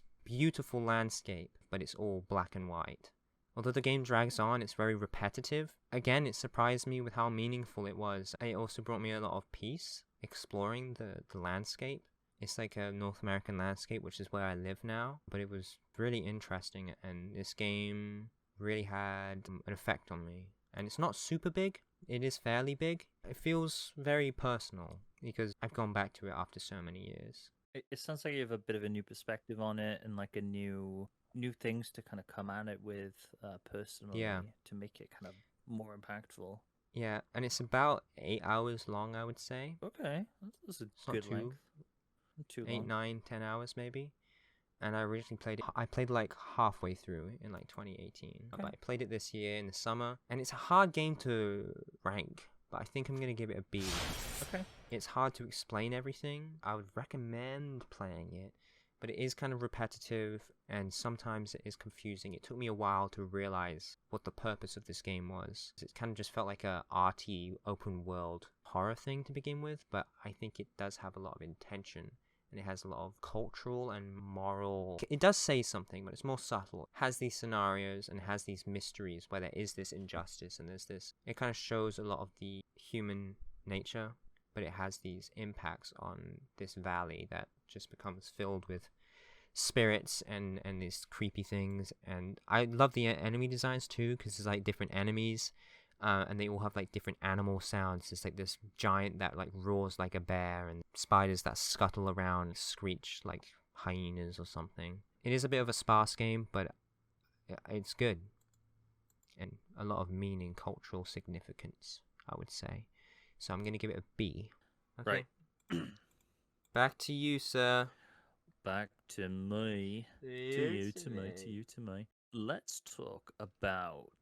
Let's do a good one. But let's talk about Guilty Gear Strive. This is on my list for games that came out this year. It came out last year, but there's constant new content coming in. And if you don't know what Guilty Gear is, it's a fighting game series. I've played the first one. I've played a couple of the other ones. This time, I've played a lot more of this. This is like the first time with a fighting game where I feel good, in quotations. I'm not amazing, but I feel like I'm learning. I feel like I'm actually like doing cool combo moves. I'm engaging with the mechanics, and I'm able to like beat my friends who are good at the game. So this year, a few characters came out. Baiken, who's a fan favorite, Testament, Bridget, and Sin came out really recently. Some of those were really big names, and the community like really enjoyed them, and they got a lot of people into it, including me. There was a cross-play beta because PS4 and PC are going to be compatible, or they are now, and you could play the game for free with all the DLC characters for like a weekend. I put in like 15 hours with some friends in that weekend. It was so much fun. And I bought the game, I bought all the DLC characters, and it is just a solid fighting game. I don't really want to describe the mechanics like too much as a fighting game, but there's a really cool thing called the Roman cancel, where usually in fighting games you have like a special move meter. I'm not very good at doing special moves. Instead of doing that, you can use the meter to Roman cancel, which basically cancels whatever you're doing. And if you do it at the right time, you can follow up with another attack and go really offensive, or follow it up to do like a block on your opponent that you wouldn't usually be able to like block. It gives people like me, it makes me better, and there's more options, and it just makes the game more fun. Overall though, like, the visual style is one of the best I've seen in a game. It's just so beautiful and stylized. All of the HUD elements, the sound effects, the music is godly. Each character has their own like vocal theme that like means something and sounds different and is experimental, and they're really good to fight to as well. They have so much weight to them, and I've just been listening to the soundtrack on loop. The characters are like the best. There's so many cool ones. None of the characters are like badly designed mechanically or visually. Every character in this game would be like the best character in another fighting game, in my opinion. Even the weaker ones, like Leo, I feel like is a really cool character. He'd be one of the best visually in, say, Street Fighter. There's just so many cool ones, and they all have such unique abilities. I'm gonna just talk about my favorite for a bit, which is Jacko. Jacko just looks super cool. She's got this like disco outfit, red hair, and these little minion guys. And her gimmick is she summons these minions, and they act as, you can like throw them around in the battlefield and put them like behind someone and then attack them with the minion, and you attack, so you're like stun locking them. And that sounds really broken, but she's one of the harder characters to play. Myself and my friends were really surprised. Like, I picked her and took a liking to her over everyone else, because most people find it too hard to play, apparently. So I have this sense of pride, and I just love her. She's so much fun. And just the gameplay with her of like putting the minions down and managing to get the minions to hit the people, and they're not even annoyed by it, because I think she's a fun character to play against as well. So much fun with this. Amazing fighting game. I've just kind of fallen in love with it, and I just want to draw the characters and play more. And I love playing with friends and just playing all the different characters, like rotating through them. And I can't wait for more characters, because I have the season pass, so any new characters I'm going to be able to play, and I might talk about it next year. I really want to give this game an S. I really want to give it an S, but I think right now I'm going to give it a high A. Nice. Awesome. Yeah. And it's red. Yeah, like Jacko. Yeah, it looks awesome too. It looks beautiful. It's so The one thing about Guilty Gear is the animation style, and also the visual, the actual art. Yeah, amazing art. Listen to some of the music. And it's Guilty Gear, so if you like fighting Bobs, games, then there's also that. Yeah. Yes. Sexy men, sexy women. Oh, there's definitely sexy men. Yeah, very sexy people in Guilty Gear. Like Sin Kisuke. Oh, Sin. Maybe don't go after Sin, because he is like 10. What? Yeah, he's 10 years old. Guilty Gear also has Crazy Lord. Don't. It's fun to look into if you. I was just on Google Images. I didn't know his age. Yeah. Look at him. He's 10. He's 10. That comes across in his He looks like character. 35. I know, he's 10. He's okay, he's Sin is Kai's very son. handsome. Sin is also He's very very handsome. fun. He fights with a flag. Hey, he's 10, man.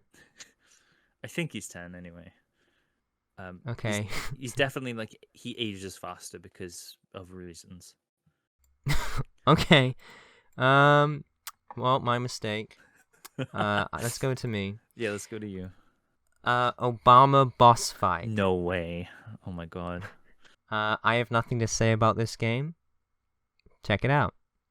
Really? My next game is Lisa the Painful. It's an RPG Maker game, but you wouldn't think it.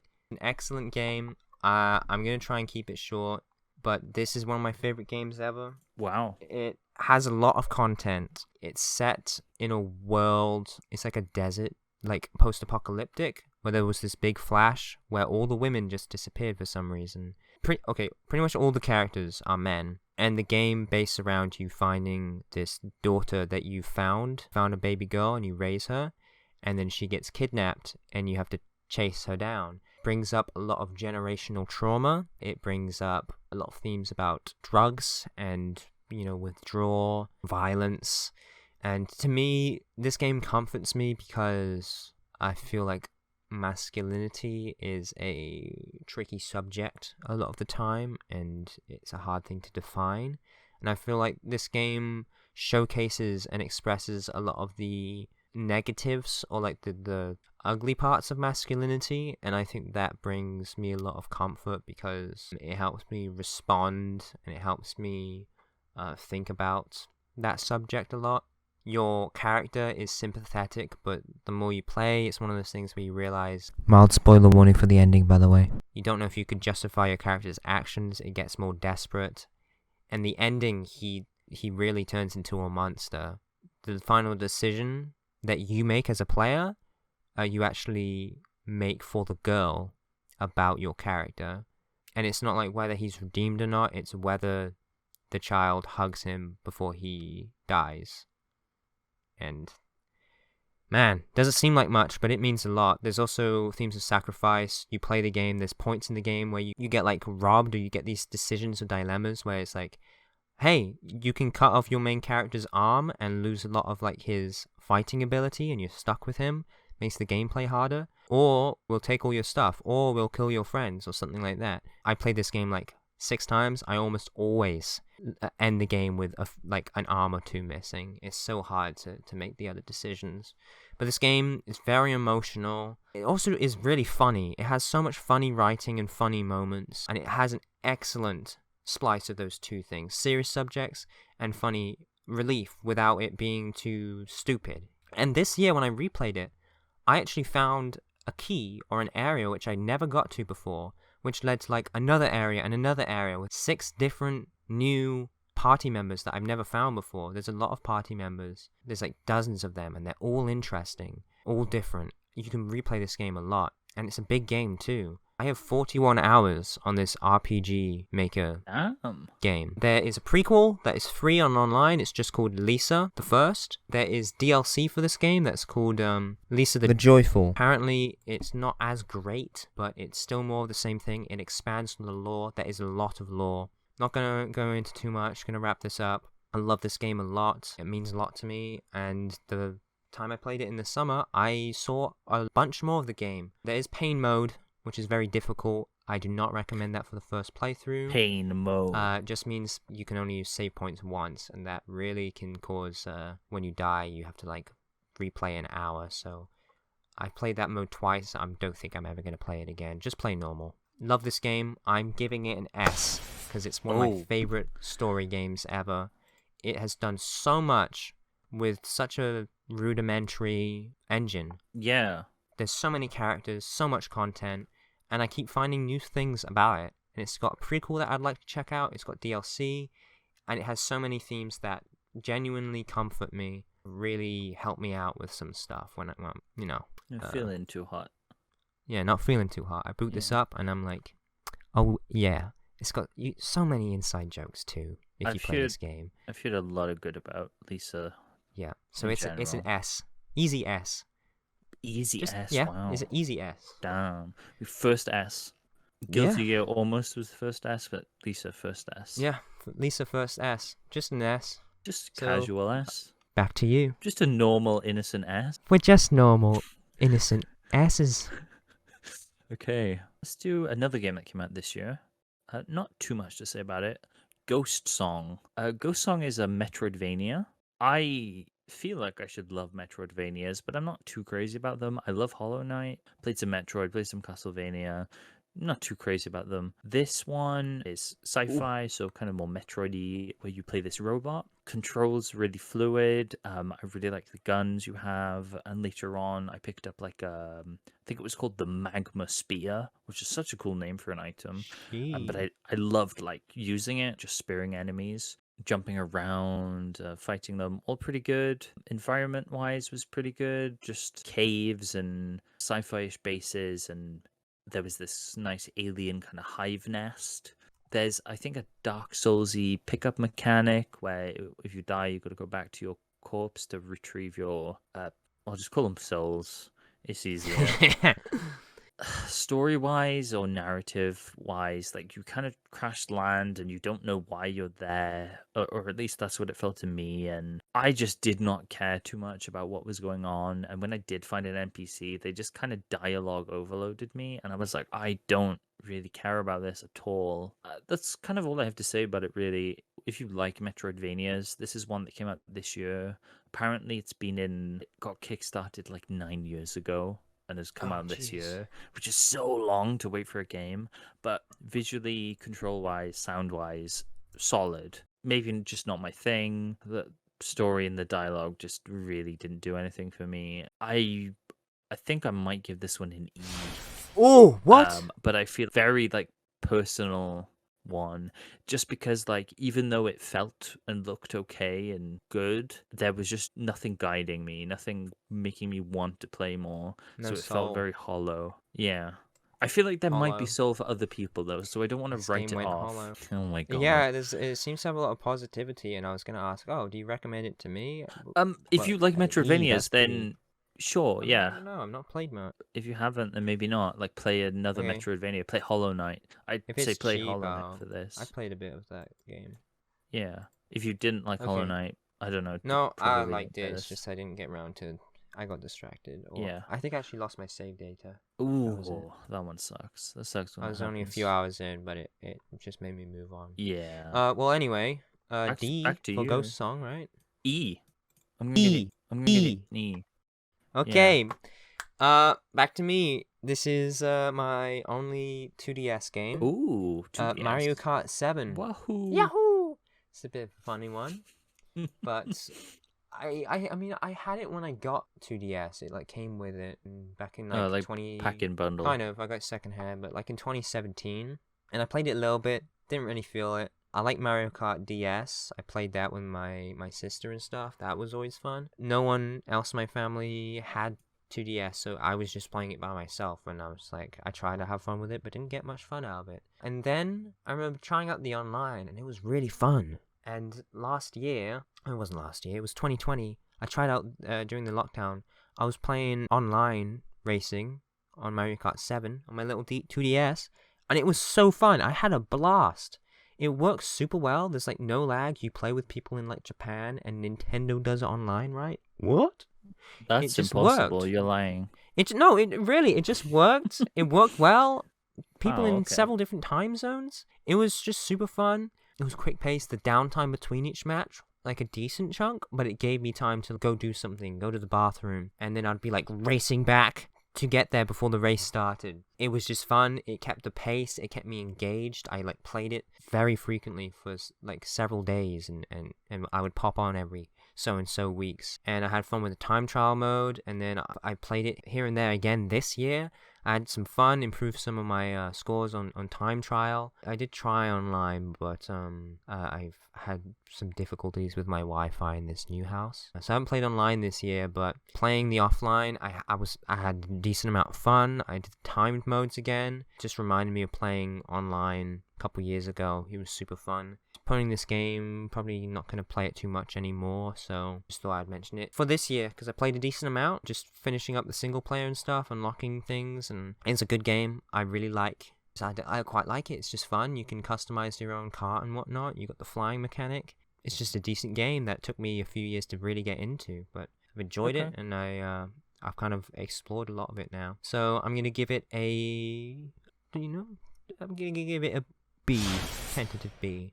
Okay. It's especially if you have online or friends like local play, but you probably have one of those things. If you just play single player, then it's not super great. It's maybe like a low C. Yeah. But online or a local co-op, that's super fun. It shines a lot, and it's still very popular. You could still find matches very easily. I feel like you can't go too wrong with Mario Kart, like especially if you have online. Yeah. It's probably going to be pretty solid. Yeah, solid B.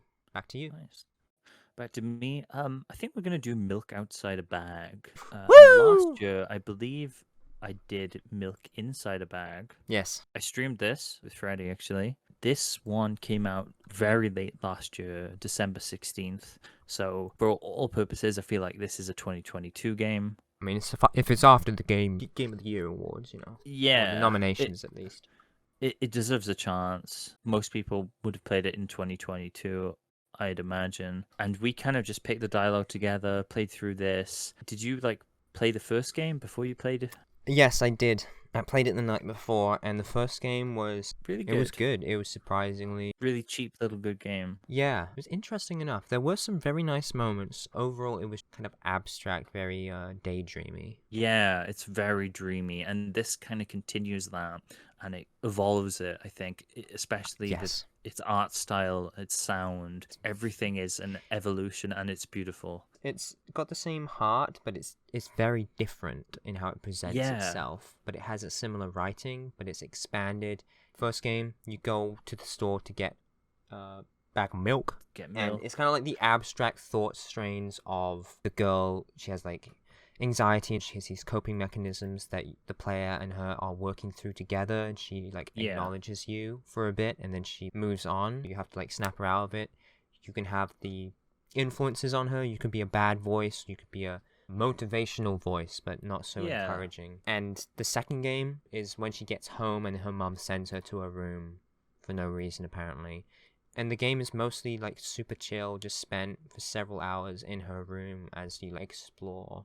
Yeah, you kind of play a voice, almost like a hidden best friend or something like that. I think it's inferred that her medication like brings this voice about. So I guess conscience is kind of what I'm trying to say, maybe. Yes. And if the first game is about someone with anxiety and mental health difficulties going outside to try to get a bag of milk, this one I feel like is more introspective, and it's someone with anxiety and kind of these mental difficulties in their safe space, kind of learn more about them intimately. And the way we were picking dialogue was trying to be more comforting. So things we knew would trigger her, we didn't pick.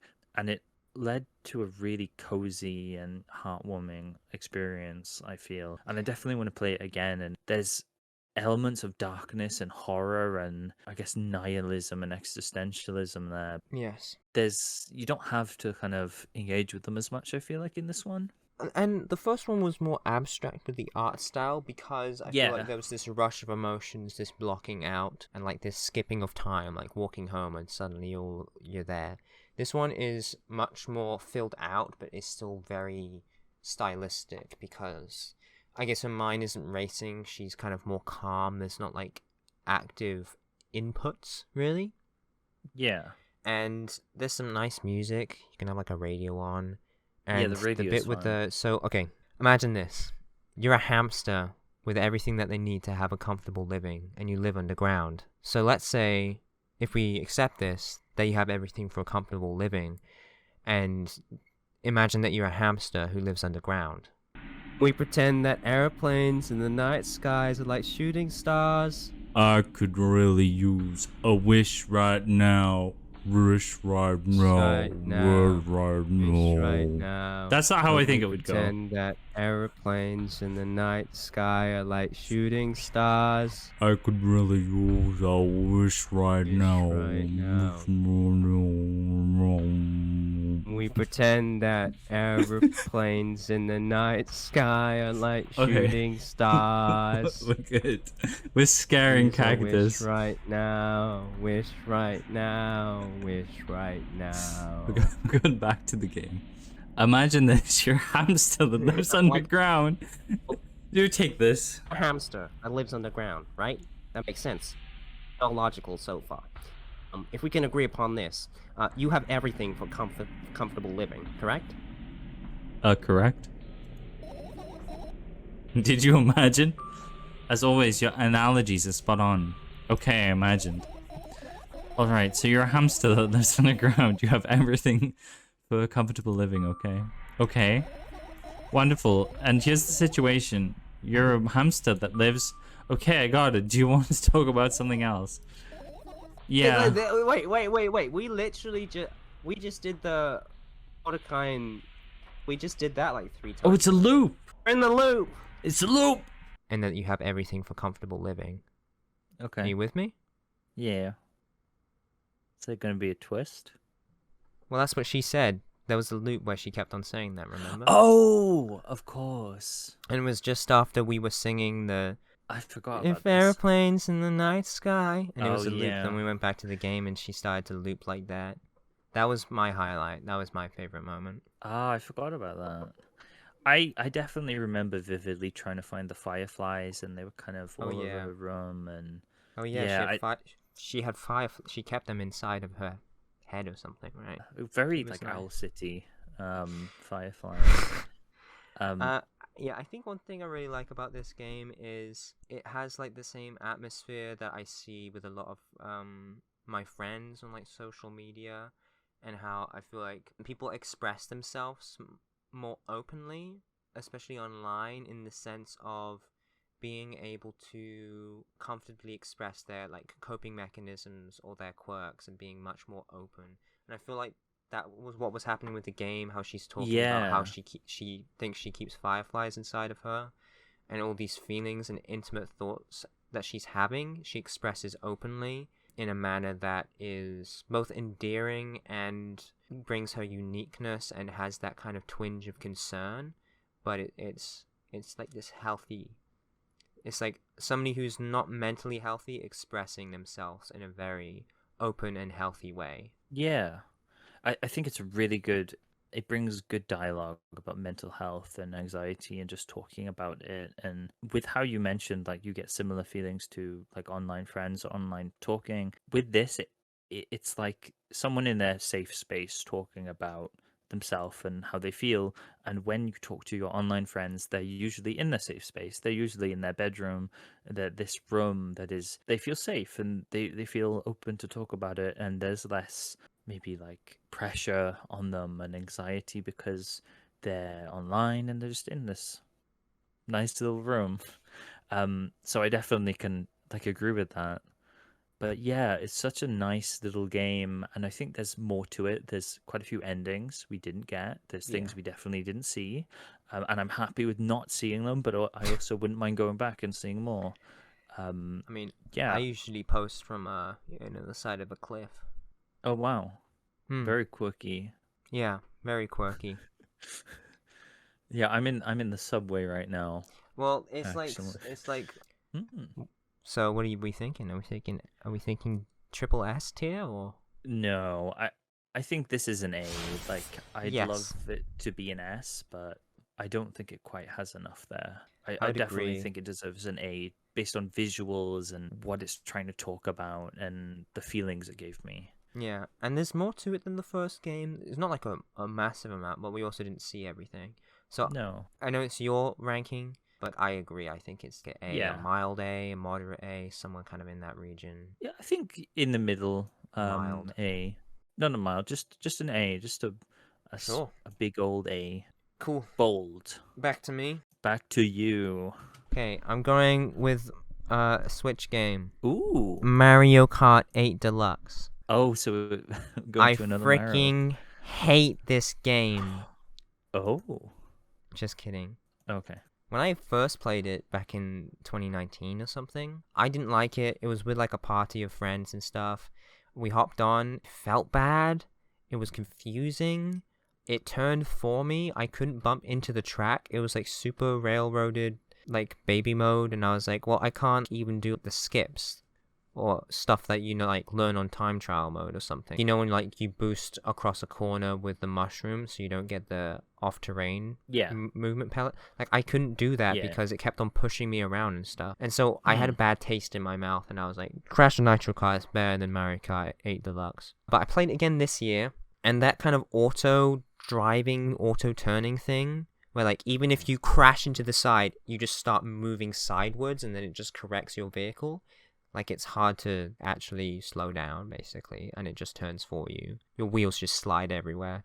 It's just like accelerate, and you either turn really good or you turn okay, and you can't do any skips. But you can turn that off. It's a little hidden, but you can turn it off. And when you turn it off, you can actually play the game properly. And it's a good game. The character roster is like really bloated with just like weird characters. Metal Mario and several babies and like all of the Koopalings. All of them? Bowser's like 7 kids. Are they even different? Could have we just had like one of them with like skins or something? Yeah, they're skins, or it's like a random. So the roster, like, I guess it's okay to include all of them. It just means when you look at the roster, it's bloated with just characters which make you go like, why did you add them?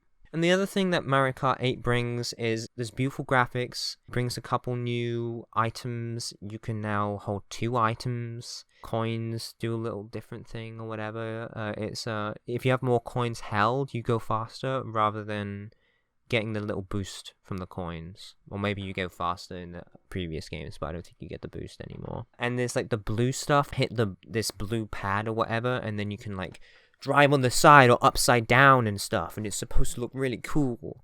The only mechanic it really adds is a slight change in handling, And also, when you bump into another racer, instead of bumping into them and losing speed or something, when you bump into them in that like climbing on the wall hovering mode, you spin around and you get a little boost, which is nice. But aside from that, it doesn't really change anything mechanically. It gives up freedom for the maps to be designed in crazy ways, but all it really does for me is it just makes it confusing. I don't know what the track looks like because I'm constantly upside down or on the side. And you can be on the track normally with tires and like go fairly sideways. And then you can also be on the hovering thing and be upside down. And it's just confusing, and the camera angle often doesn't allow you to really see where you're going. It did not give me a great experience, and I felt like the hovering thing wasn't too fun. It just made things confusing. It made things muddled in my head, and it didn't really add anything mechanically. Visually, it allowed the tracks to be a bit more different. It just meant when I drifted, it was being warped by the turning and twisting of being on the wall and the ceiling and stuff, and it wasn't super fun. I did have fun with my friends. It is Mario Kart, and it is okay. It looks nice, but I think the additions from 7 just don't add to the experience for me personally, and so I didn't like this game as much. It was okay, but also it's still like full priced. It was re-released from the Wii one where they added a decent amount, but I still don't feel like it's really added too much from 7 even. Like so many years between 7 and 8 Deluxe. And so I'm just going to give it a C and express that I don't like Mario Kart 8 Deluxe that much, and I think the additions were either neutral or just kind of made things confusing and less iconic. It does have a nice map roster. It has a lot of tracks. It's but getting also even more, right? It muddles it and it confuses it, and it's just like, well, whatever, you know? I don't get really tied to the tracks. I was gonna, when you were talking about Mario Kart 7, I was gonna say, well, next year you can play Mario Kart 8. I'm kind of glad I didn't know, but it would have been funny. Yeah. Well, you know, it's okay. It's Mario Kart, but I don't like the new additions much. And also, customizing the vehicles didn't feel as cool because like a lot of it was already unlocked, and also you have to like press a button for the stats to bring up. So like for a while I didn't even realize that. I thought the stat thing was like out the window, but there's like a couple button prompts that you might miss that you can turn off, like the auto turning and stuff like that. So do keep an eye out for that, because that really affects the gameplay experience. Maybe it's a good way to have an option, but by default I didn't like it. It gave me a bad impression. And also when you're playing with someone who has it on and you have it off, it kind of feels off because some people are sliding around and you are on like a completely different physics drifting mechanic thing. So maybe it makes it more accessible, but when it gets mixed in or you don't know that it's on, it does mess around and it just makes it hard to grasp the feel of the game. So that's what I got. C. That's why it's a C. Back to you, sir. Okay. We're going to pick a really recent one. Came out, I want to say in like October. Signalis. Been looking forward to this game for a while. I managed to play it through the Humble Bundle Vault or whatever it is. The day it released, it was in that. And I bought Deathloop, so I had the bundle for Deathloop, and I could play Signalis as well when it came out at the end of the month. This is a survival horror game that's very cool looking. It's cyberpunk. It's got this like pixelated graphical style, but it's full of detail. The characters look really cool and blamey, kind of anime. I guess not many people would know what Blame is or Blam, but I really like how they're designed. I like how the world space is designed. It feels really cool to like explore and walk through and to interact with everything. Some parts are like first person, and it's like this almost, I guess, isometric game, survival horror game for the most part, but there's like these 3D first person sections in there which are really interesting, visually just stunning all around, and it's pretty good at leading you in the right direction and showing you where to go visually and stuff. Monster wise are pretty cool too, like pretty creepy enemies. A decent variety. Gameplay wise, it's very akin to like old school survival horror stuff. Silent Hill and Resident Evil kind of come to mind, the older ones. Some of the sounds sound straight up from Silent Hill 2. The save station is like a red block, which is the same as Silent Hill 2. You start off in a bathroom like Silent Hill 2 and you're looking for someone. So it immediately established and like did a lot of callbacks to one of my favorite games of all time, like top 5 games. So it had high expectations for me, which it didn't quite deliver in the story department.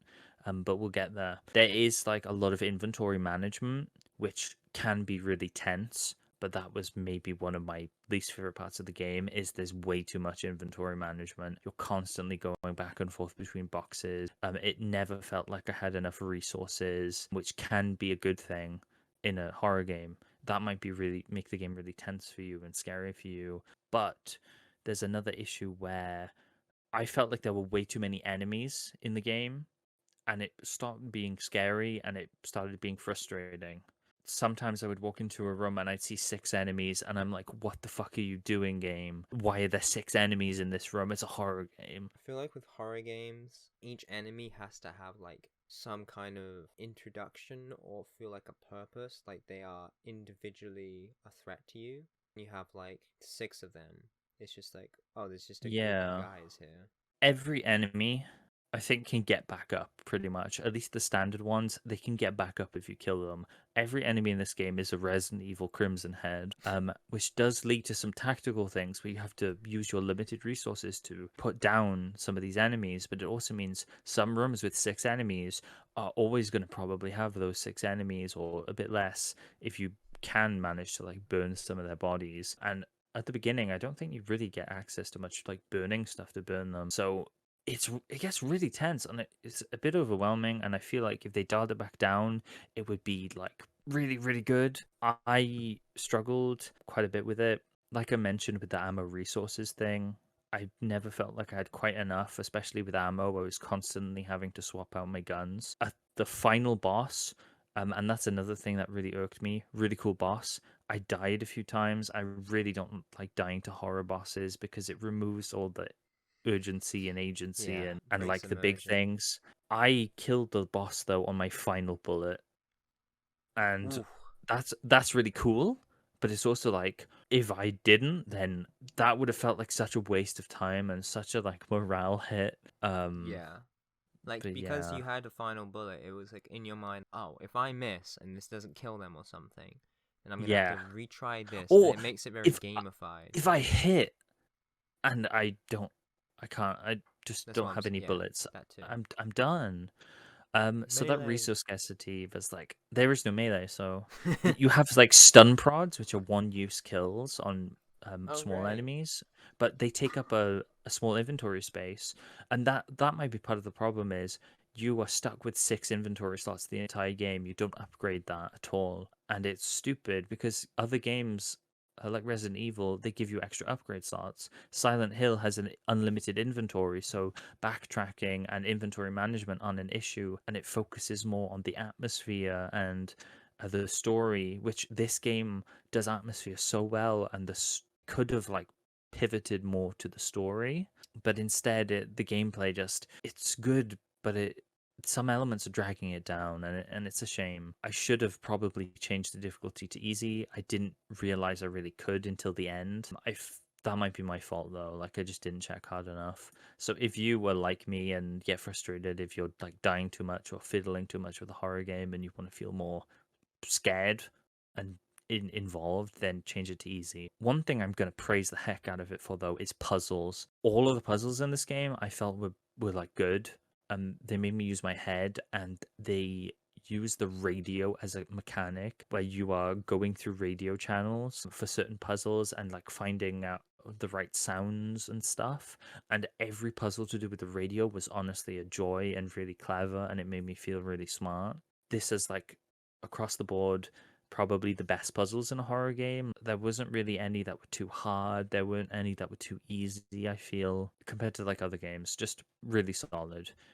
Did the puzzle element really well. Story-wise, this game is very obtuse. It's very weird, and I think there are really cool things going on in this game, but it's like Lynchian. It's so hard to decipher. That can be cool for some people who really want to like delve deep into something, me included, but I don't feel like there was enough of a core, like, emotional plot there for me to really feel invested. I felt like it wanted me to feel something by the end, and I just didn't, and I kind of feel bad for it, and I just wish it was there, because this game, with a few changes, and if the story was switched, would be like an easy S. It would be up there with like Silent Hill 2 as one of my favorite games, one of the best horror games ever. So there is a lot of frustration. It might sound like this should be on my gripes even, but I enjoyed it like so much, and it's such a good game, and I found out that it was made primarily by 2 people. Wow. And it is just insane, like how polished this is for like 2 people to Holy have made heck. this. The visuals, the music, the just story and how deep it is, and the game mechanics and systems, really, really impressive. So if these 2 people like get a team or just make another game, like I'm so interested in what they do. There is apparently a secret ending for this game, but it's so like crazy. Like last time I checked, when the game came out, you had to do like stuff with the radio in specific places and listen to specific sounds or something to unlock specific doors or something crazy. Sounds like a Metroid thing. Like, I don't know how people figured this out, but yeah. Signalis, if you like horror games, definitely check it out. If you like challenging horror games, probably gonna really love this. If you don't, just switch it down to easy, probably. It's a joy to play. People should be talking about it. I hope to see like a lot of like YouTube videos or something like talking about it and how good it is. Yeah. Yeah. It is overwhelmingly positive on Steam, incredibly so. A lot of the negative reviews are saying, I wish I could pick mixed. One person Yeah. saying they couldn't play because of accessibility. And somebody saying, protagonist is involved in sacrificing people in witchcraft, not someone I want to play as. So keep that in mind, guys. I don't know about that. This one person just says that they did something bad once, so I don't know if this is a protagonist I can get behind. I'm not really even sure how to rank this one. It like sounds so close to an S, but at the same time, it seems like it does have like you have big gripes with it. Yeah, I definitely can't give it an S. I feel kind of, I want to give it an A, but I don't know if I quite want to give it like an A personally. I think I'm gonna give it like a really high B. Okay, I think that's but good. That's still okay. Definitely check it out. Yeah, this piqued my interest. You have very good taste in games. Also, it seems it's not very expensive. I think this is like £16 or something. It's full price. $27. I spent, I want to say, a good like 13-14 hours on this. It's like survival horror game length. Like, it's not a quick game. So yeah, it's chunky though. Signalis. Cool. Bing bing. Okay, Caleb. Oh, it's me next. So you're next, yeah? Yes. My next game is Smash Bros. Ultimate. Ooh, I think I had that one on there last year. You did. So I've never owned Smash Bros. Ultimate, but I've played it with 3 friend groups, basically, or social groups, throughout the years. Each social group, I played a bunch of Smash Bros. Ultimate. It's the only Smash game I played, but I really like it a lot. I played it in 2019 in Wales, and then I played it a lot during my internship in 2019-2020, and then recently I've been playing it this year too, and I've gone back into it, and man, it's a great game. I like it a lot. I've had so many hours of fun, easily 100. It's fun. And just like that socially playing, like not owning the game, like with friends, like probably 100, 150. And love Donkey Kong and Luigi. Those are my mains, I'd say. Play Robin. So many characters, so many good little details. You got the baseball mini game. I made some custom levels and stages and stuff. You can make your own character. You can get Sans the Skeleton, baby. World of Light, I've not really touched. It seems very... I've kind of researched it a little bit. It looks really big. It's very big, very arbitrary. It's very disappointing, apparently, compared to old games, like with the... Yeah, Subspace Emissary was in Melee. I loved that. It was so good. Yeah, it's kind of more shallow, but some people just enjoy the content and the variety. And there's just so much in the game, so much packed in, so much Nintendo Easter eggs. There's like lists of thousands of characters and item descriptions and music. It's excellent. Problems I do have with the game is a lot of the newer characters I find a bit frustrating. Byleth, I think they toned down a bit from her initial release. She's still super strong. Pirate and Mithra is my new bane of existence. A lot of the new ones feel unfair with their moves and move sets, range, speed, hyper armor, and priority basically. But it's a fighting game, and I usually have issues with fighting games. I'm not usually super big into them, but it's like a platform, fast-moving one, character-based. I just really like it. I've had a lot of fun with it. With my new social group, I'm actually one of the better players, so ka-chow. Take that. Damn, Chad. Probably number 2, if not 1, but mostly 2. Colin usually beats me, but last time I... Do you mind if I chip in? Because Yeah. I played some of this year too, and last year. I play it with my little brother, and we play together, and we'd love just like unlocking characters together. So mine would be probably a bit more casual, like because I'm up against a literal 10-year-old. Although, well, sometimes it we feels play- like that with me. we play with a mode where if you lose, you get the winner gets like weaker. But usually, I'd get like really weak until he can beat me. That happened. We did that too. I made a custom game mode which was called like Stallion's Party or something, and it was Yeah. like that. So it's cool, and you can adjust stuff and make your own game. Yeah, modes the too. adjustability options are really cool. For characters, I like playing Inkling, Lucina, and Samus. They're my 3 favorite ones. to Yeah. play. Colin plays Samus. Samus is fun. The full suit one. It's a great game. I have had quite a bit of frustrations in the past, whether that's like playing against somebody who's really good or playing against characters that feel overpowered. I mean, I love my boy Donkey Kong. I think he's great, but some characters are like, you can't. It's very hard to they do stuff. counter Like you. King DDD, I like King DDD. But if you're playing 1v1 against someone and they choose a good character and they're good at the game, you have like, oh, you're in for a world of hurt. I kind of want to give it an S, but I have had some frustrations with it, and especially some characters do feel unfair, which does bog down the game if you know you're playing with a group and somebody keeps picking overpowered characters. It is a good game, but I also haven't owned it and I haven't like experienced it fully, but I've had so many fun hours with it. I'm really unsure whether to give it a very prideful A or an S. But I suppose it is special in a sense, but like it's not really special to me. It's more so it's been great to bond with people with. I do love it, but I feel like I'm not like as super, a little bit more casual about it now. So I think I'm just gonna give it a very glowing A. That Just seems missing fair. out on that S, but it is very good. So super strong, Monkey Kong A tier, and they got the DK rap, Ooh. so that's pretty good too. That. You know, DK Rap is S tier, but Smash Ultimate's A. So back to you. We're gonna pick a big one. Really fan favorite game, I think, that just gets like more and more relevant and played every year. Metal Gear Rising: Revengeance. Is that the one with the Is- zombies? No, this is the Senator Armstrong one. Yes. From the memes. This game, though, isn't just memes. This game is amazing. I played it before on the 360. I finished the first couple levels, but this time I bought it on PC, and I have played the whole like main campaign. Haven't touched the DLCs. I'd like to, though. They sound really cool. Gameplay-wise, this game is so much fun. It's an action hack and slash. You play as Raiden. You're a cyborg.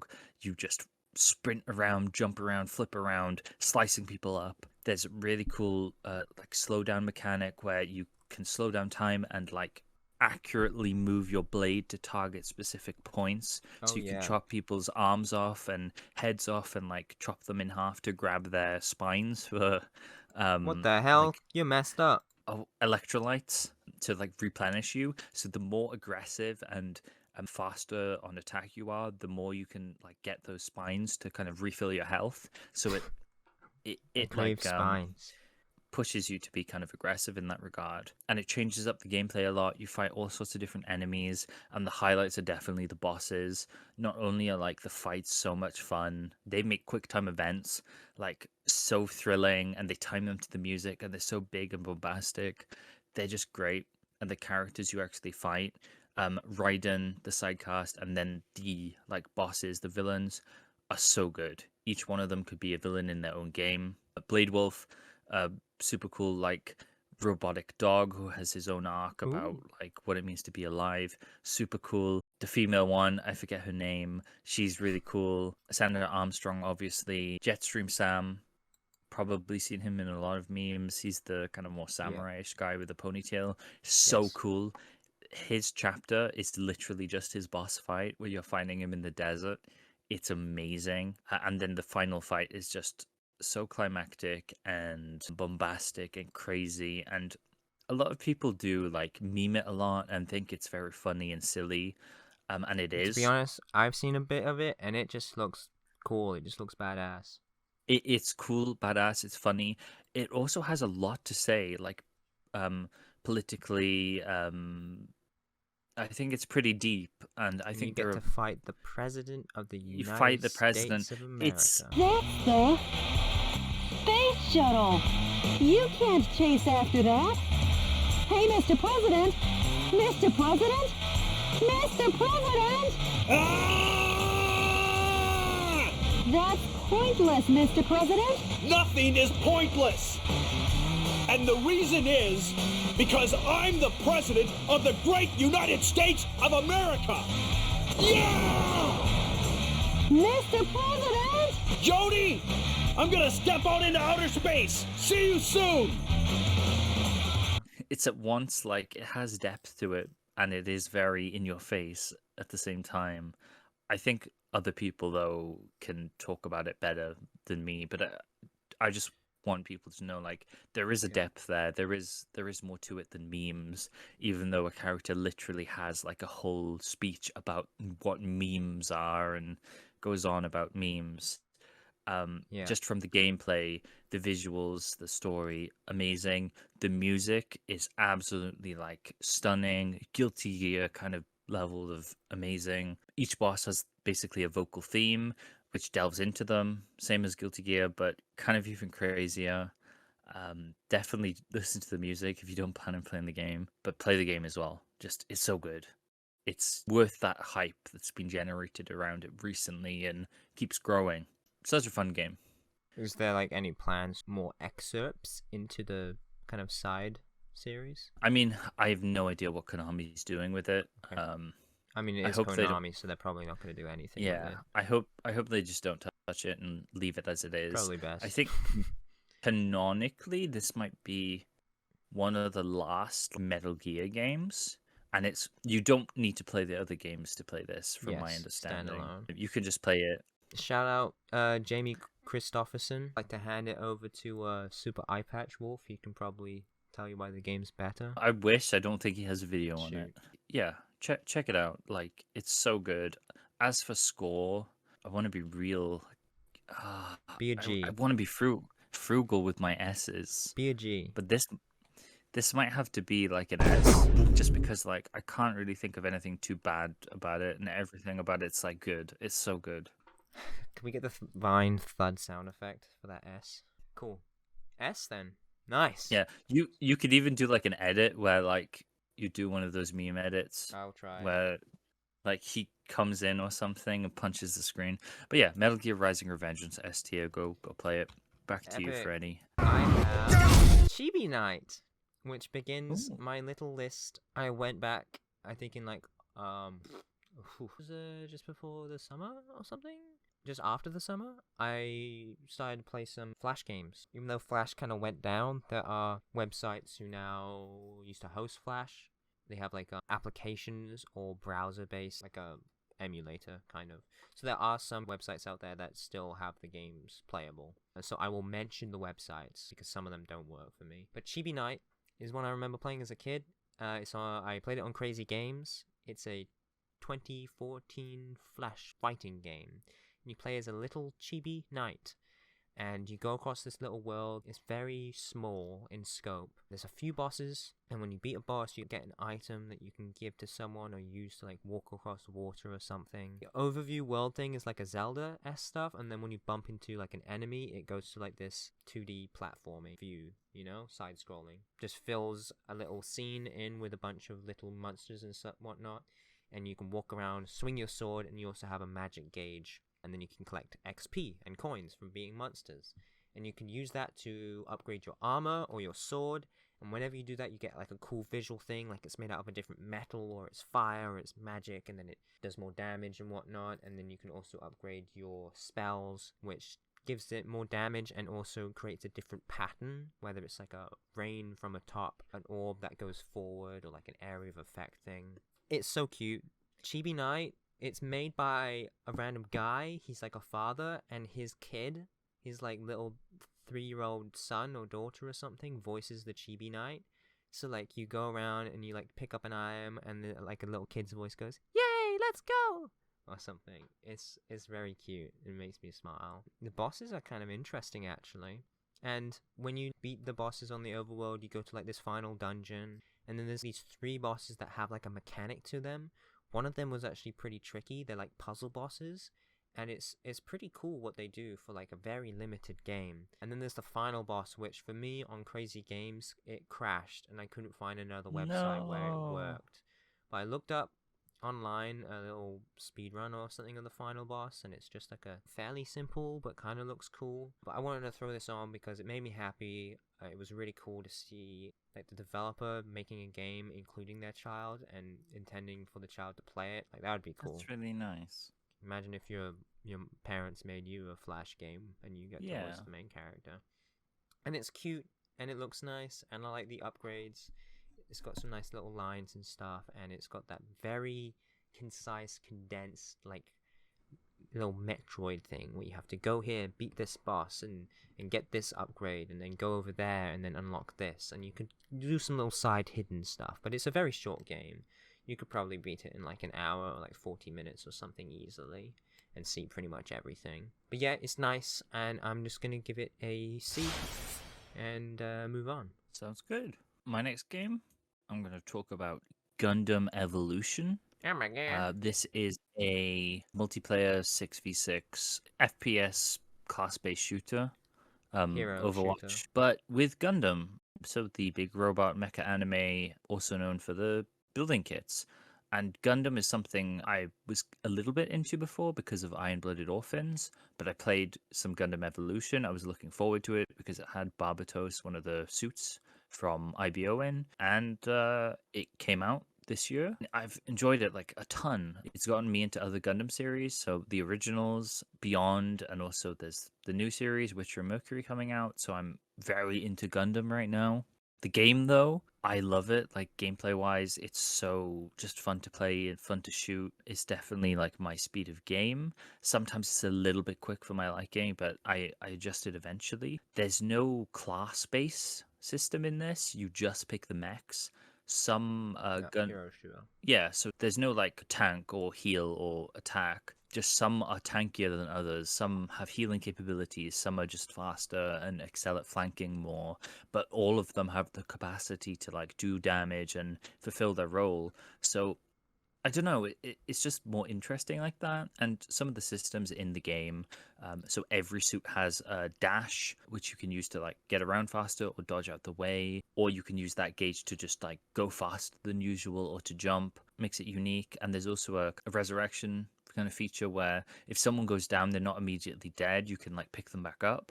Like in Fortnite. But if they're like damaged more, then they'll die. And you have to kind of be really careful. Like, do you risk picking someone back up? Someone might shoot them down. Someone might shoot at you and kill you too. Trying to play that and getting like better at the game, finding out more about the suits like outside of the game and getting a better connection with them has been so much fun. One of my favorite ones is flight capabilities, and you can like fly and disengage from people, as well as throwing like a napalm grenade that does AoE fire. He looks cool too. Really fun to just like fly up away from everyone, drop a grenade on them. It's great.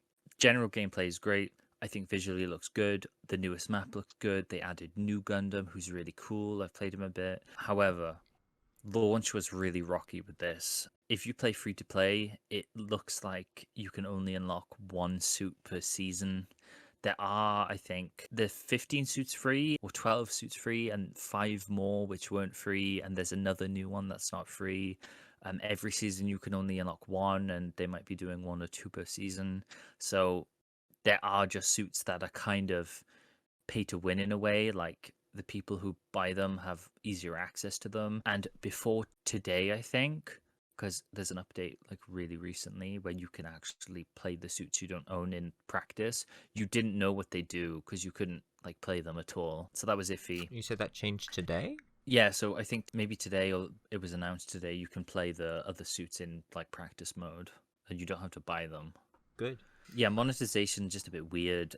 Skins and stuff are like fine. A lot of the paid for skins look poopy anyway. There isn't much progression, and that's another thing in the game. Like there's a battle pass, which I finished the first one really easily. There just isn't like any quests, or there hasn't been any big events in the game, so it doesn't feel like you progress much, and you don't necessarily need that, but it would feel nice, and it would maybe give you an incentive. Like if you got a tiny bit of gold per match, then you could build up to buy more of these suits to play more of them. Just doesn't seem to be much interest, and so less people are playing.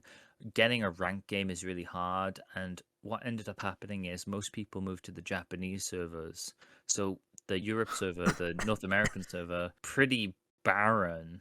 So me and my friend who plays from like Thailand, we were playing in the Japanese server where more people play because the Japanese love this game. So I love this game so much, but it's had a really rocky start, and I don't know like how much it would live like longer. If you're looking for a shooter game or like a multiplayer shooter game, like maybe check it out. If you like Gundam, like for sure, have a look at it. I feel like it's maybe a bit niche, but yeah. If you've got a group of friends, like maybe try it out. For a score, I've really enjoyed this game. Not gonna lie, I put in a lot of hours like in the time it's been released, which is late September. 80 hours or something. I'm gonna give it an A. Cool. A couple questions. Yeah. So, were there like particular lag in the Japanese server, or were you running fine? So, for me, not much latency at all. I was on, I think, about 50 ping, I want to say. That's fine. From the UK, and like only now and then would I have like a spike. So very good. I was owning some Japanese players, I'll say that much. So it's just because it's mixed on Steam, and a lot of that people are saying like, oh, it's dead, there's no players, fix the servers, can't get ranked matches. But I guess a lot of that is alleviated by going to the Japanese servers. Yeah. But I do see Also, complaints about ranked even in the Asia servers. Really? I guess that might be a time thing. I guess I played at launch as well, so there was a lot more people playing at launch, and that's when I played the most. That was summer, right? So that's my experience. September, October, September. Okay. So would you recommend it, or is it kind of like almost over? If you like the sound of a new shooter game, a Gundam game, multiplayer, kind of one like that, if you have a friend with you or a few friends, like definitely like try it. It does look cool going through a city map. Oh, the city like map's so Gundam good. Going through. That looks really fun. It's especially brand new. Like flying up with So like Ashima or something. He's very fun in that map, yeah. Yeah, he looks really cool too. I'm looking at them. There's some cool designs. He's a cool boy. There's some really cool Gundam in there. Yeah. Okay, I'll go next. Yep. So next I have Effin Worms. Do you know this one? Effin Worms? I know of worms. I don't know about Effin Worms. It's like a flash game, and you are a big worm in the ground and you eat people. Oh, yeah. I actually do know about this one. I remember seeing it as a kid. It's a classic in at least UK schools. Like, hop on, try and find a website. The memories are coming back. Yep, they're flooding back. So I decided to replay the series because I remember liking them as a kid. It's like a flash arcade kind of game. I played this on Crazy Games also, and it worked fine. Effin Worms 1 is like very basic, janky, but it's decent. It's an okay flash game, pretty quick arcade, not too interesting. Effin Worms 2, I'm just doing all 3 games because it's very short. Effin Worms 2 is very much improved. I definitely recommend playing it over 1. The controls are better. You can like snake in and out of the ground way easier instead of just being launched up and stuff.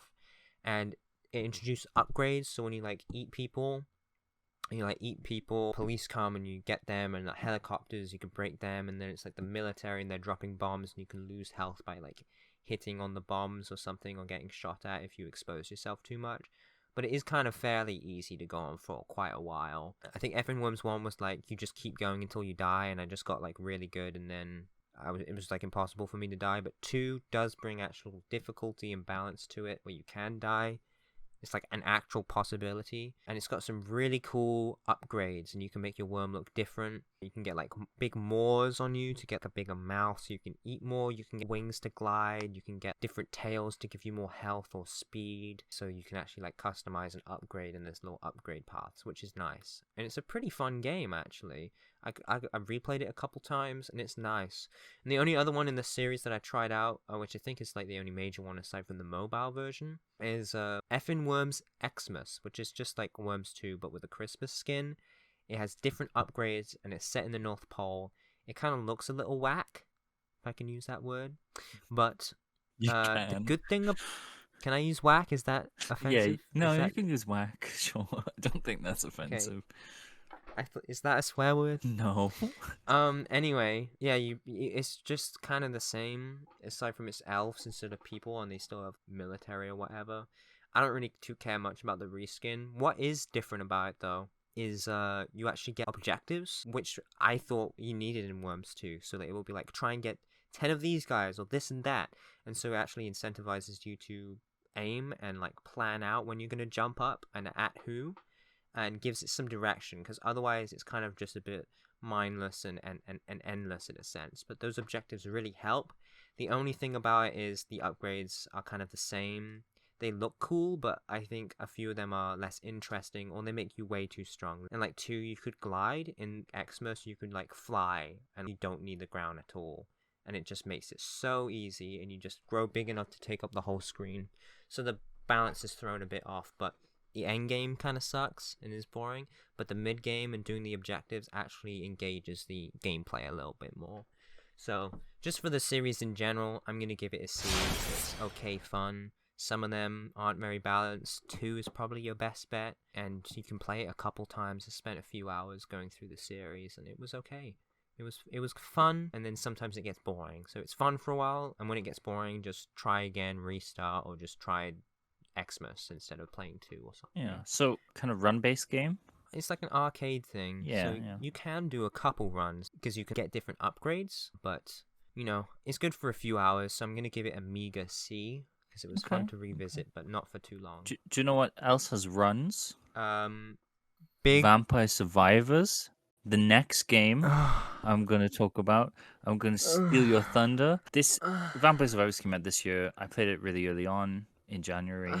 It is really fun, and a lot of people are talking about it, and they say it's the equivalent of crack, which I'd agree. It's very addictive. Basically, all you do is you play a little dude, and waves of enemies come to you. First, like bats, and then like mummies and stuff. More and more monsters come to you. But the more you kill, the more gems you get, and you level up, and you pick a power up. And as you pick these power ups, you basically become a massive hail of like powers and bullets and whatever you want, leading to some people calling it bullet heaven. And it is just fun to do and pick your power ups, pile on all that damage you're doing, and survive for the 30 seconds a run lasts. There's. Yeah? It's 30 minutes. 30 minutes. Oh, did I say 30 seconds? You said 30 Oh, seconds. 30 minutes, yeah. 30 minutes. 30 minutes max. There's a bit more to it in that some weapons can be like powered up if you have the right combinations, and that's kind of fun to discover and mix around like what you're using.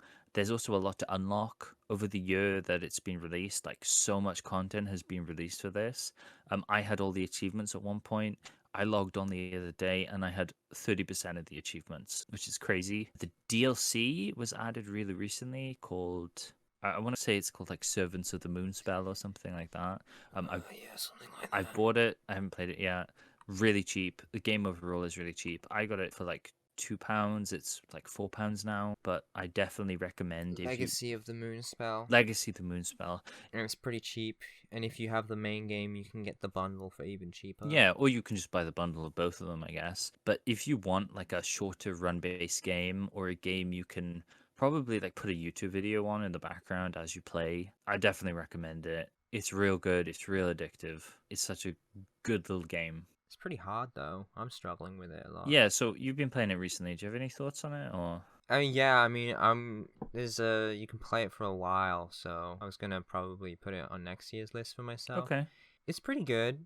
I do like all the upgrade paths and how you can make a build, and I appreciate that it's just automatically firing stuff so you can focus on movement and your build, Yeah. which is good. I find the different characters, I know that like supposed to be subtle changes, but some of them just feel kind of useless, or maybe I don't Some know of how them to do. utilize them. Yeah. But some of them are just like, yikes, why? You'll get later ones which are more and- interesting. This character's not very good, but there's someone called Poe who is super slow but starts with garlic. Yeah. I'm playing the old man with garlic. Garlic's my favorite one. By the way. Garlic's a really Like, so- fun one, like early game, because Yeah, like they I like just it a run lot. into you and they die. The one time I got super good and I was like almost invincible. I was just running at people and they were dying, and I was 16 minutes in, and then that's when the no control malfunction happened. And I died, Yeah. which is a bit annoying. I feel like there's could be a lot to this game. Right now, the progression feels super slow, which is a bit funny. Because I feel like there's a lot, but I'm not really getting anywhere right now. But it's a decent game, and I've played a lot of games like this. Yeah. And it does do things slightly different for good or bad, but it is a cheap game, and there seems to be a lot of content. Yeah. It shocks me, but I'm also very happy about how popular it is.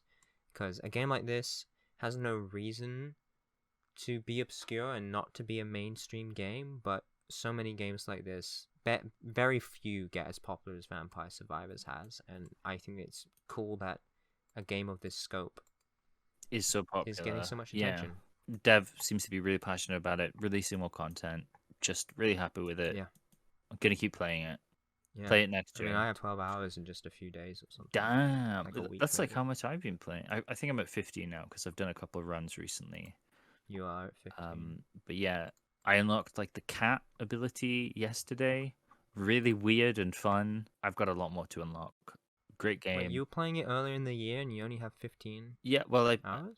played it a bunch earlier in the year, and then I played it recently for a Oh, few wow. hours. I'm gonna give it a B, I think.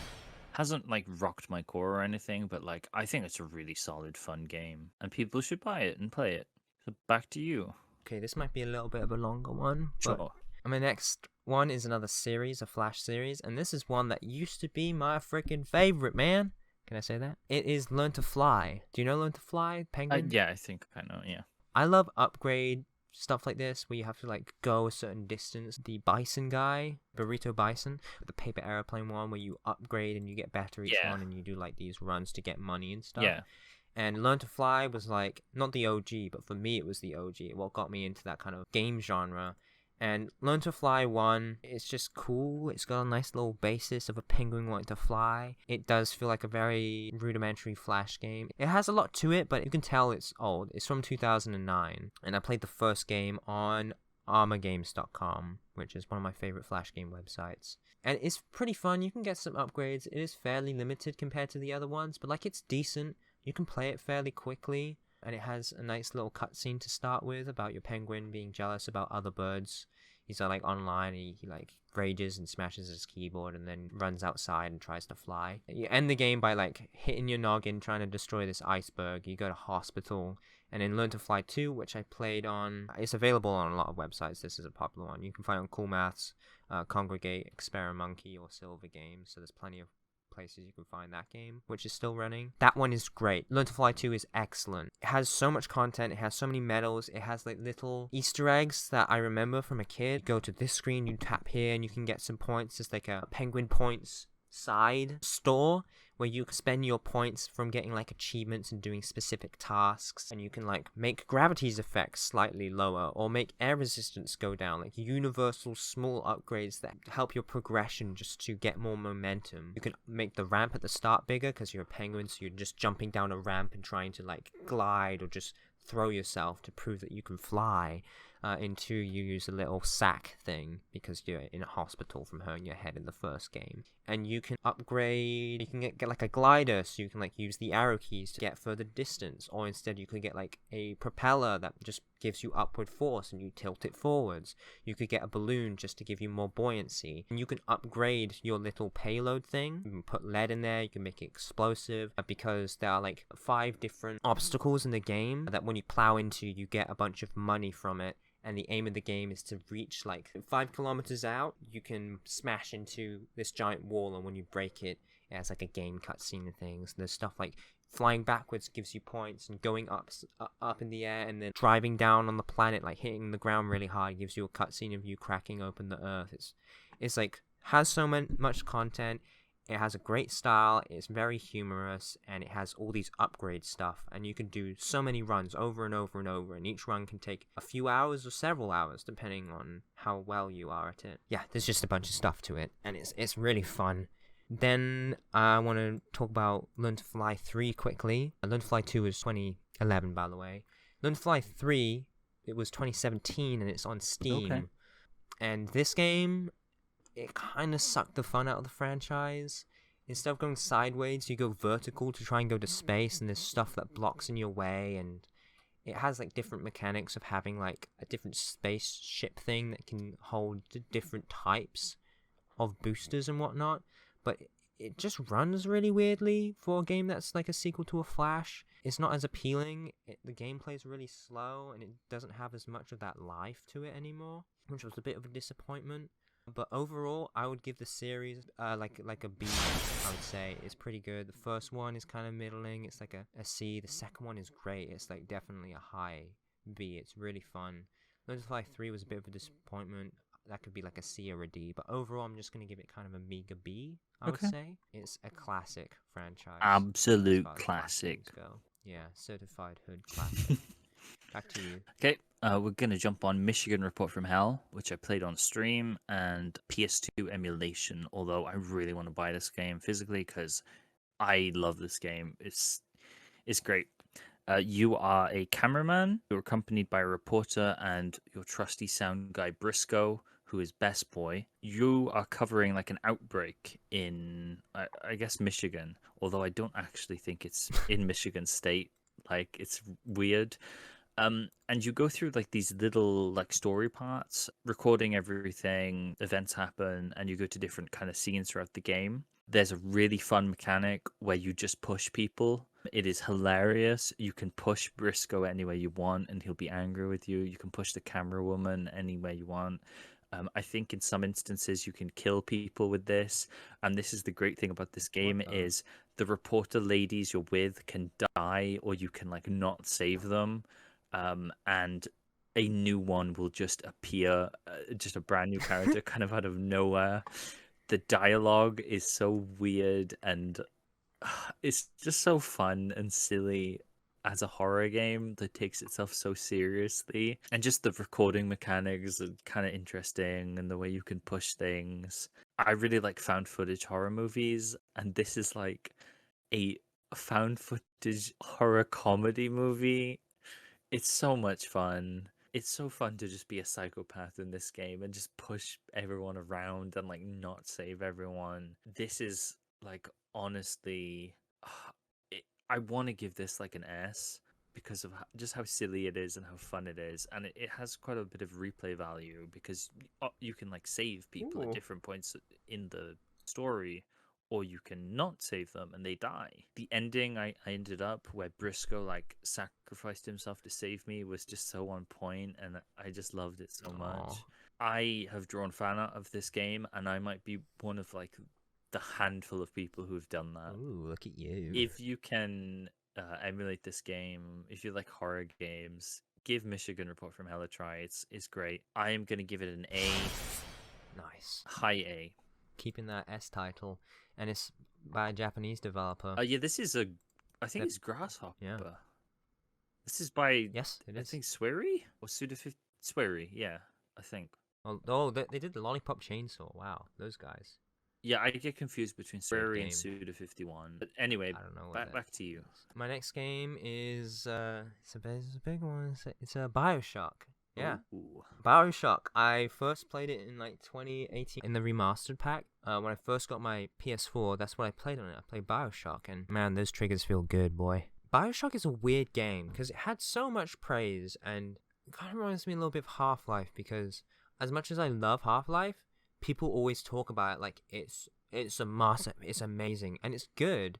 But whenever I play Half-Life, I feel disappointed because it's not as good as what people say it is, even though I still really like it. And I feel like that with Bioshock. It's a good game. I really like it. And then whenever I finish playing the game and I think about it, and I hear people talking about it, I'm like, why do they love it so much? Like, it's good. FPS that has like magic system, light upgrades.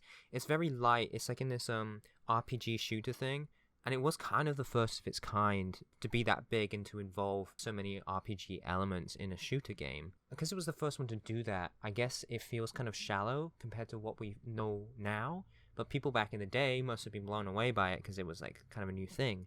And it's a cool concept, but I kind of struggled with it for a while because it kind of felt like a C to me or something. Like, it was good, maybe a B, but people just rant and rave about it.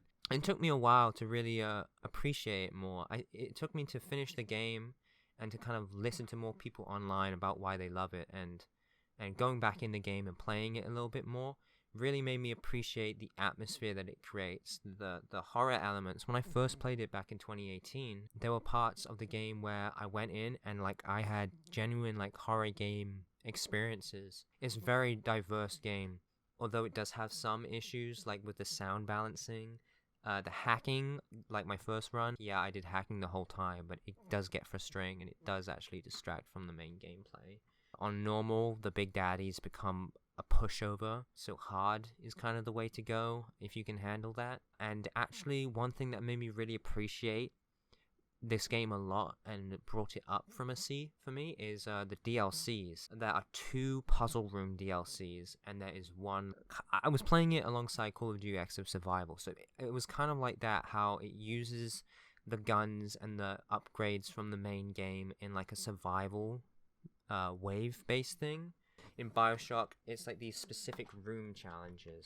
So the first 2 like puzzle rooms really made me realize that the elements of Bioshock are quite diverse and sandboxy, and it gave me a lot of flexibility. The first one was okay. I kept on dying on my second run, and I was like trying to get the speed run because it encourages you to do that, and it was a little bit janky. But the second puzzle room with the Ferris wheel was really fun to speed run. It's like little hidden bits and tidbits here, and I like made my own run line and managed to get under like a few minutes or something like that. It was really fun and made me realize all of the elements that go into the game and made me more intentional with playing. And then the final little DLC bit is like a hub where you have to defeat these 8 rooms or something.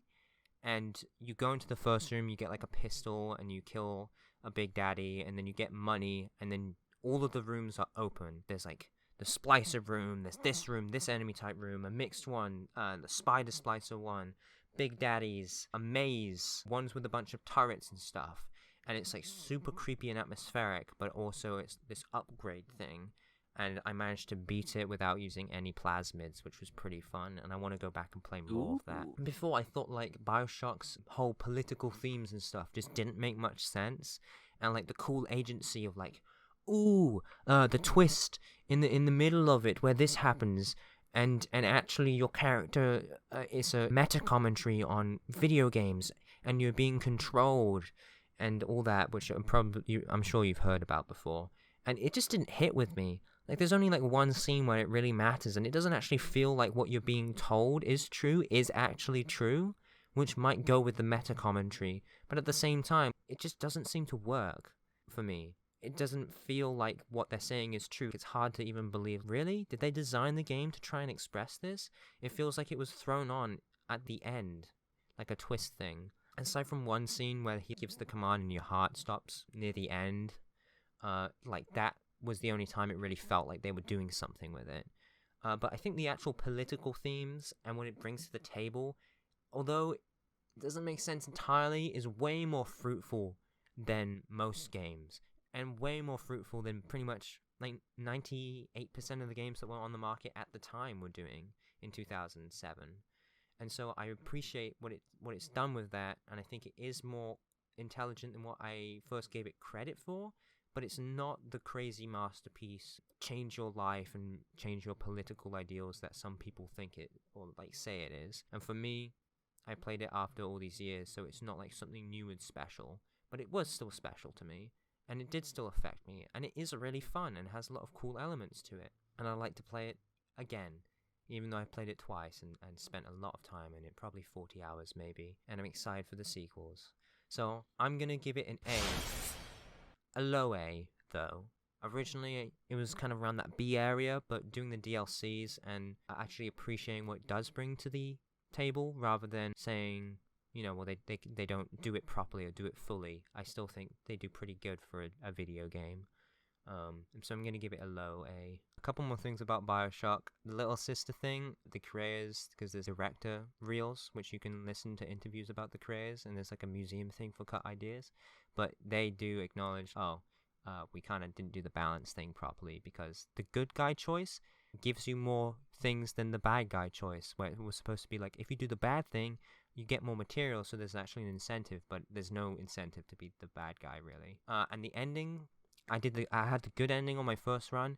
It was kind of sweet, but pretty abrupt. It wasn't great, but it was nice, I guess. It was sweet. But the bad ending, like, there's two bad endings that are pretty much the same thing. The bad ones are terrible. I wish they just didn't put them in there. It's just like, what? It just completely let down. If you do the harvest choice, even like a few times, if you harvest a few times, you get the bad ending.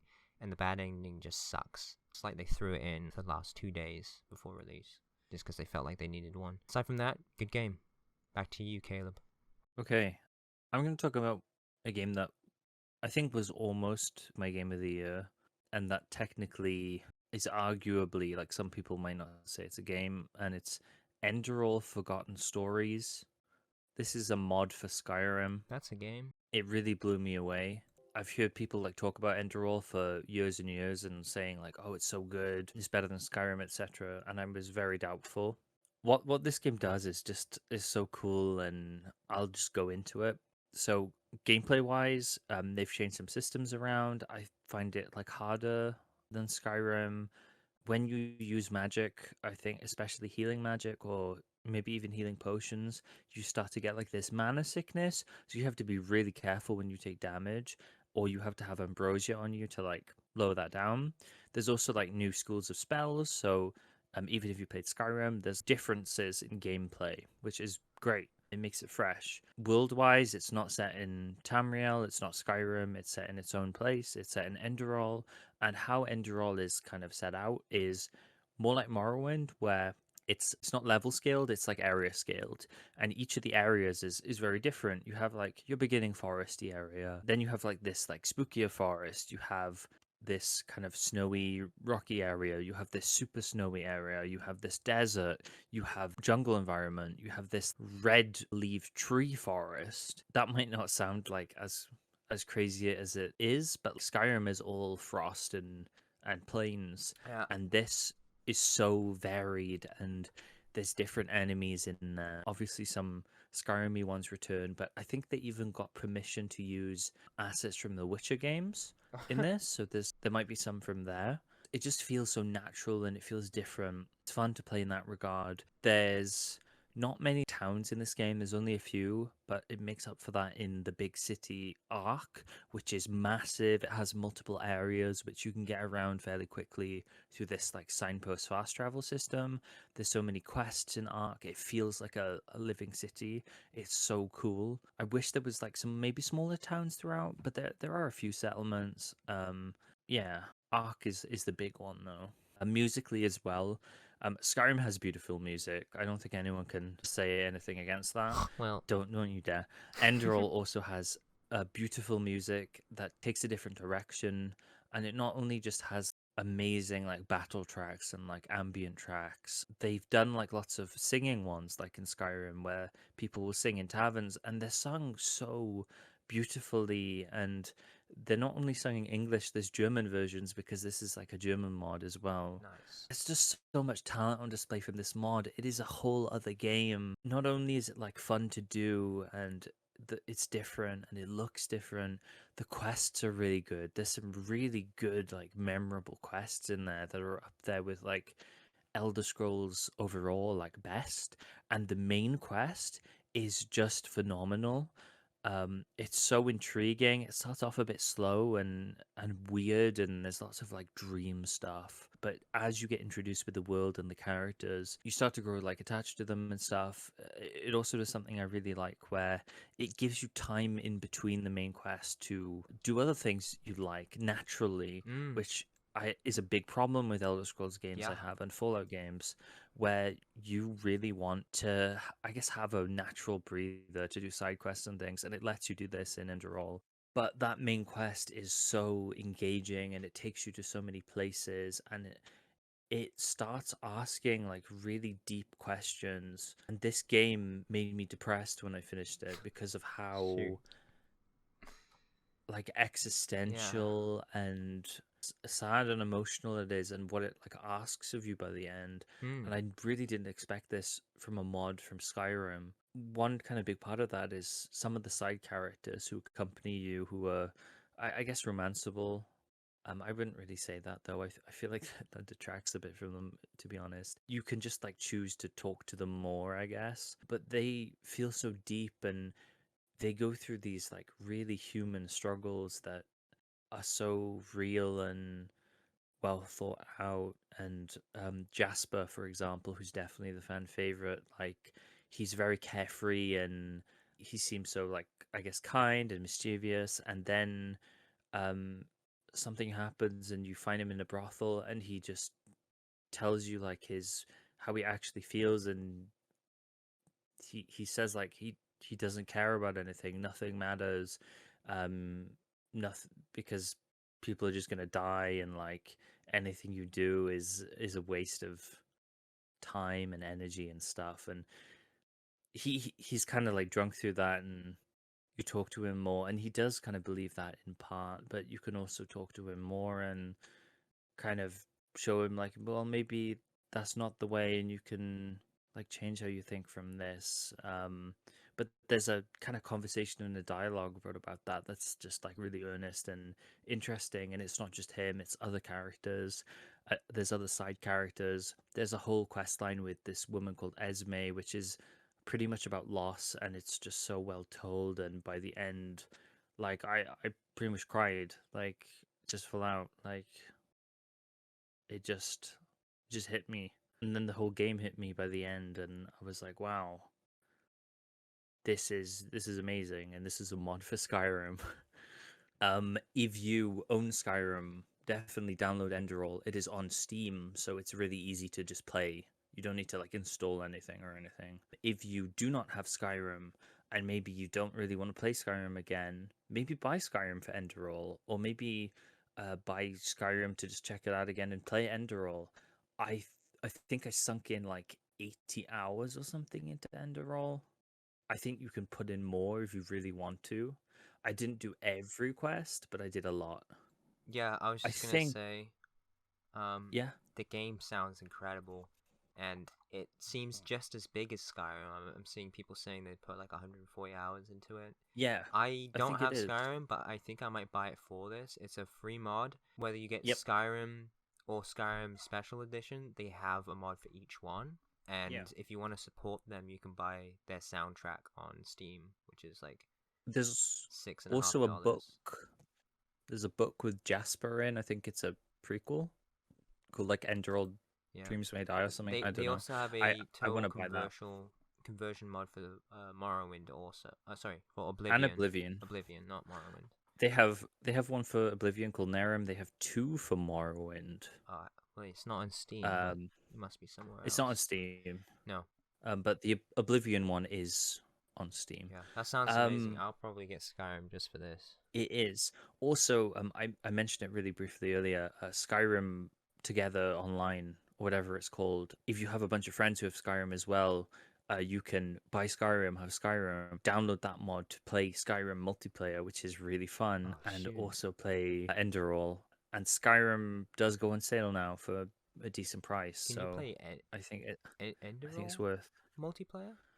I don't think so. Okay. Maybe some crazy people will make it. So, but I feel like Enderal is for me at least, it's a very Personal. personal, and it makes you think. Okay. It It's sounds also a great. good game. I need to wish list that so Yeah. I can remember. This is one of my big boys. For just how it made me feel, I have to give it an S. It's just so sounds good. like it, man. Gonna throw it over to you. Yeah, that sounds almost as good as last year's S. What was it? The big one? Oh, Disco It Elysium. sounds almost as good as Disco Elysium is in its own league. Like, That's what I'm I've saying. ruminated on that. I don't think anything can beat that anymore. Cool. It's so good. Well, I got a little one. It's called Sure. Viridi, and it's a little casual game on Steam, which I've been playing a little bit on and off for 5 years, and I only have 3.5 hours in it. And that's because you pop on just for a couple minutes once a day, really, and you grow a little plant pot. You have a little plant pot. It's very relaxing. It's got nice music. The devs have made a lot of very simple games that are relaxing and nice and pastel. This is about growing a little pot full of like succulents. So there's aravoli and little cactuses and stuff like that. You can water them each day. There's a little snail that crawls around on the pot.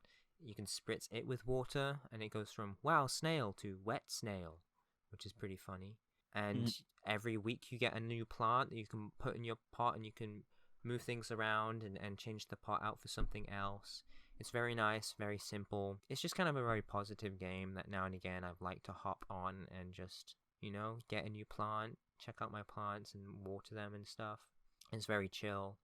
You can buy plants for just 30 pence, or 20p, 60p or something like that, and you can just get the specific plant that you want, which is nice. And if you want to support the developer, you can there's really expensive rooms, like background changes, which are $7 or something, which seems pretty expensive, but there's no reason to get it unless you just wanted to give money to the developers. And so it's just a nice, very simple game, but it's about growing plants in a pot, and it's pretty nice. That sounds really nice. Yeah. And it's something that's been buried in my Steam for a while, and I've started doing it again this year. If you want to take it super seriously and make sure that your plants stay alive, because you can leave it and they're just all shriveled and you have to water them extra, and then they come back to life. One of the most satisfying things about this game is when your plants are drooping and you spritz and tab at the same time, and they all just perk up and go wee, like they're happy. The other thing is, if you very serious about it, want to take care of these plants properly, never let them get too dry, you can turn holiday mode on, which means that your plants won't dry out while you go on holiday, and then you come back and turn it back on. Otherwise the plants grow in real time, not with the window open, but without it, separate from having the game open. They grow in real time and they dry out in real time, but once they dry they won't die, because that would just be that would make the game a responsibility and make it less relaxing. Yeah. So they don't die, but they will get all brown and sad looking, and then you have to water them properly again. But don't overwater them. I think they can die if you do overwater them massively, but that you can only really do that on purpose. So it's a nice little simple game, pretty basic. I'm just gonna give it a happy little C. Happy seed. Happy little C. Put it on its side so it's a smile. Yeah, I'll do that. So is that all your games for your kind of list here? That's the main list. This- We're gonna this have section? yeah. Oh right.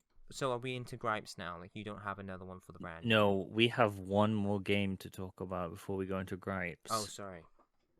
It's gone. the big boy. No. Elden Ring. Oh man. Ever since I heard that you've started playing it, I've been like, oh boy, I'm gonna hear about this in December. So I'm so excited for this. I pre-ordered Elden Ring. It came out. I played it on release day. I was struggling at the time with some uni stuff, and I went to uni because I was I'm going to uni today. It's Friday. I'm gonna do my best at uni. I'm gonna go home. I had Elden Ring pre-installed. I'm gonna order Taco Bell and just have Taco Bell and play Elden Ring all day and all weekend. This is such a crazy game. It's so big. Oh yeah. I don't want to say too much in certain areas about it because I don't want to spoil this for you, because I know you like FromSoft games and Souls games, and I think you'll really enjoy Elden Ring. I think anyone who likes Souls games is going to enjoy Elden Ring. One thing I have to say, Yep. I have heard people compare it from all of the Souls game. I've heard them compare it to Dark Souls 2 because of how big it is. Yeah. And I've heard some Yeah. elements some dual wielding and some twin blades and stuff like that. But Yeah, that's yeah. pretty much all I've heard. So experience wise, this game was magical to play at launch. Everyone was playing it. everyone was like going into this world, and it was so big and Mm. broad, and I was just enjoying so much and discovering things. One of my like best gamer memories, and it really like pushes this idea of playing a game at launch with so many people and everyone like discovering things and exploring things. And I had a bunch of friends playing at the same time, and like asking people like, oh, have you been here yet, or did this happen to you? It was so much fun. It's definitely not a perfect game though. No way. I might go with my like gripes about it first. This game is so long. It's way too long. Long noodle. I got so burnt out on this. I played it like, so it came out end of February. I ended up finishing it in like April, I think. I was so burnt out with it. I was playing it so much, and like there was so many areas like left I couldn't do or didn't do because I've tried to do like everything in it. So those last few areas, I felt a bit burnt out with it. What doesn't help is there is reuse in this game of enemies, and I knew there was going to be because it's so big. I expected reuse of bosses. I didn't expect so much of it, I guess, or like certain bosses which would have been like so cool if they were just their own thing, get reused again, and it's like, oh no, like really, that one? Imagine if in Bloodborne you had to fight Lady Maria too. Just fight her again. Not quite that bad. Not quite that bad. But yeah, I guess there's reuse in other games like DS1, but it does it like fairly purposefully with the like demons, and then It's you go always to the justified. Silith. This one feels like, why is this thing here? Like, why have you made a copy of this here? It just doesn't really, I don't know, it doesn't make sense. Another thing I really struggle with this game is the difficulty. It just feels relentless towards the end. The enemies just have so much health and they do so much damage. I leveled Vitality, which is the health stat in this game, and I leveled it like to the soft cap, I think. Yes. Not even intentionally. And I was getting two-shot by the later bosses, and this is with like really good heavy armor. Man, sounds like an SL1 run, but normally. It is relentless, and I think some things have been like fixed recently, but I started out with a big, heavy, like ultra greatsword kind of build. That's what I was going for. Ooh, and I started out as the class where you start with nothing, basically.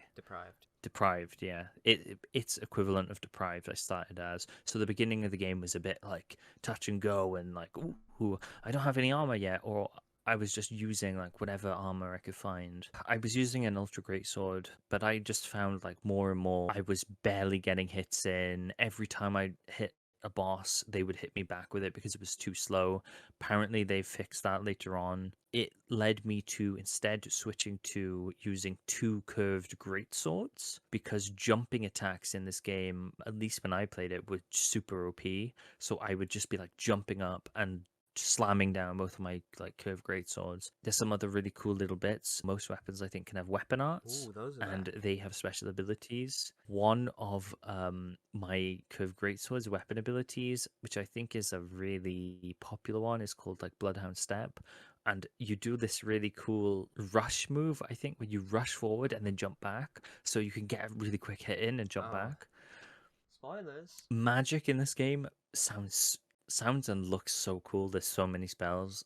So I really wanted to do another run, like after I finished mine, before I got to like the later areas. And I wanted to replay like all the Souls games too, but it just destroyed me at the end. I feel really bad. But I definitely want to get back to it because it's a really good game. If I like ranked my enjoyment of the game, the first like 4 major areas are so much fun. I had so much fun like exploring. They're so vast. The dungeons were pretty good. When I say dungeons, I mean like the bigger ones and not the smaller ones. They're a bit hit and miss. And then the last bit of the game was like, there's a couple areas there. One that's not so as big as the other areas. It's kind of hard to say. There's kind of 5 main big sections of the map. First 4, amazing. Last one, really trying my patience. There's a couple of other smaller areas too, which were okay, I guess. But for the majority of this game, I had so much fun. It's great. It's so free. It's so open. There's so much to do and explore, and it is beautiful and it sounds beautiful. It's immersive. I don't really know what to say. It's like maybe when you're a child, like you would imagine like this open world game where you can like use so many different weapons and That's what it explore and sounded fight. like. People want to talk to me. It sounds like That's the game that you dream up of as a kid. I think it is. It is that game, except it's also made by From Software, so it's a bit hard, and some of the things in there are a little difficult. So it is that game to me, but it's just like tinged in difficulty and FromSoft. Yes. I do want to mention NPCs. There is so many cool ones, but because the world is so open, imagine like doing the Dark Souls NPC quest lines, right? They're so like all over the place. Yeah. And kind of, To be honest, I already struggle because I'm like, where on earth yeah. is Siegfried right now? Now, Oh, he's in Ash Lake. Yeah. Now imagine that they're in this massive open world. And add to this, at launch, a lot of these NPC quest lines weren't fully implemented. I don't know why, but so many of them just weren't implemented. They just like would stop mid quest line and nobody knew like what to do because there just was no progression to them, which is just really sad and like kind of sucked. Kind of the little spicy heart, secondary heart. Yeah, especially because a lot of these characters were so cool. They are almost DS1 level of cool to me. I have a few questions. Sure, yeah. Little money. First one, so I have been avoiding Elden Ring spoilers and such, but I have heard people talk about it a bit, and I have seen a couple things. One of the things I've seen is there's Dark Souls enemies in Elden Ring, like there's basilisks, and that confused me because I thought they were done with Dark Souls. They'd moved on. They had George R.R. Martin write new lore for the universe, but they have Dark Souls enemies that are exactly like they were in like Dark Souls 3 or 1. So, like off the top of my head, the only thing is the basilisks, and my thing is FromSoft have been using like ideas from games like before this. So like Moonlight Greatsword has been in like Kingsfield and stuff. Yeah, and they've had patches. It's just I saw that there were Dark Souls enemies in, and I was like, do they just have a bunch of Dark Souls enemies? But it's just the basilisks? So from what I remember, like I think it's just the basilisks. Okay, that's okay then. Like obviously you got your like weird undeadish like soldiery guys. Yeah, but it's not the exact. It's not the guys from the parish, undead parish. You know. I think there is like reuse of like animations and stuff, which people like pointed out. That's fine, yeah. Okay. The other thing was, so like in the past, FromSoft usually they release the game. And a big part of the game is you share experiences and whatnot. There's like one difficulty, so supposedly the experience is more unified. Yeah. With Elden Ring, there were a lot of major balance patches. Like some bosses used to be hard, I heard became easy, or easy bosses became hard. Yeah. And that's like, or like weapons, which is less of a deal, but the bosses... do you feel like that muddied the community, or like that was frustrating because like you beat a boss that was super hard and then they patch it to be like easy?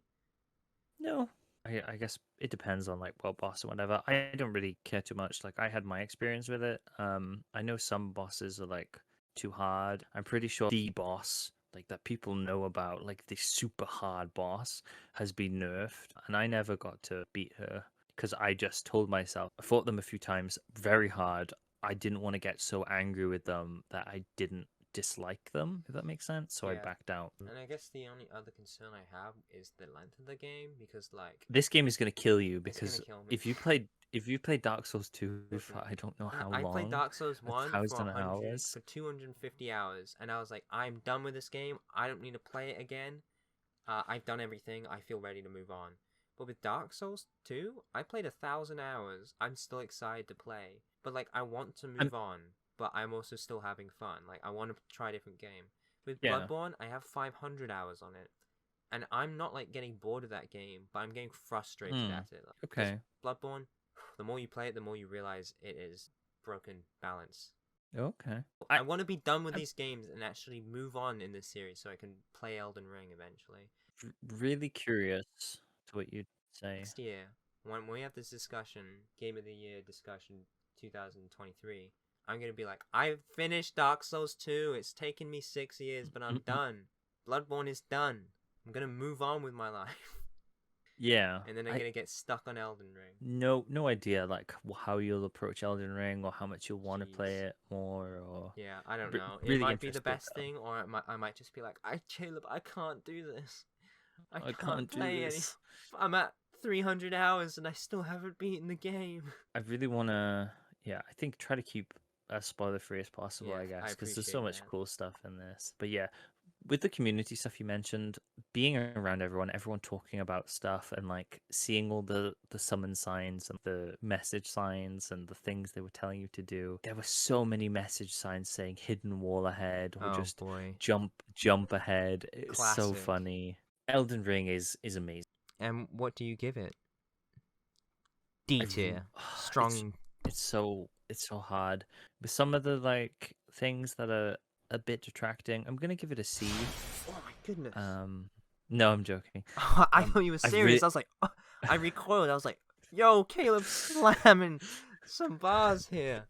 I was expecting like an A. I really want to give it an S, but I don't think I will. I'm gonna give it a really high A. Okay. Like it's on that border. I wouldn't blame you. I took the C seriously because it sounds like such an amazing Nah, game, it's so but the good. fact that it kind of like disenfranchised you, like made you feel disassociated with it by the end, you know? A little, It's yeah. kind of like I would. really hard to come back from that. Yeah. So like I wouldn't blame you if you gave it like a C or a B or In a something. way, I was very like angry and burnt out with it at the end, but I got like an ending I was really like happy with. It was very chaotic, and I knew like after a while I'm gonna look back. The majority of time I spent in this game, like 90% of the time I spent in this game was so much fun and it was so long. It's so good. Yeah. I want to come back to it. Epic. And what was your runtime? Oh, 116 hours. Okay. I did not do quite a bit of content. Okay, gotcha. Well, Elden Ring, A tier. And now we are moving on to our gripe section.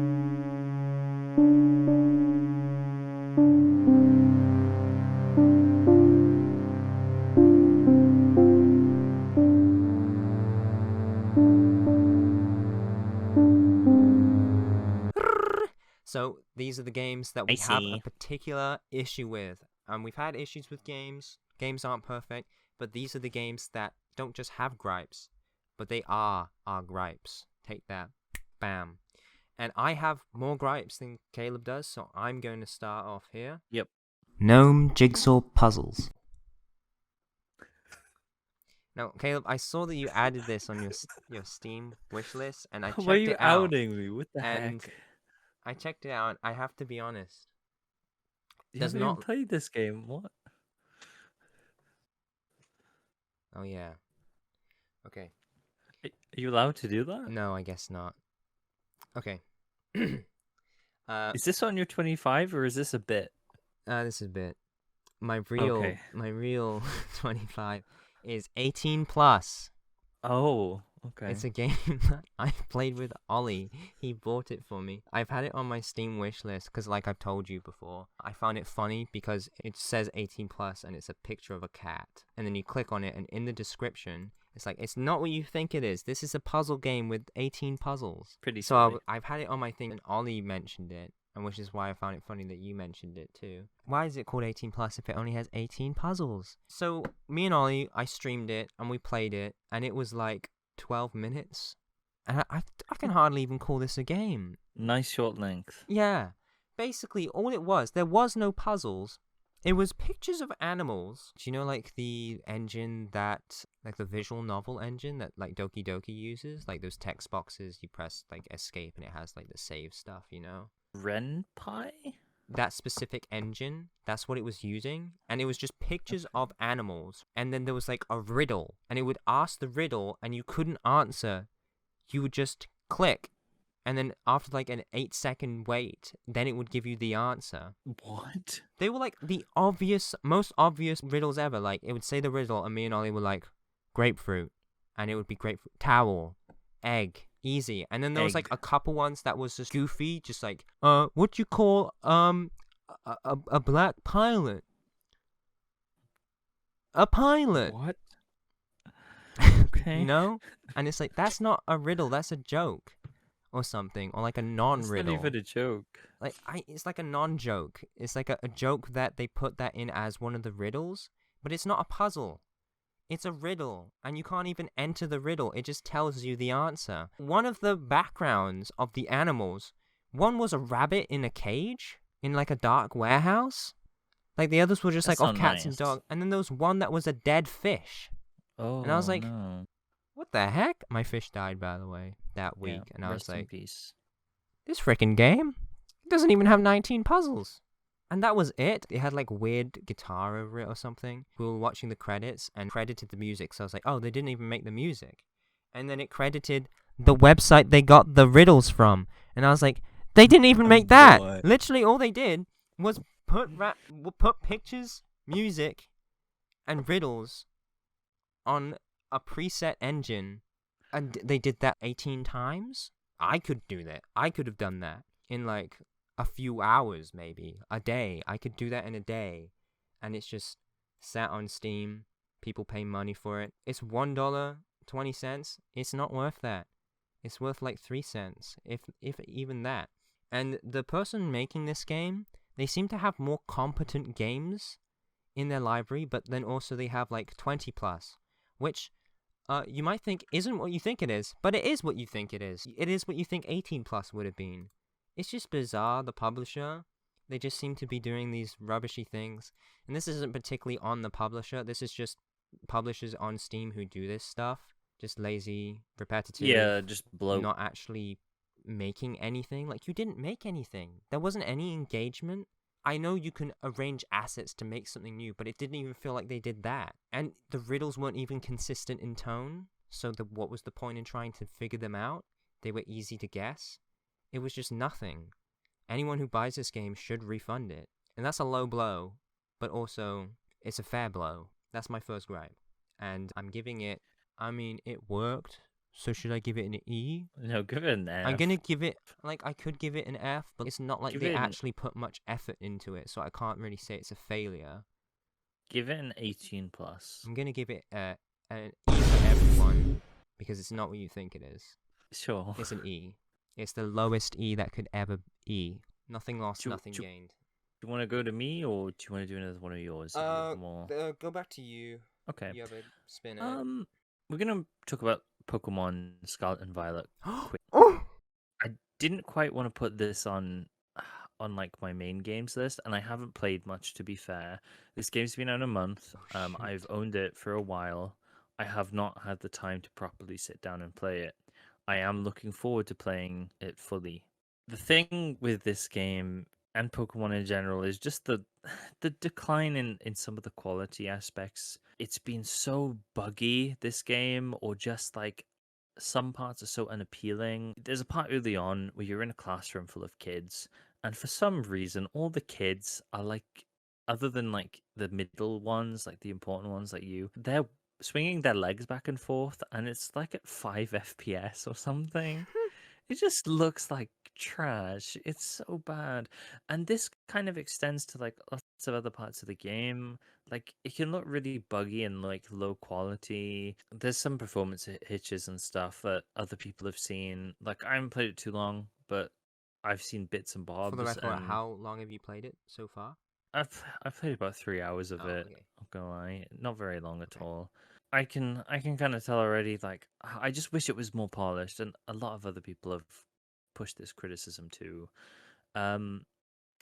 Yeah, that one looks really funny. They might have patched like some of it out, or they might in the future. I hope they do. I hope they just make it like more stable. But there are other decisions which I don't like. One being, you can't really go into many buildings, and a lot of the towns are just kind of empty looking.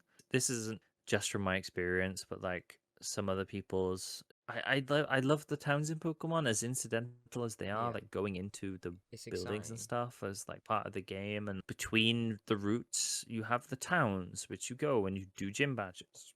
Having that reduced is kind of a blow to me. Another thing that I find weird, I'm just gonna really nitpicky, is that it's very school focused, but there are a lot of trainers who are adults who are in school, like very old people.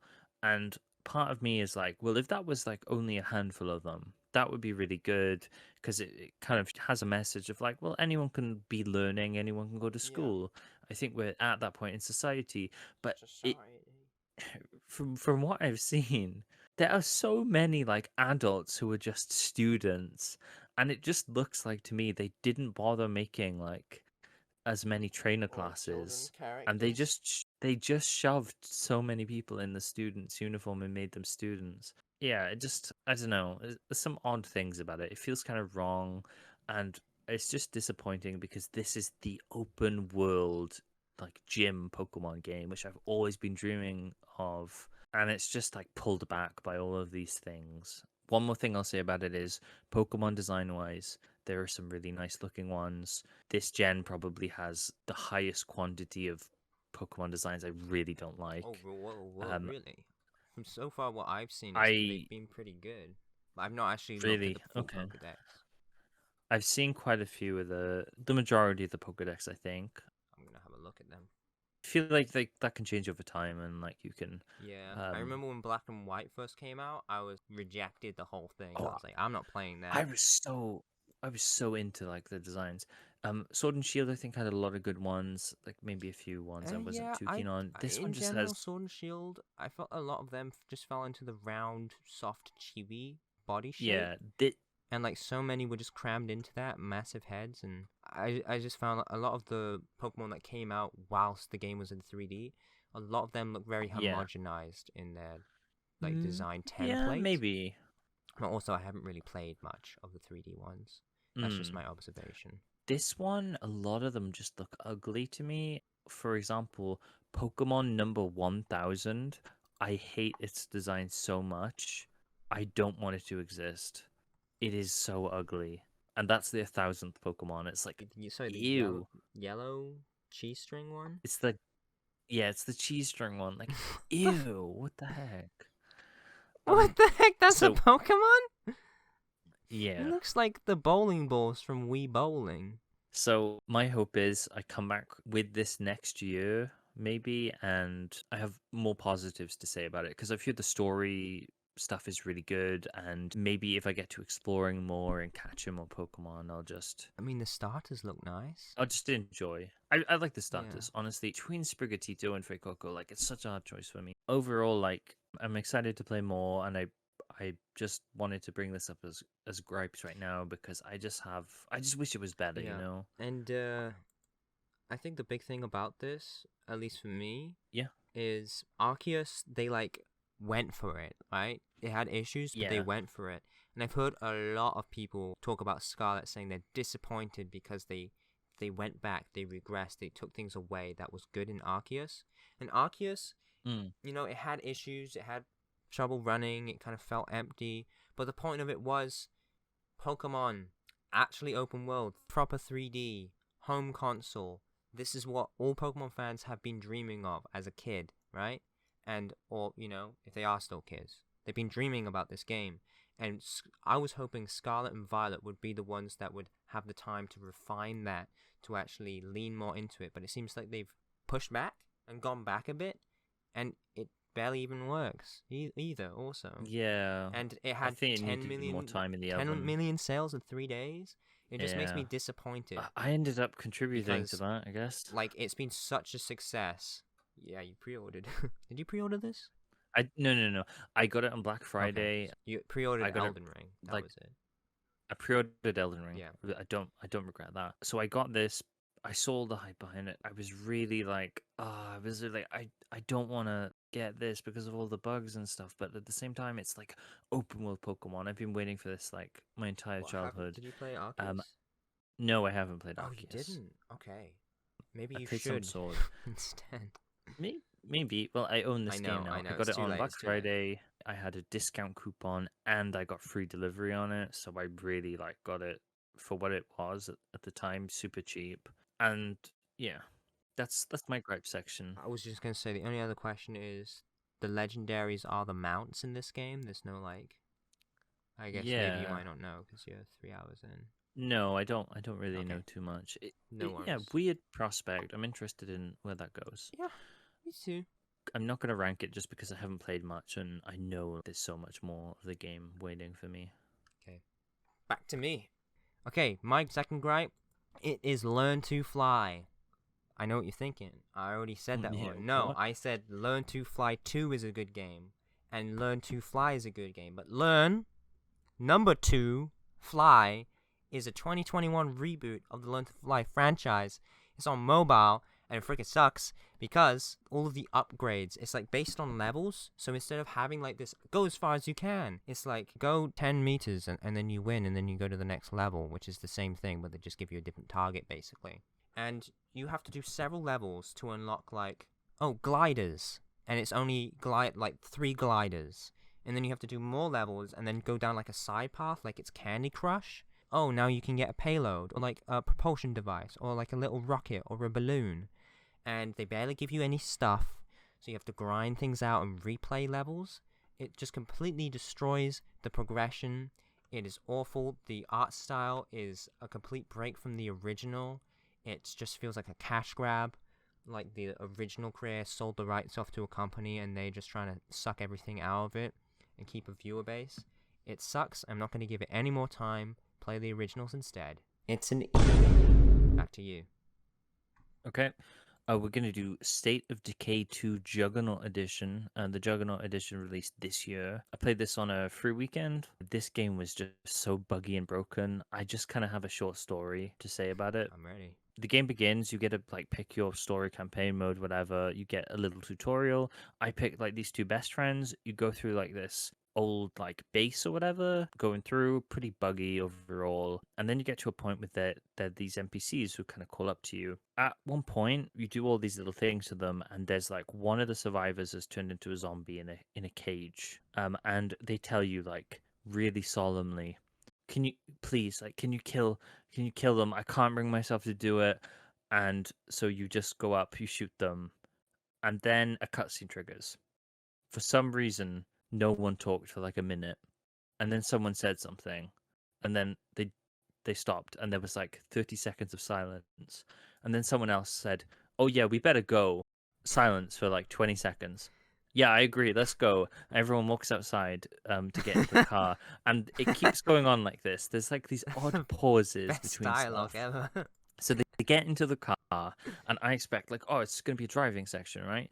No, it definitely feels, and it makes it look like it's a driving section, but the car just keeps driving, and people are talking, but it's this weird like stilted conversation where there's like 10, 20 seconds between dialogue, and the car keeps going through the desert past like this compound. You just kind of see the hills and mountains and whatever, and it keeps going, and it just gets sparser and sparser, and these guys are talking. Driving off edge of the map. Yeah, just driving off, and it keeps going and going, and the dialogue stops, but it just keeps going and going, and I just realize some of this stuff is really badly textured, and then I see the end of the world, and I'm like, what is going They're on? taking you out back the middle of the desert to throw you off the edge of the world. And then there's this little dip at the end of the map, right?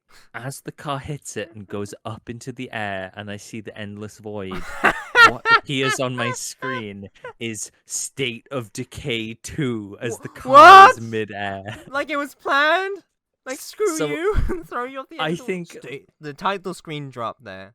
the title screen's meant to drop like as you're driving off into the sunset, but for some reason the game just broke on me. Was And the this game frame is rate low or something? It sounds like No. they spaced like every cue out No, by like it was 10 or something. So running there's a fine. big gaps. Instead of being like 1 second, it's like 20 seconds. And then instead of driving for like a minute, you drive for like 20 minutes and just fall off the edge. Yeah. You know? It was running like fine for me, but apparently this game has always been buggy, and Yeah. even with the Juggernaut edition, it's super buggy. Yeah. After that amazing intro, I tried to play the game, went around, it was pretty boring. I was like, I kind of just want to die and just not play this game. So I found a zombie, right? And I just stood there letting it attack me. No joke. It Oh, took no. almost 10 minutes No! for me to die. 10 minutes zombie. And this is me like walking around and gathering like more zombies to kill me. Like I Wait, it couldn't was even multiple. find It was like a any. group of zombies that took 10 So minutes. it was like 5 minutes of like this one or something stupid. Like, and I was like, I'm so fed up with this. So I went to find more, and I found like 2 more, and then it went a bit faster. But it just like I don't know. Based on that, it doesn't seem like a very good game at all. Boy. I'm gonna give it an E. Yeah, that's a good Um, one. I mean, I wouldn't Yeah. mind if you gave that an F. It sounds like it barely works. Yeah, it was funny at least. I mean, what's the only F that we had was Super Monkey Ball, where it made me feel sick, like actively sick the whole time. Oh, Anyway, okay, back to me. you. Another Flash game. It's called Sony. I love this game. I played it on Newgrounds. It's a 2007 turn-based combat RPG, basically. Has a story. You grow up, you like wake up, you're like this green guy, this blind guy who guides you and whatever. And you go on this big journey to find out who you are in this strange world. But, bro, I tried to play it. It is so padded out. I remember loving this game as a kid. And there's a Sony too, but I never finished Sony, and I always wondered why. And it's because, like, even now, doing things really well, playing well, it just takes ages. It's so padded out. It has such a strong beginning, and then it flops towards the end. It's just disappointing. Maybe I'll try out Sony 2 next year. But it was cool because it was like a Flash game, and it was like a big RPG turn-based thing with a narrative, and you play as this cool guy. There's like an animated cutscene with like voice actors at the start. It was exciting as a kid, but coming back, it's like a cool start, but then it's padded out so much. I played for several hours, and I barely got anywhere, and I knew that there was way more ahead of me. So I just quit, because I was just fed up of it. It's just disappointing. So I'm just going to give it I'm not too sure, a D or a C, because it is good. It's just really a big shame that it was padded out. So I think I'm going to give it a D. Yeah, it's on gripe, so I think you should give it a D. Yeah, back to you. So my last gripe is Silent Hill Homecoming. Oh, boy. This is Caleb, give me a couple words overall. Give me a few words. This How would is- you describe it? this is the worst game I've ever played. Okay, please This is elaborate. This is so bad. I streamed this game. The only reason I played and got through most of this game is because I streamed it with friends. Without their moral support, I couldn't go on. As a Silent Hill game, it's just pretty poor. Like, it just doesn't really do anything narratively, or is just silly and isn't very scary. Doesn't build on anything. They throw in Pyramid in there just for stupid fan reasons, like he shouldn't be there, whatever. Actually, like gameplay wise, this game sucks. It's the most combat orientated Silent Hill. We just kept joking about like the back of the box phrase, which was Silent Hill Homecoming was developed with it was something stupid like immersive combat in mind. It was like or a something. more focused of a interactive dynamic combat. Yeah. So I you did do research while he was streaming, and oh boy, did they! Oh, God. They like talked about something. They wanted a sunny and bright Silent Hill game, and it's like the drabbest, dirtiest one ever. And it's out of Silent Hill games. Yeah, they wanted a sunny atmosphere gone wrong, which Yes, I don't really get. You have a spin attack in this game with the knife. It's so silly. Also, the reason why you're meant to be like more combat orientated is because you've been in the military. Yeah, in the But there's a military. plot twist later on that you never were in the military to begin with. The So it makes spin. no sense. Spin. It makes sense. It's a hint. It's a hint. The animation team put that there as a hint that he was never in the military. It's so bad. Like Signalis, but like way, way, way, way, way worse. HP and ammo placement are abysmal. You will go so long without finding HP things or ammo things, so you can't use your guns. Also with that, later on in the game, my gun stopped doing damage full stop, so I had to remember rely on that. the knife. I remember Good that. thing though, the knife at the very beginning is probably like, and the upgraded one is probably the best weapon in the game because it just stun locks enemies, and either you stun lock enemies or enemies will stun lock you, which is just, I died so many times to that. There's also this enemy type that is just so stupid and fast and like just Is that the killed like the me over spider and one? over. Where I The thought it was a spider boss, ones, and yeah. then he went into the next room, and there was like 4 of them. Yeah, they block bullets with their Oh arms, my like goodness. So many times. That was most of the stream. Enemies are way too fast. They track you around and like it's so bad. Bosses are also really bad. I don't like the designs. In actual fighting, they're horrible. There's this like blood one that I fought like for I think 2 or 3 hours. Yeah, the doll that took ages. And the I doll, remember yeah. the centipede one was just like, what? That one sucked. I don't even remember the It was like the centipede second one. last boss fight, the centipede one in the wall. It sucked. I don't think it, like, no damage worked, and then you just, like, found a spot on his back and just stabbed it with a knife and it died or something. Oh yeah. I think I kind of remember what you're talking about. But yeah, everything about this game is just so broken. I had crashes. There was like graphical glitches, and the biggest thing is I can't finish this game, and I think other people can't because on the PC version, by the way, PC version apparently it's more stable on Xbox 360, PS3. This game is so broken. Near to the end of the game, you're stuck in a quick time event where this woman is trying to drill you in the eye with a drill or something, or in the head with a drill. I had to watch that cutscene so many times. Oh my because goodness, I remember that. the QTE is broken. We tried finding a save file to load the to like load past that. I couldn't find any. I tried using an auto clicker to like beat the QTE. I couldn't find any. The one person who advertised that they could fix the game sounds like a massive asshole and like an entitled, just bad person. It sounded like a Silent Hill Homecoming fan. They seem known. So I couldn't even finish this game on stream, so I pulled up someone else's YouTube video and we watched that to see the end of the game. It's the worst game I've ever played. Like, never mind worst Silent Hill game. Don't play this game. Add it to your Steam wish list. Watch someone play it. I think there's like a funny Super Best Friends compilation of this. Watch that instead. This game sucks. I even did some fan art for this game of Alex like spinning with a knife. Maybe we can put that in. But I don't think it deserves it, to be honest. It's such a bad game. It's horrible. If I could put it below an F, I would. Go on, give it a big fat one. I'm gonna give it a G. Oh no. No, I'm giving it an F because that's a pre-established thing. Yeah. This has no redeeming qualities. The one thing I do have to say that was horrible. good about it is that Homecoming was developed with a stronger emphasis on more interactive combat. Which that sentence doesn't make any sense.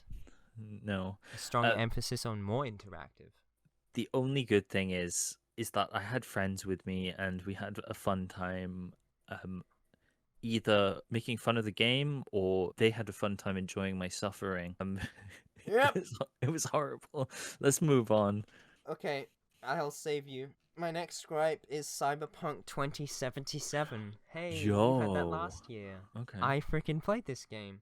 It didn't seem too bad, actually. I played it on the PS4 on the launch update. Oh no. Well, okay, let's say this. The intro was actually working well. Now, my screen, like, it was covered in Vaseline, but I didn't mind that too much. There was this funny bit when I sprinted and jumped to go through a door in a fence, and the barbed wire on top threw me backwards, which was very funny. And don't call again. Stop leaning on rail. Yeah. Why was that the prompt? Why was it just put away radio? Stop leaning on rail. Stop leaning on rail. Finally. I wish games gave me that option more often. Stop leaning on rail. Oh. I jump. What the heck? Why did I slide off? That was really, really stupid of me. But I didn't think I'd just slide off. That was stupid. Damn. Wait, what? Did I just knock my head on the barbed wire? Wait, did I...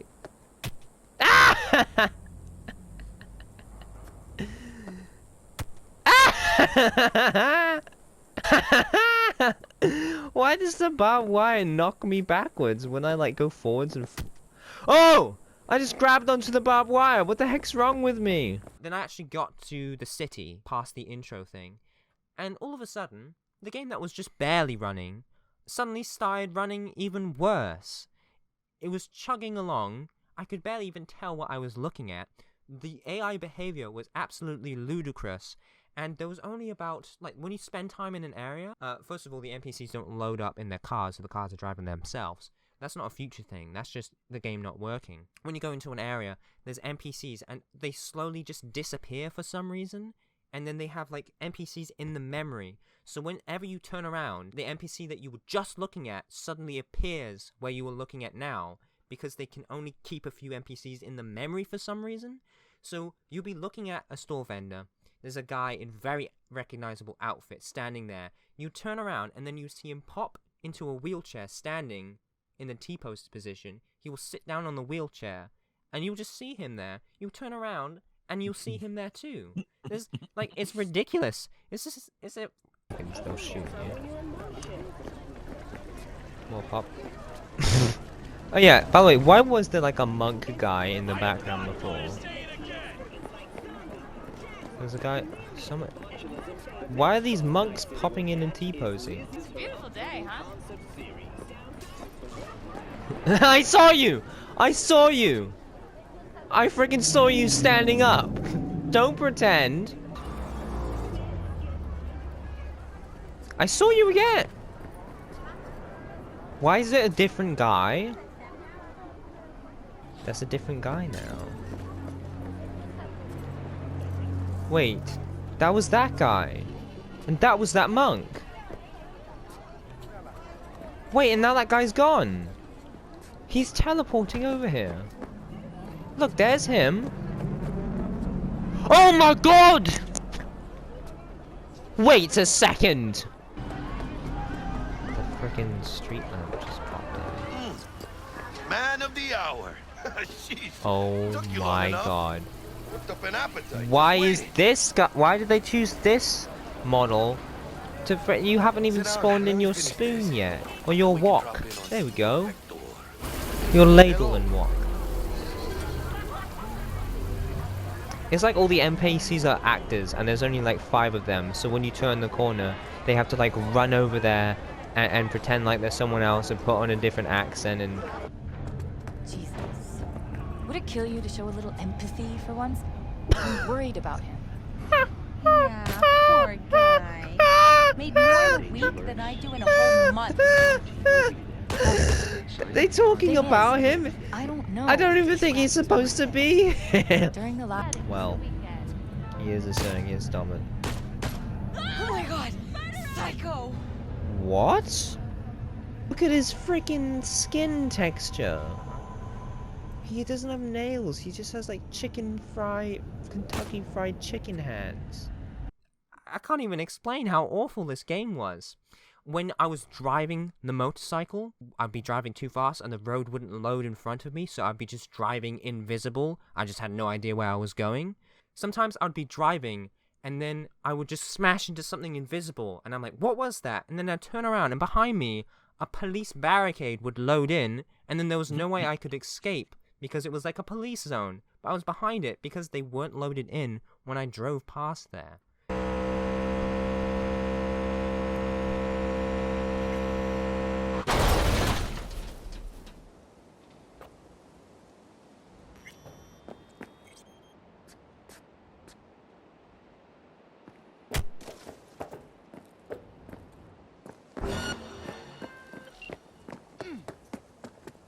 I gotta go.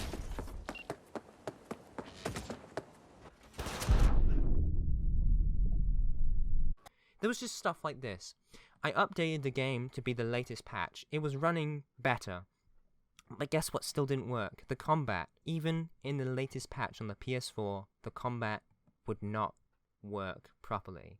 You'd get into combat, it would lag, music wouldn't work, it would be running at such a low FPS that it just felt disgusting to play at. As far as like the world building, it's okay. The character arc doesn't make much sense. No matter where you start from, as soon as you get to the city, you turn into this big-time gangster with no input on your own part. The animations are ridiculous a lot of the time. The place looks nice if you could see it properly through all the Vaseline and stuff. It just is a poorly designed world. Everything's just like strip clubs and sex shops and stuff like that. It doesn't make any sense. It would be cooler to see other things. I think Angry Joe said this, actually. He's like, it would have been cool to see, like, a futuristic zoo or, like, a museum, but it's just all sex shops. And, you know, I'm a bit sensitive about content like that.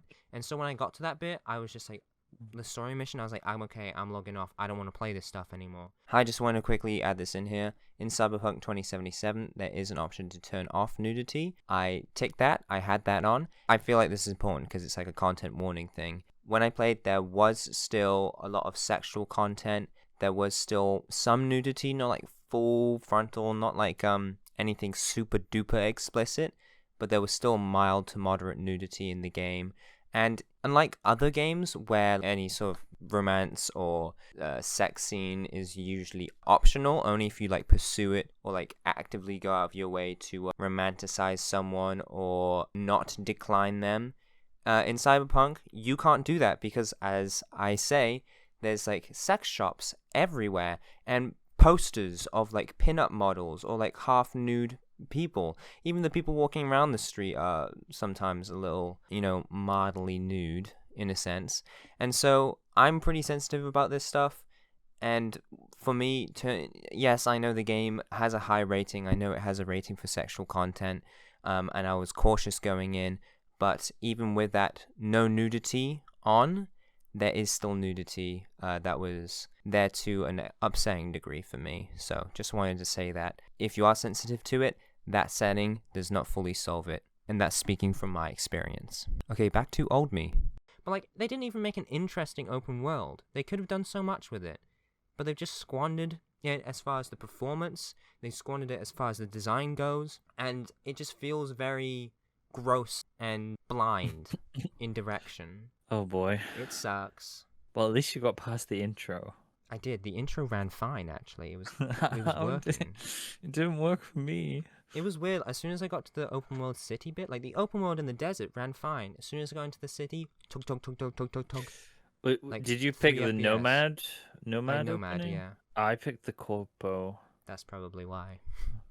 Fuck That the opening Corpo. doesn't work. You can't pick that one. Even if the game was perfect, it would still be like a 7 out of 10 game at best, I think. Okay. Ooh. Like if it ran well, you know. What are you giving it? I'm giving it I think I'm gonna give it a D.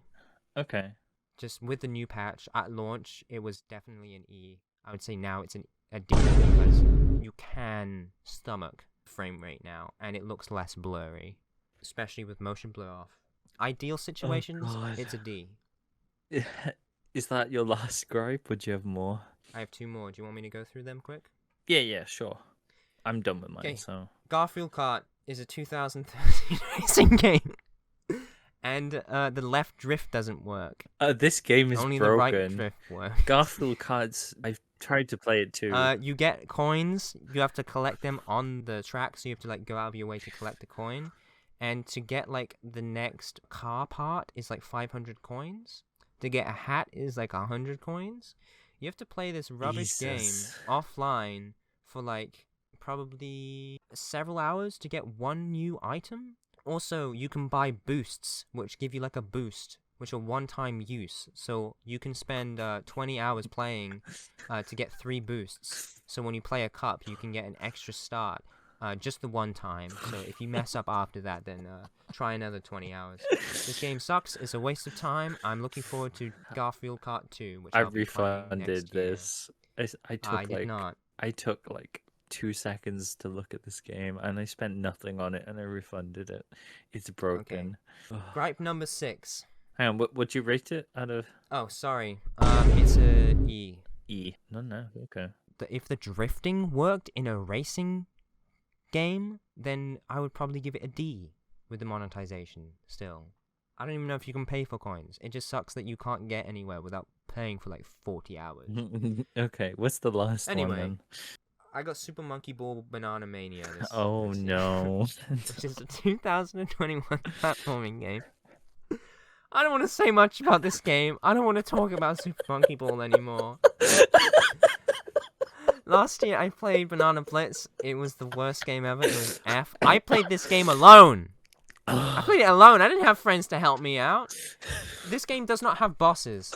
So the most frustrating parts of the game aren't there in a sense, but I also asked my friend who played Banana Blitz with me. I was going to buy Banana Mania for his wedding present, and I couldn't find it anywhere. No one was selling it, thank God. So I didn't get it for him, and he was like, yeah, I probably would have cried if you gave me Banana Mania. But he was like, what's the point in it not having bosses? That was the only fun thing, was to destroy the bosses. Kind of true, but also the bosses sucked. So anyway, it does not have bosses. It says it's a remake of Super Monkey Ball 1 and 2, but it's also, and Deluxe, but Deluxe was a remake of 1 and 2 anyway, so it's just a remake of Deluxe. It's not 3 games, it's 1 game. It's a remake of a remake. The main thing about this one is that the mini-games aren't mini-games anymore. The mini-games are better, but they're also bigger, so it's a waste of time. Instead of wasting like 5 minutes of your time playing a mini-game, you play golf. You play Monkey Ball Golf. To play 1 round of Monkey Ball Golf with my sister, it took an hour and a half. How's that a minigame? It was okay, but it's golf, and it's Super Monkey Ball. So it was just bizarre. The distances made no sense. Like, the one thing about golf, you measure the distance, you assume how much you have to hit. This is Super Monkey Ball. You're a mini world in a bigger world. It doesn't make any sense. You move at, like, 800 miles per hour, so you have like no idea of the spatial, like you have no spatial awareness because the speed's high, the distance is high, and the perspective just makes you feel a little ill. I'll say something about this game, okay? It did not make me feel as sick. It did not give me as much motion sickness. The camera was way better, and you couldn't jump in this game, which made things harder, but also made like the camera not shake around constantly. But the thing about this game is that it is way, way harder than Super Monkey Ball Banana Blitz. It is incredibly hard. I managed to push myself through about 40% of the content, including the reverse stages. And let me tell you, there was nothing in this world that would make me play the rest of this game. I felt like I was going crazy just to play those 40%. So the designs of the main missions were actually quite inventive. Some of them I was excited to play, but the actual implementation of these levels either mean they are so easy that you just skip over the main core thing, like the object or like the spinning thing, the swinging thing that's interacting with the physics and being a monkey ball. You can just skip. There's no reason to actually go through that difficult bit, which might be fun, because it's designed so poorly, you can just skip it. Either that, or they demand so much of you with the poor controls, the poor precision, that it feels frustrating that this is a kid's game, and this is like the main thing. It's so hard, these levels. And you can play as Kiryu, which, please take him out of the game. He doesn't deserve to be in that ball. Take him out of the ball. No. Kiryu's beloved. Don't put And the him only in this other game. thing I can say is that they used to have in the old games, I checked it out, they had like 3D animated cutscenes to explain the story. In this game, they have little cartoon storyboards that just have grunting noises. I have no idea what the story is. All I know is now I'm in a giant washing machine level, and I'm scared. Some of the levels supremely make no sense. That's all I can say. What grade is this getting? It's getting an E. Not an F? Because it actually pushed me through to finish some of them. Sometimes it was bearable enough to actually make me want to push up to the level to meet the difficulty. And some of the minigames I had fun with. They weren't good, but I did have fun with some of them. Like the bowling one with my brother. There were actually some parts of this game that were fun, but most of it was awful and frustrating. So it's getting it an E. Slightly better than Banana Blitz, but just because it didn't make me feel sick. I was not expecting that. That was really funny. Yeah. But that E? Ooh boy, you're lucky. Revenge of Monkey Ball. Yeah. Okay, are we gonna go into our game of the years?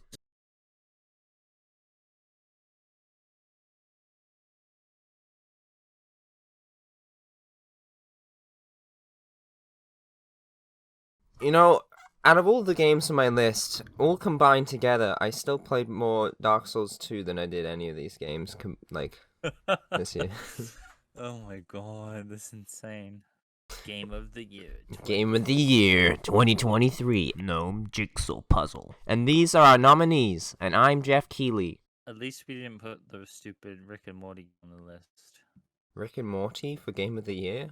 No, at least we didn't. How do you put Rick and Morty for Game of the Year? No, there's the game like High on Life. It's like Oh the yeah. guns talk to you. When I saw it, I said, "Oh, that looks okay," but I don't think it is okay.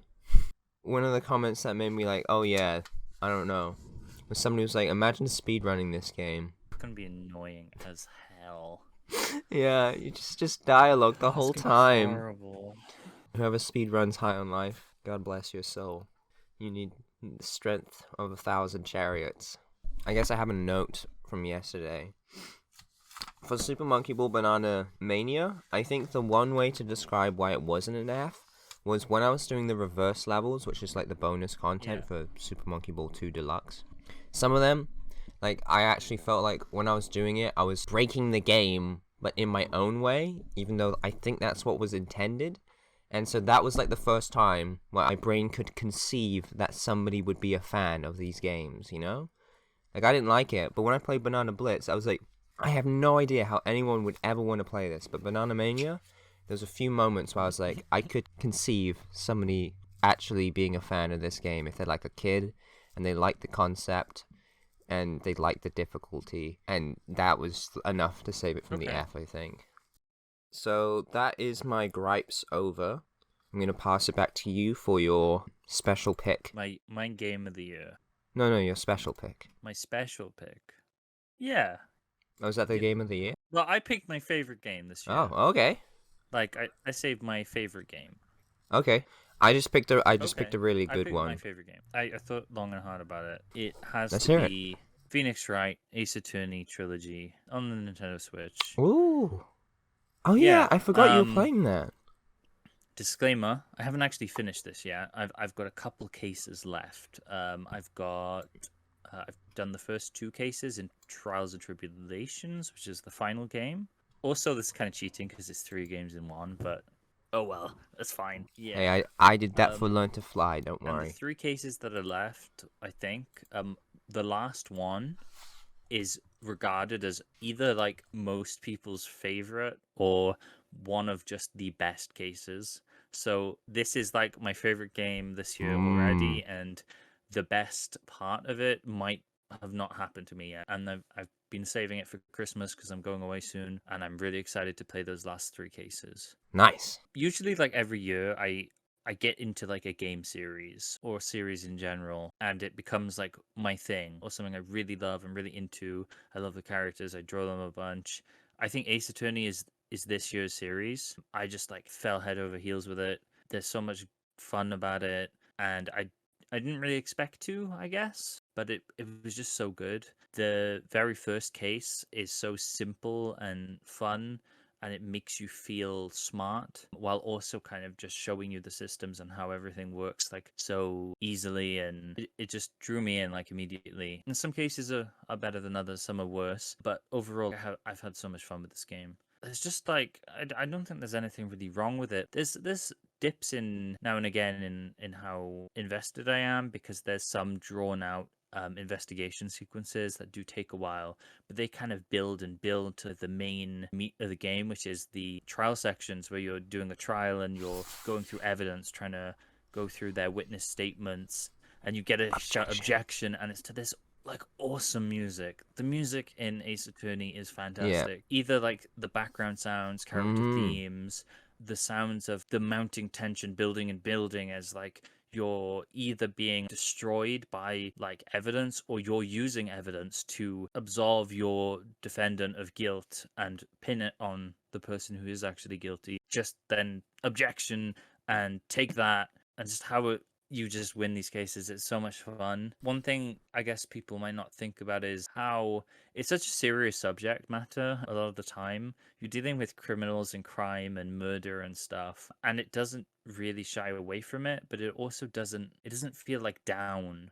It doesn't make you feel like sad ever. It's a really comforting game, but it's about this like pretty real, I don't know, a subject you wouldn't associate with having a chill time. Legalistic. Yeah, obviously it's not completely realistic. It's super silly and doesn't take itself seriously. I said legalistic. Oh, legalistic. Yeah, the legal field. It's super silly and doesn't take itself seriously most of the time, but it also does.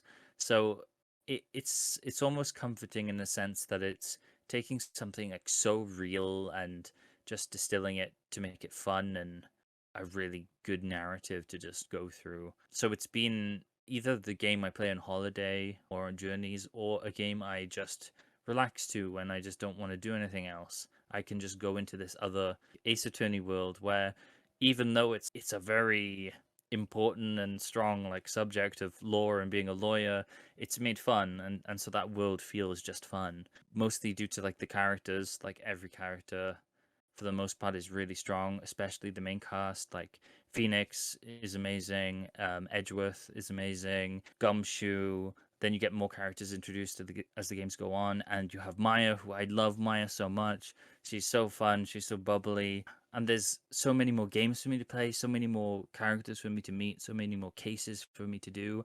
I picked up the Great Ace Attorney Chronicles for Switch, which I'm going to play after next year probably. But this year I've been playing this. I've still got a couple cases left, and it has been a treat. Just great. It's an S. Play Ace Attorney. It's such a good deal as well. Like, if you can pick it up either on the Switch store, not sure if you can get it physically, at least in the UK. I might be wrong. It's also on Steam, and I've seen them on sale for Switch and Steam, and they've been like a really good price, and it's for 3 really long games. So yeah, that's my big one. I have a couple questions. So the games are Phoenix Wright and then Justice for All and Trials and Tribulations. Was the experience pretty solid throughout, or did you feel like some games were better than others? Justice for All is definitely the weakest one, but Phoenix Wright Ace Attorney is super solid in my opinion. It introduces you to the series really well, and the final case, which was an additional case added for the DS remake, and then this is a HD remaster of the DS remake, or HD remaster of the HD remaster, or something crazy. That case is really big. It's pretty much the entire game length again, and that one's really good. Justice for All is kind of lower down. It probably has some of the worst cases, but you're already kind of if you're playing Justice for All, you're already invested by the first game.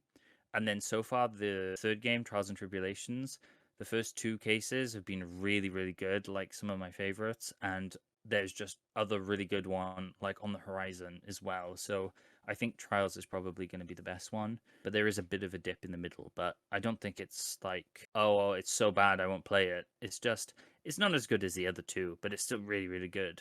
If you fail a case, do you have to retry, or do you just lose that case? If you fail, you just kind of... I don't know. Like, whenever I failed, I've just reloaded saves. And I guess one thing I would say is, if you play Ace Attorney, or if you plan to, and you just get stuck, just look it up. I kind of find this with most puzzly games. If you're getting stuck for so long, just look things up and just concede, like, oh well, I might not have gotten that, or I would have gotten that eventually, but push your way through. The moments where you do pinpoint things together are kind of what matters, and then the story. Nice. Sweet. When you talked to me about this before, you'd mentioned in one of the games that Maya gets replaced with a random character. That made no sense. Did that turn out to be much, or was that just a small This thing? is the big case in the first game that was added. I forget the name of it. You get a character who's very similar to Maya, who I think appears later on in the series. I only played like a tiny bit of that case then. At this point, like now, I kind of disagree with myself. I really like that case. I just missed Maya a bit, I guess. Alright, sweet. So we'll move on to my special pick for this year.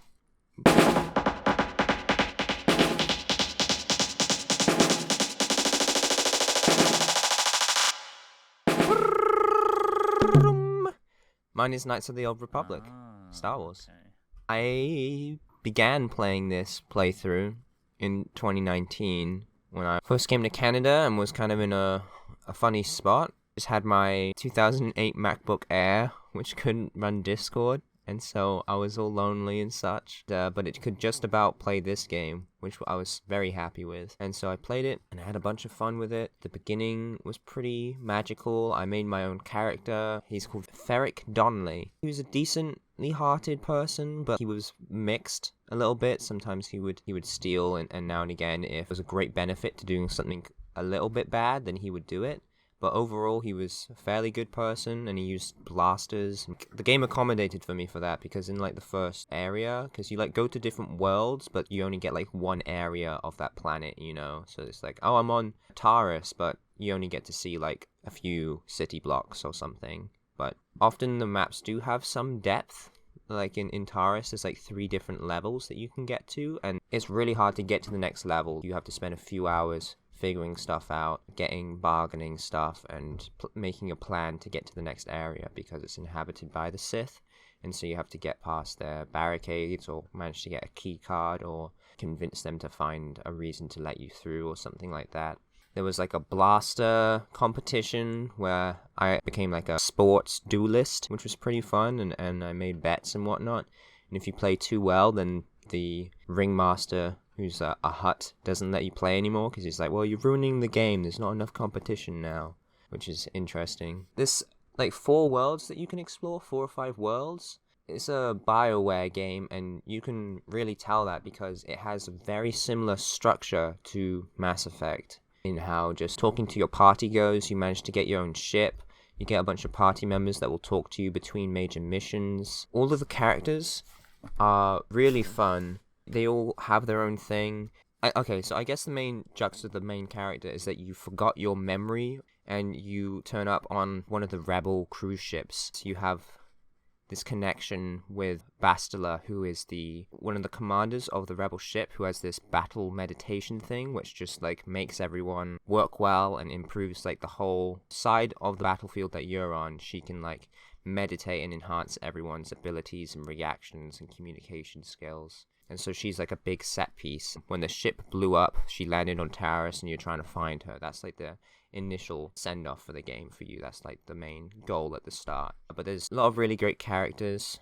There's like Assassin Droid, that's pretty funny, who has some really good dialogue and he calls humans like meat bags and stuff. There's Karth, who is a fellow rebel soldier, which I really liked him, but whenever I talked to him, I always got into an argument about him because he has very big trust issues, and whenever I'd ask him stuff, he'd get very defensive, and we would bicker a lot, but it would break my heart because I really wanted to get along with him.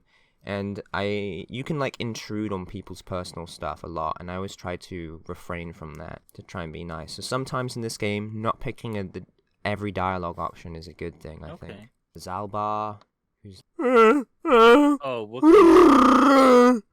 Wookiee, that's it.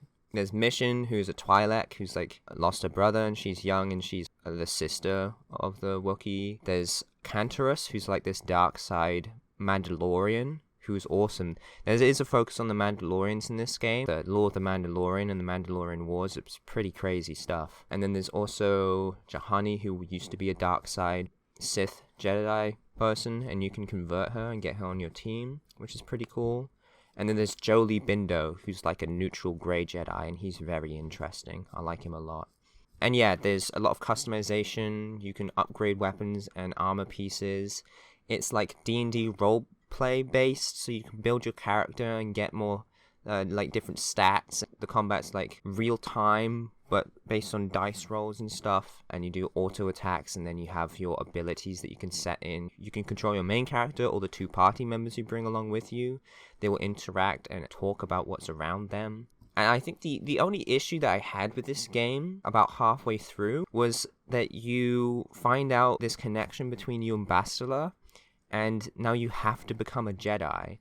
And I didn't want to become a Jedi, I just wanted to be my own character in the Star Wars universe and do my mission. I didn't want to have lightsabers, but halfway through the game, it really, or like a third of the way through, it really pushes you towards being a Jedi, and you're forced to learn it. Which I guess makes sense if you have this Force sensitivity, that they would force you to become a Jedi, because otherwise you wouldn't be able to control it much. But it still was like, but why? I don't want to be a Jedi. And so I kind of was a Jedi, but I would use the Force to heal and make myself move faster. But I just stuck to my blasters. But eventually, I had to concede that the lightsabers were just better. So about halfway through the game, I switched over to the dual-wielding lightsabers instead. And it was fun, but for a little bit, I was like really felt like I was getting pushed towards a certain playstyle and a certain character, and I didn't really want to. But I switched up my character to reflect it, and he became more good side, and he almost made all good choices aside from a few bad ones, rather than being more mixed. As if he's trying to get himself in line and really achieve something and reinforce his character. But that kind of sucked. But at the end of the game, it does pay off, and it does make a lot of sense. I won't spoil the twist. This is like a 2003 game, but I won't spoil the twist because it surprised me a lot, and it did justify me being pushed towards this certain playstyle and to be a Jedi. They definitely pulled it off, I think, and justified that. But at the time, there was quite a big chunk of the game where I was a little unhappy that I was being forced to be a Jedi.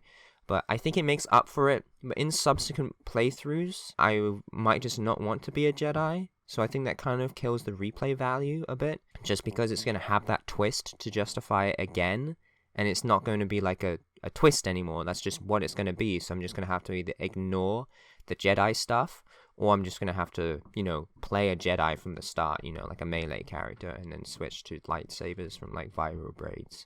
The actual ending, like the very end of the game, the last few hours, is like such a chore. The last infiltration mission is like insane. It's like very difficult. Enemies everywhere. I really had to run through it and fight to just survive, not work my way through it. I had to run. I had to protect myself. I had to get the best stuff. I had to control all of my characters simultaneously, constantly pausing and throwing bombs and setting up mines and healing and stuff. And it made me use up a lot of my resources that I was holding on to, which was good. But also, I didn't feel like a massive slog, but it was a massive level, and it started to feel like a slog. And the very end of the game has a few interesting tidbits, but overall, it was kind of not as big of a crescendo as I hoped it to be. But there is a sequel, which I would like to play. By Obsidian, I think. Maybe next year. It is by Obsidian, so it's a Fallout New Vegas situation here. Take our assets, make a game really quick. And apparently it is around about equivalent quality to the first game, so I'm excited about that. And this game, I'm really excited to come back to it in maybe like a year or two time and replay it again, forgetting some stuff. There's some really interesting writing. There are some very blatant decisions. You go up to someone and like, we should do this. No, we should do this. And then they'll talk to you for 20 minutes about why one makes sense, and then the other would talk to you for 20 minutes about why their decision makes sense. And they're like, but you have to decide, not us. Sometimes it's interesting, sometimes it felt like really just very gamey, Yeah. But for a 2003 RPG game based on D&D dice rolls and stuff, I think it does really, really well. And I'm pretty comfortable. Oh shoot, am I? So for the ranking, I really enjoyed it. And I think I played like 60 hours or something. It was a decent chunk of time. Ooh, that's big. So That's I think long. I'm going to give it a tentative F. Okay. It definitely has replay value.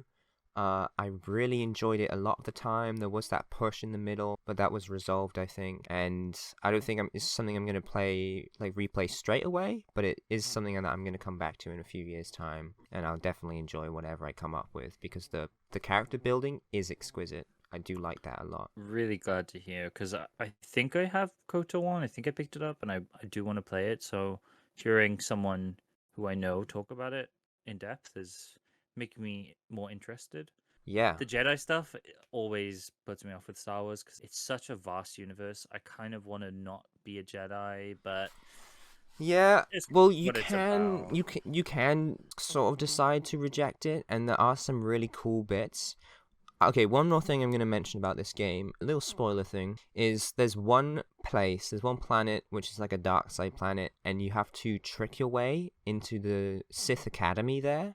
And I like how they do it, because you can just like pick the evil choices or like the heartless things to say to try and get into the academy. But instead of the game like counting that against your character, like, oh, you get dark side points for like saying these things, right? Yeah. Instead, it doesn't give you any points at all, because it knows that you might be lying just to get into the academy to destroy it. So it's not like you have to take a hit to your good side, light side points by saying dark side things, because the game recognizes that you might be saying those things to destroy the Sith Academy, to get in from the inside and destroy it. Which is what I did, and I tried to convert one of the head leaders there by becoming their friend, and they didn't like convert, but eventually they did, considered me a friend, which is kind of a big thing for a very competitive Sith thing. And eventually, I can't quite remember if they died, but they helped me out in a little spurt at one point.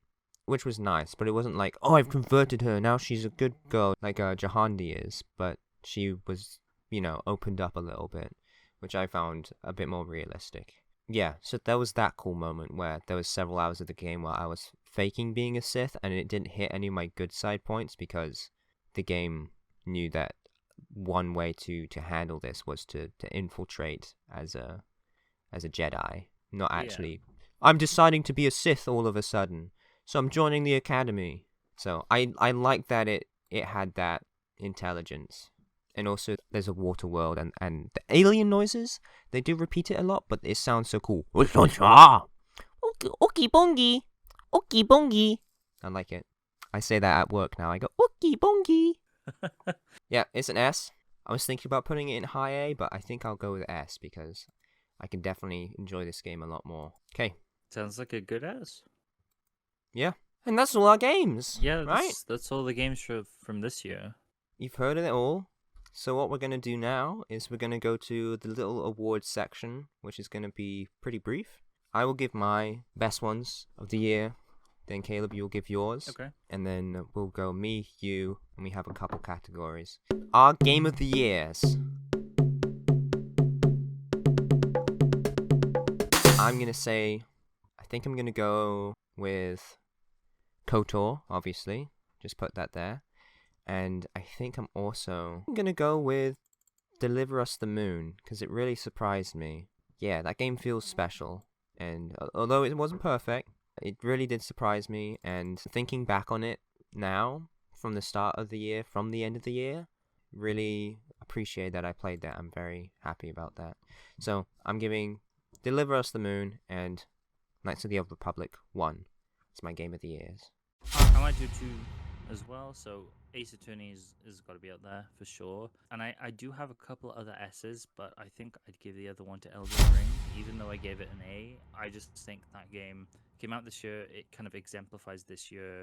It was big and bold, and that period I played it when it came out and everyone was playing it is just part of this year. So it definitely deserves to be like one of the 2 game of the years, I think. Yeah, like as good as Racing Bros was, it's not really a this year thing. I can't give it this year. Like I played it this year, but it's kind of become stagnant now. So I think picking Elden Ring as something that is alive, and came out this year and really had a lot of vigor. Like so many of my friends were talking about it who I didn't even really knew played video games, were interested in that sort of game. So it really was a big event in the year. So definitely worth game of the year there. And next category, which we're adding this year, is best ongoing. So maybe a game that we don't have on the list, maybe, or just something that we've been playing for many years and we've enjoyed this year too. I think for me, I gotta say Dark Souls 2. I knew it. I can't not. Okay, but I want to stop playing Dark Souls 2. But like I told Caleb before we started recording, out of all the games I've said this on my list this year, all 25 of them combined, I've still played Dark Souls 2 more this year than all of these games. So I have to say it. And this is probably my last year. I'm probably going to be playing Dark Souls 2. I'll be playing some next year, but I want to finish it. I want to finish it next year. So I'm giving my best ongoing game for 2022 goes to Dark Souls 2. Scott, the first sin. I guess I probably have a couple that could go in this, but I'm going to give it to The Long Dark. I usually play this every year. Nice. And recently some DLC just dropped. I haven't played it. Oh, wow. Tales from the Forgotten... I want to say Lands. It's not Lands. But I haven't played the DLC. That might come on next year. I might talk about that. But I had a pretty good run this year. I've lasted the longest I've ever have. I stockpiled a bunch of stuff. I fought more wolves than before. It's also had its own sprinkling of updates this year.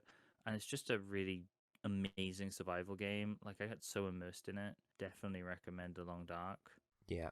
I played it a little bit, and it is pretty fantastic. The add-on is Tales from the Far Territory. Oh, yeah, that's it. And it's about £17. And apparently another add-on's coming soon, which is Long Dark Wintermute, which is an episodic story. So what they've kind of done is you can... It's been a bit weird. I don't really understand it, but they're splitting it into the story and the survival mode, or you can buy both. So you could just have the story or the survival mode package, depending on what you want. If you already own the game, you have both of them, and the DLC is just extra survival mode stuff, I think. Okay. Sounds about right. I think that's what they've been doing. Okay, cool. The Long Dark for ongoing game. Yeah. Congratulations, Long Dark. And now, Caleb, I think we might be in agreement with this next one, but best video game journalist. It's got to be the one. I have to go for Jeff Green. It's got to be Jeff Green. Yeah, I'm glad that you agree. He, he's got those Porter Pros. He's got his wife Sandwich. His dog. Yeah, his stupid dog. His words, not mine. Hi. I might be broadcasting now. It's entirely possible that's happening. Hearing me, because as soon as she hears about any food, she, of course, will start begging. And she was sound asleep way across the house in another room. And yet I failed, because you can see. There she is. There's my goddamn begging dog.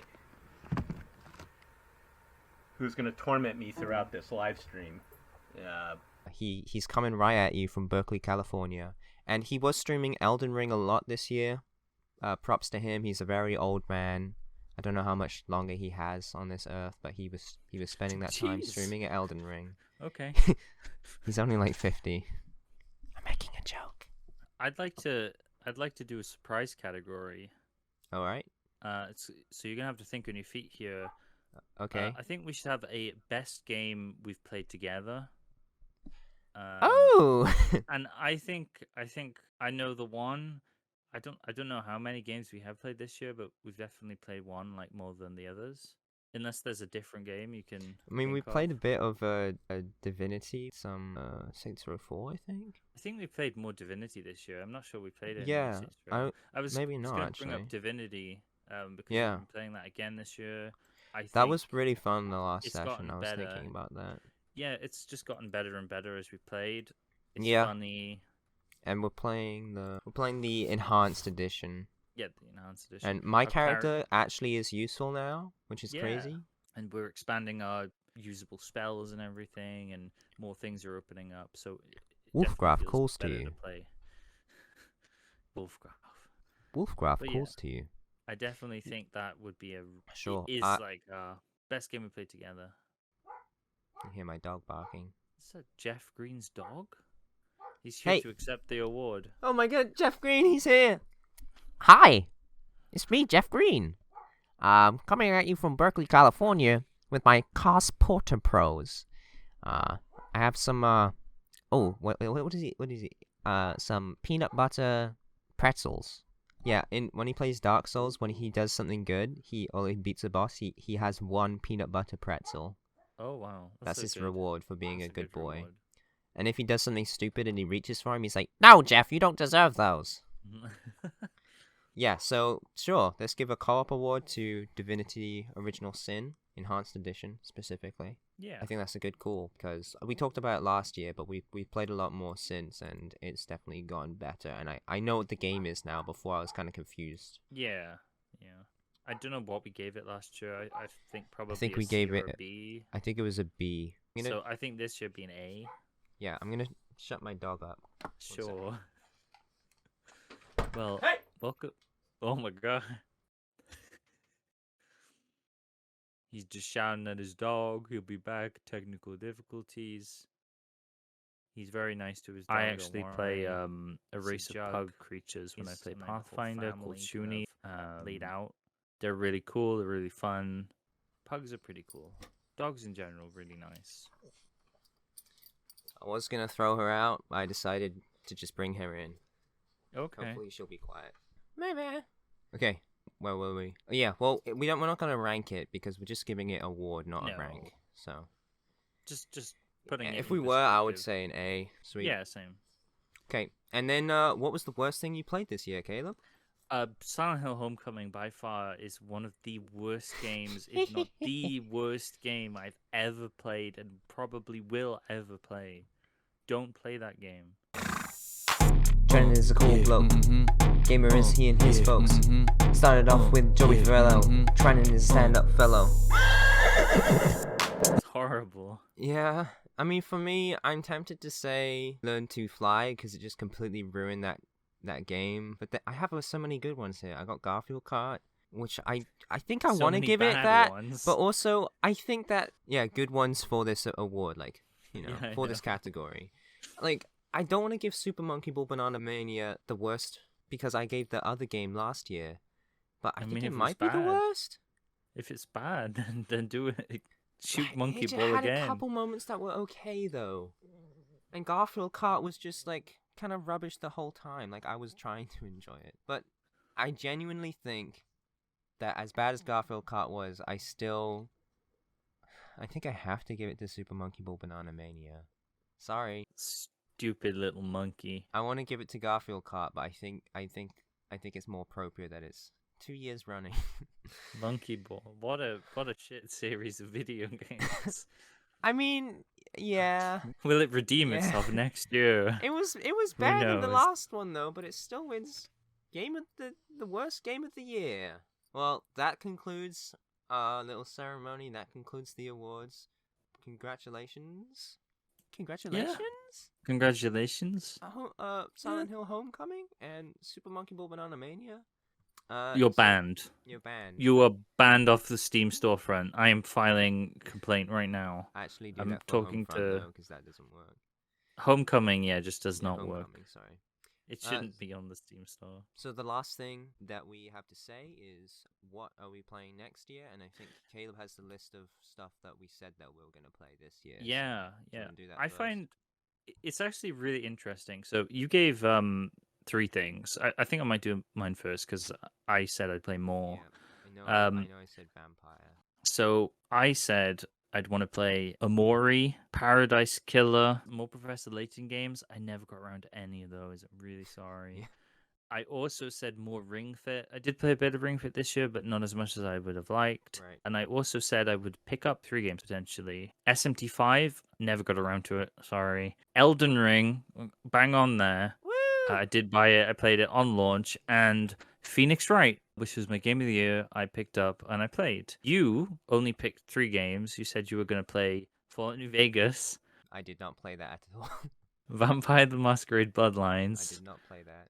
and KOTOR. So I played that. both of our game of the years, our special picks, were games we It said was we meant wanted to play. be. Yeah. Destiny. Right. So that's what we said last year, but now it's Yeah, this year. So I think for this year, I'm finishing Dark Souls 2 and Bloodborne. I gotta finish them because no matter how much I play them, I always feel like, oh, I want to play some more. I'm gonna finish them this year. I'm gonna do it. I'm gonna get it out of my life. I need to move on. But I'm gonna definitely revisit the Garfield Kart series. Oh, See no. what they're doing over there. Bioshock 2, I'm thinking. I also got Ooh, Gothic okay. 1 to run because before it just didn't work for me on Windows 10 through Steam. But it's running now, so I'd like to play that. I still want to go back to Vampire because I'm like halfway through that game and I haven't played it for like a year actually. And the other thing is I've really been looking into Game Jam games and little games that I found on itch.io. I have like 50 little games downloaded on my computer, so I'm going to go through those and try and find okay. some little hidden gems, I think. I mean like a little mole rat and search through the pile like a raccoon. Gonna look for some good ones. Is that everything from That's you? everything for me. That's my plan. Okay, my list might be a bit longer. First of all, I'm just gonna mention like what I'm doing over Christmas because going away to my family's gonna bring my Switch. I just bought Hades, so I'm gonna play Hades. That's gonna be on next year's thing. Oh yeah. I hope I do because I bought it. I've got the time to play it. Pokemon Scarlet, I'm gonna do a deep dive into, play that, and those last 3 Ace Attorney cases. So that's like my Christmas games to end the year and New Year probably. Games I'm planning to check out next year. I've got the Ace Attorney Chronicles, like I said. So if I want to play more Ace Attorney, I might put that in my Switch. I've already got it physically. The Long Dark DLC, when I mentioned Lobotomy Corp, I said about Library of Ruiner. I really want to try that. I might play some more horror games and stream them like I did this year. Michigan is probably going to be in that rotation again. so I'll replay that. And Silent Hill Downpour, another really bad Silent Hill game potentially, and maybe some other horror games. So we'll see about that. There's also a couple of games from this year which I'd like to play, which are Cult of the Lamb, Oh yeah. Neon White, Oh yeah. and Immortality. Those three came out this year. They look very cool, and I'd like to maybe buy them and try them. As for kind of next year, these games are either coming out next year or potentially coming out, and I'd like to have a look at them or talk about them or see what happens to them. Armored Core 6 Yes. at the Fires of Rubicon, I think. That looks exciting. Next year, I do kind of want to pre-order that and buy that. Street Fighter 6 is a bit less likely, but I am interested. Starfield is finally coming out next year, so maybe Todd. Wait, I thought that was Maybe- just a maybe. trailer. I didn't think they'd It actually should be release the coming out thing. next year. Todd. I'm not sold on it, to be honest, but we'll No, see. I think I saw a little bit of it, and I was like, "Oh, is this the new No Man's Sky update?" Yeah, I'm really iffy on it. If My Friendly Neighborhood or Peripeteia come out next Oh, year, yeah. really interested in those two. Yeah. So yeah. Apparently, My Friendly Neighborhood doesn't have a release date at all. No. But Peripeteia says it's going to be next year. Okay. I will say this: I won't name them, but there are a lot of games that I have my eye on that are coming out in Q1 2023. Okay. And I probably won't buy those games for full price because I don't really do that. But if they're on sale by the end of the year, then I have quite a few games I would like to pick up. But I won't mention them unless I play them next year. So I think that's it. Yeah. Whoever listened to this whole thing, well done. I think you might be the only person. But thank you for listening. Thank you for taking your time to listen to what games we played this year, what we thought about them. And do you have any closing comments, Caleb? If one of us two is listening back to this, like in a year's time or a few years' times when we have like 7 of these. That's definitely going to be me. Hi. Oh, goodness. You smell. Ha ha ha ha. Yeah. Also, thank you very much for listening if you have been listening. Yes. My message to my future self is you better have those neon tetras. That's all. And you better not be playing Dark Souls 2. Oh god, yeah. Stop playing Dark Souls 2, Freddy, if you're revisiting it. Jesus. You know what I asked for Christmas? I asked for Dark Souls 2, a second copy. Again. Oh no. Really? I did. You're not. Oh my god. I decided to retract it though. I said, "Did you buy it yet?" No. Don't buy it, please. Don't buy it. What are you doing? Oh no. Send this man to an asylum. Asylum? That's Dark Souls Asylum 1. of DS1. Okay, well, thank you for listening. Have a great day and play some good games. Happy holidays. Bye. See you next year. You think I'm gonna release this before Christmas? You're right.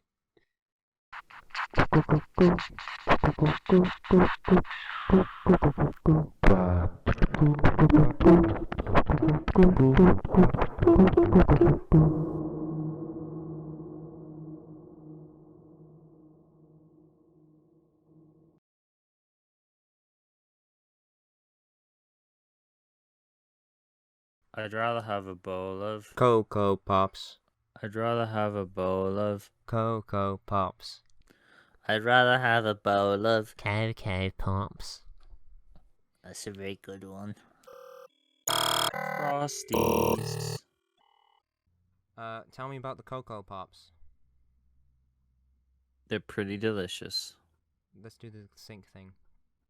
I'd rather have a bowl of Cocoa Pops. Yay! Cocoa Pops? I'm having a blue jammy Dodger. Cocoa Pops. Cool. I'd rather have a blue jammy Dodger, thank you. Thank you. I'd rather have a bowl of Frosties. I wanna have a bowl of Cocoa Pops. Let's do it again. I'd rather have the bowl of Cocoa Pops. What about Cocoa Pops? I'd rather have a bowl of them. Okay, go on. I'd rather have a bowl of Cocoa Pops. Nice. Very enthusiastic. Yay. Okay. You can choose different cereals if you want. No. Different cereals are available.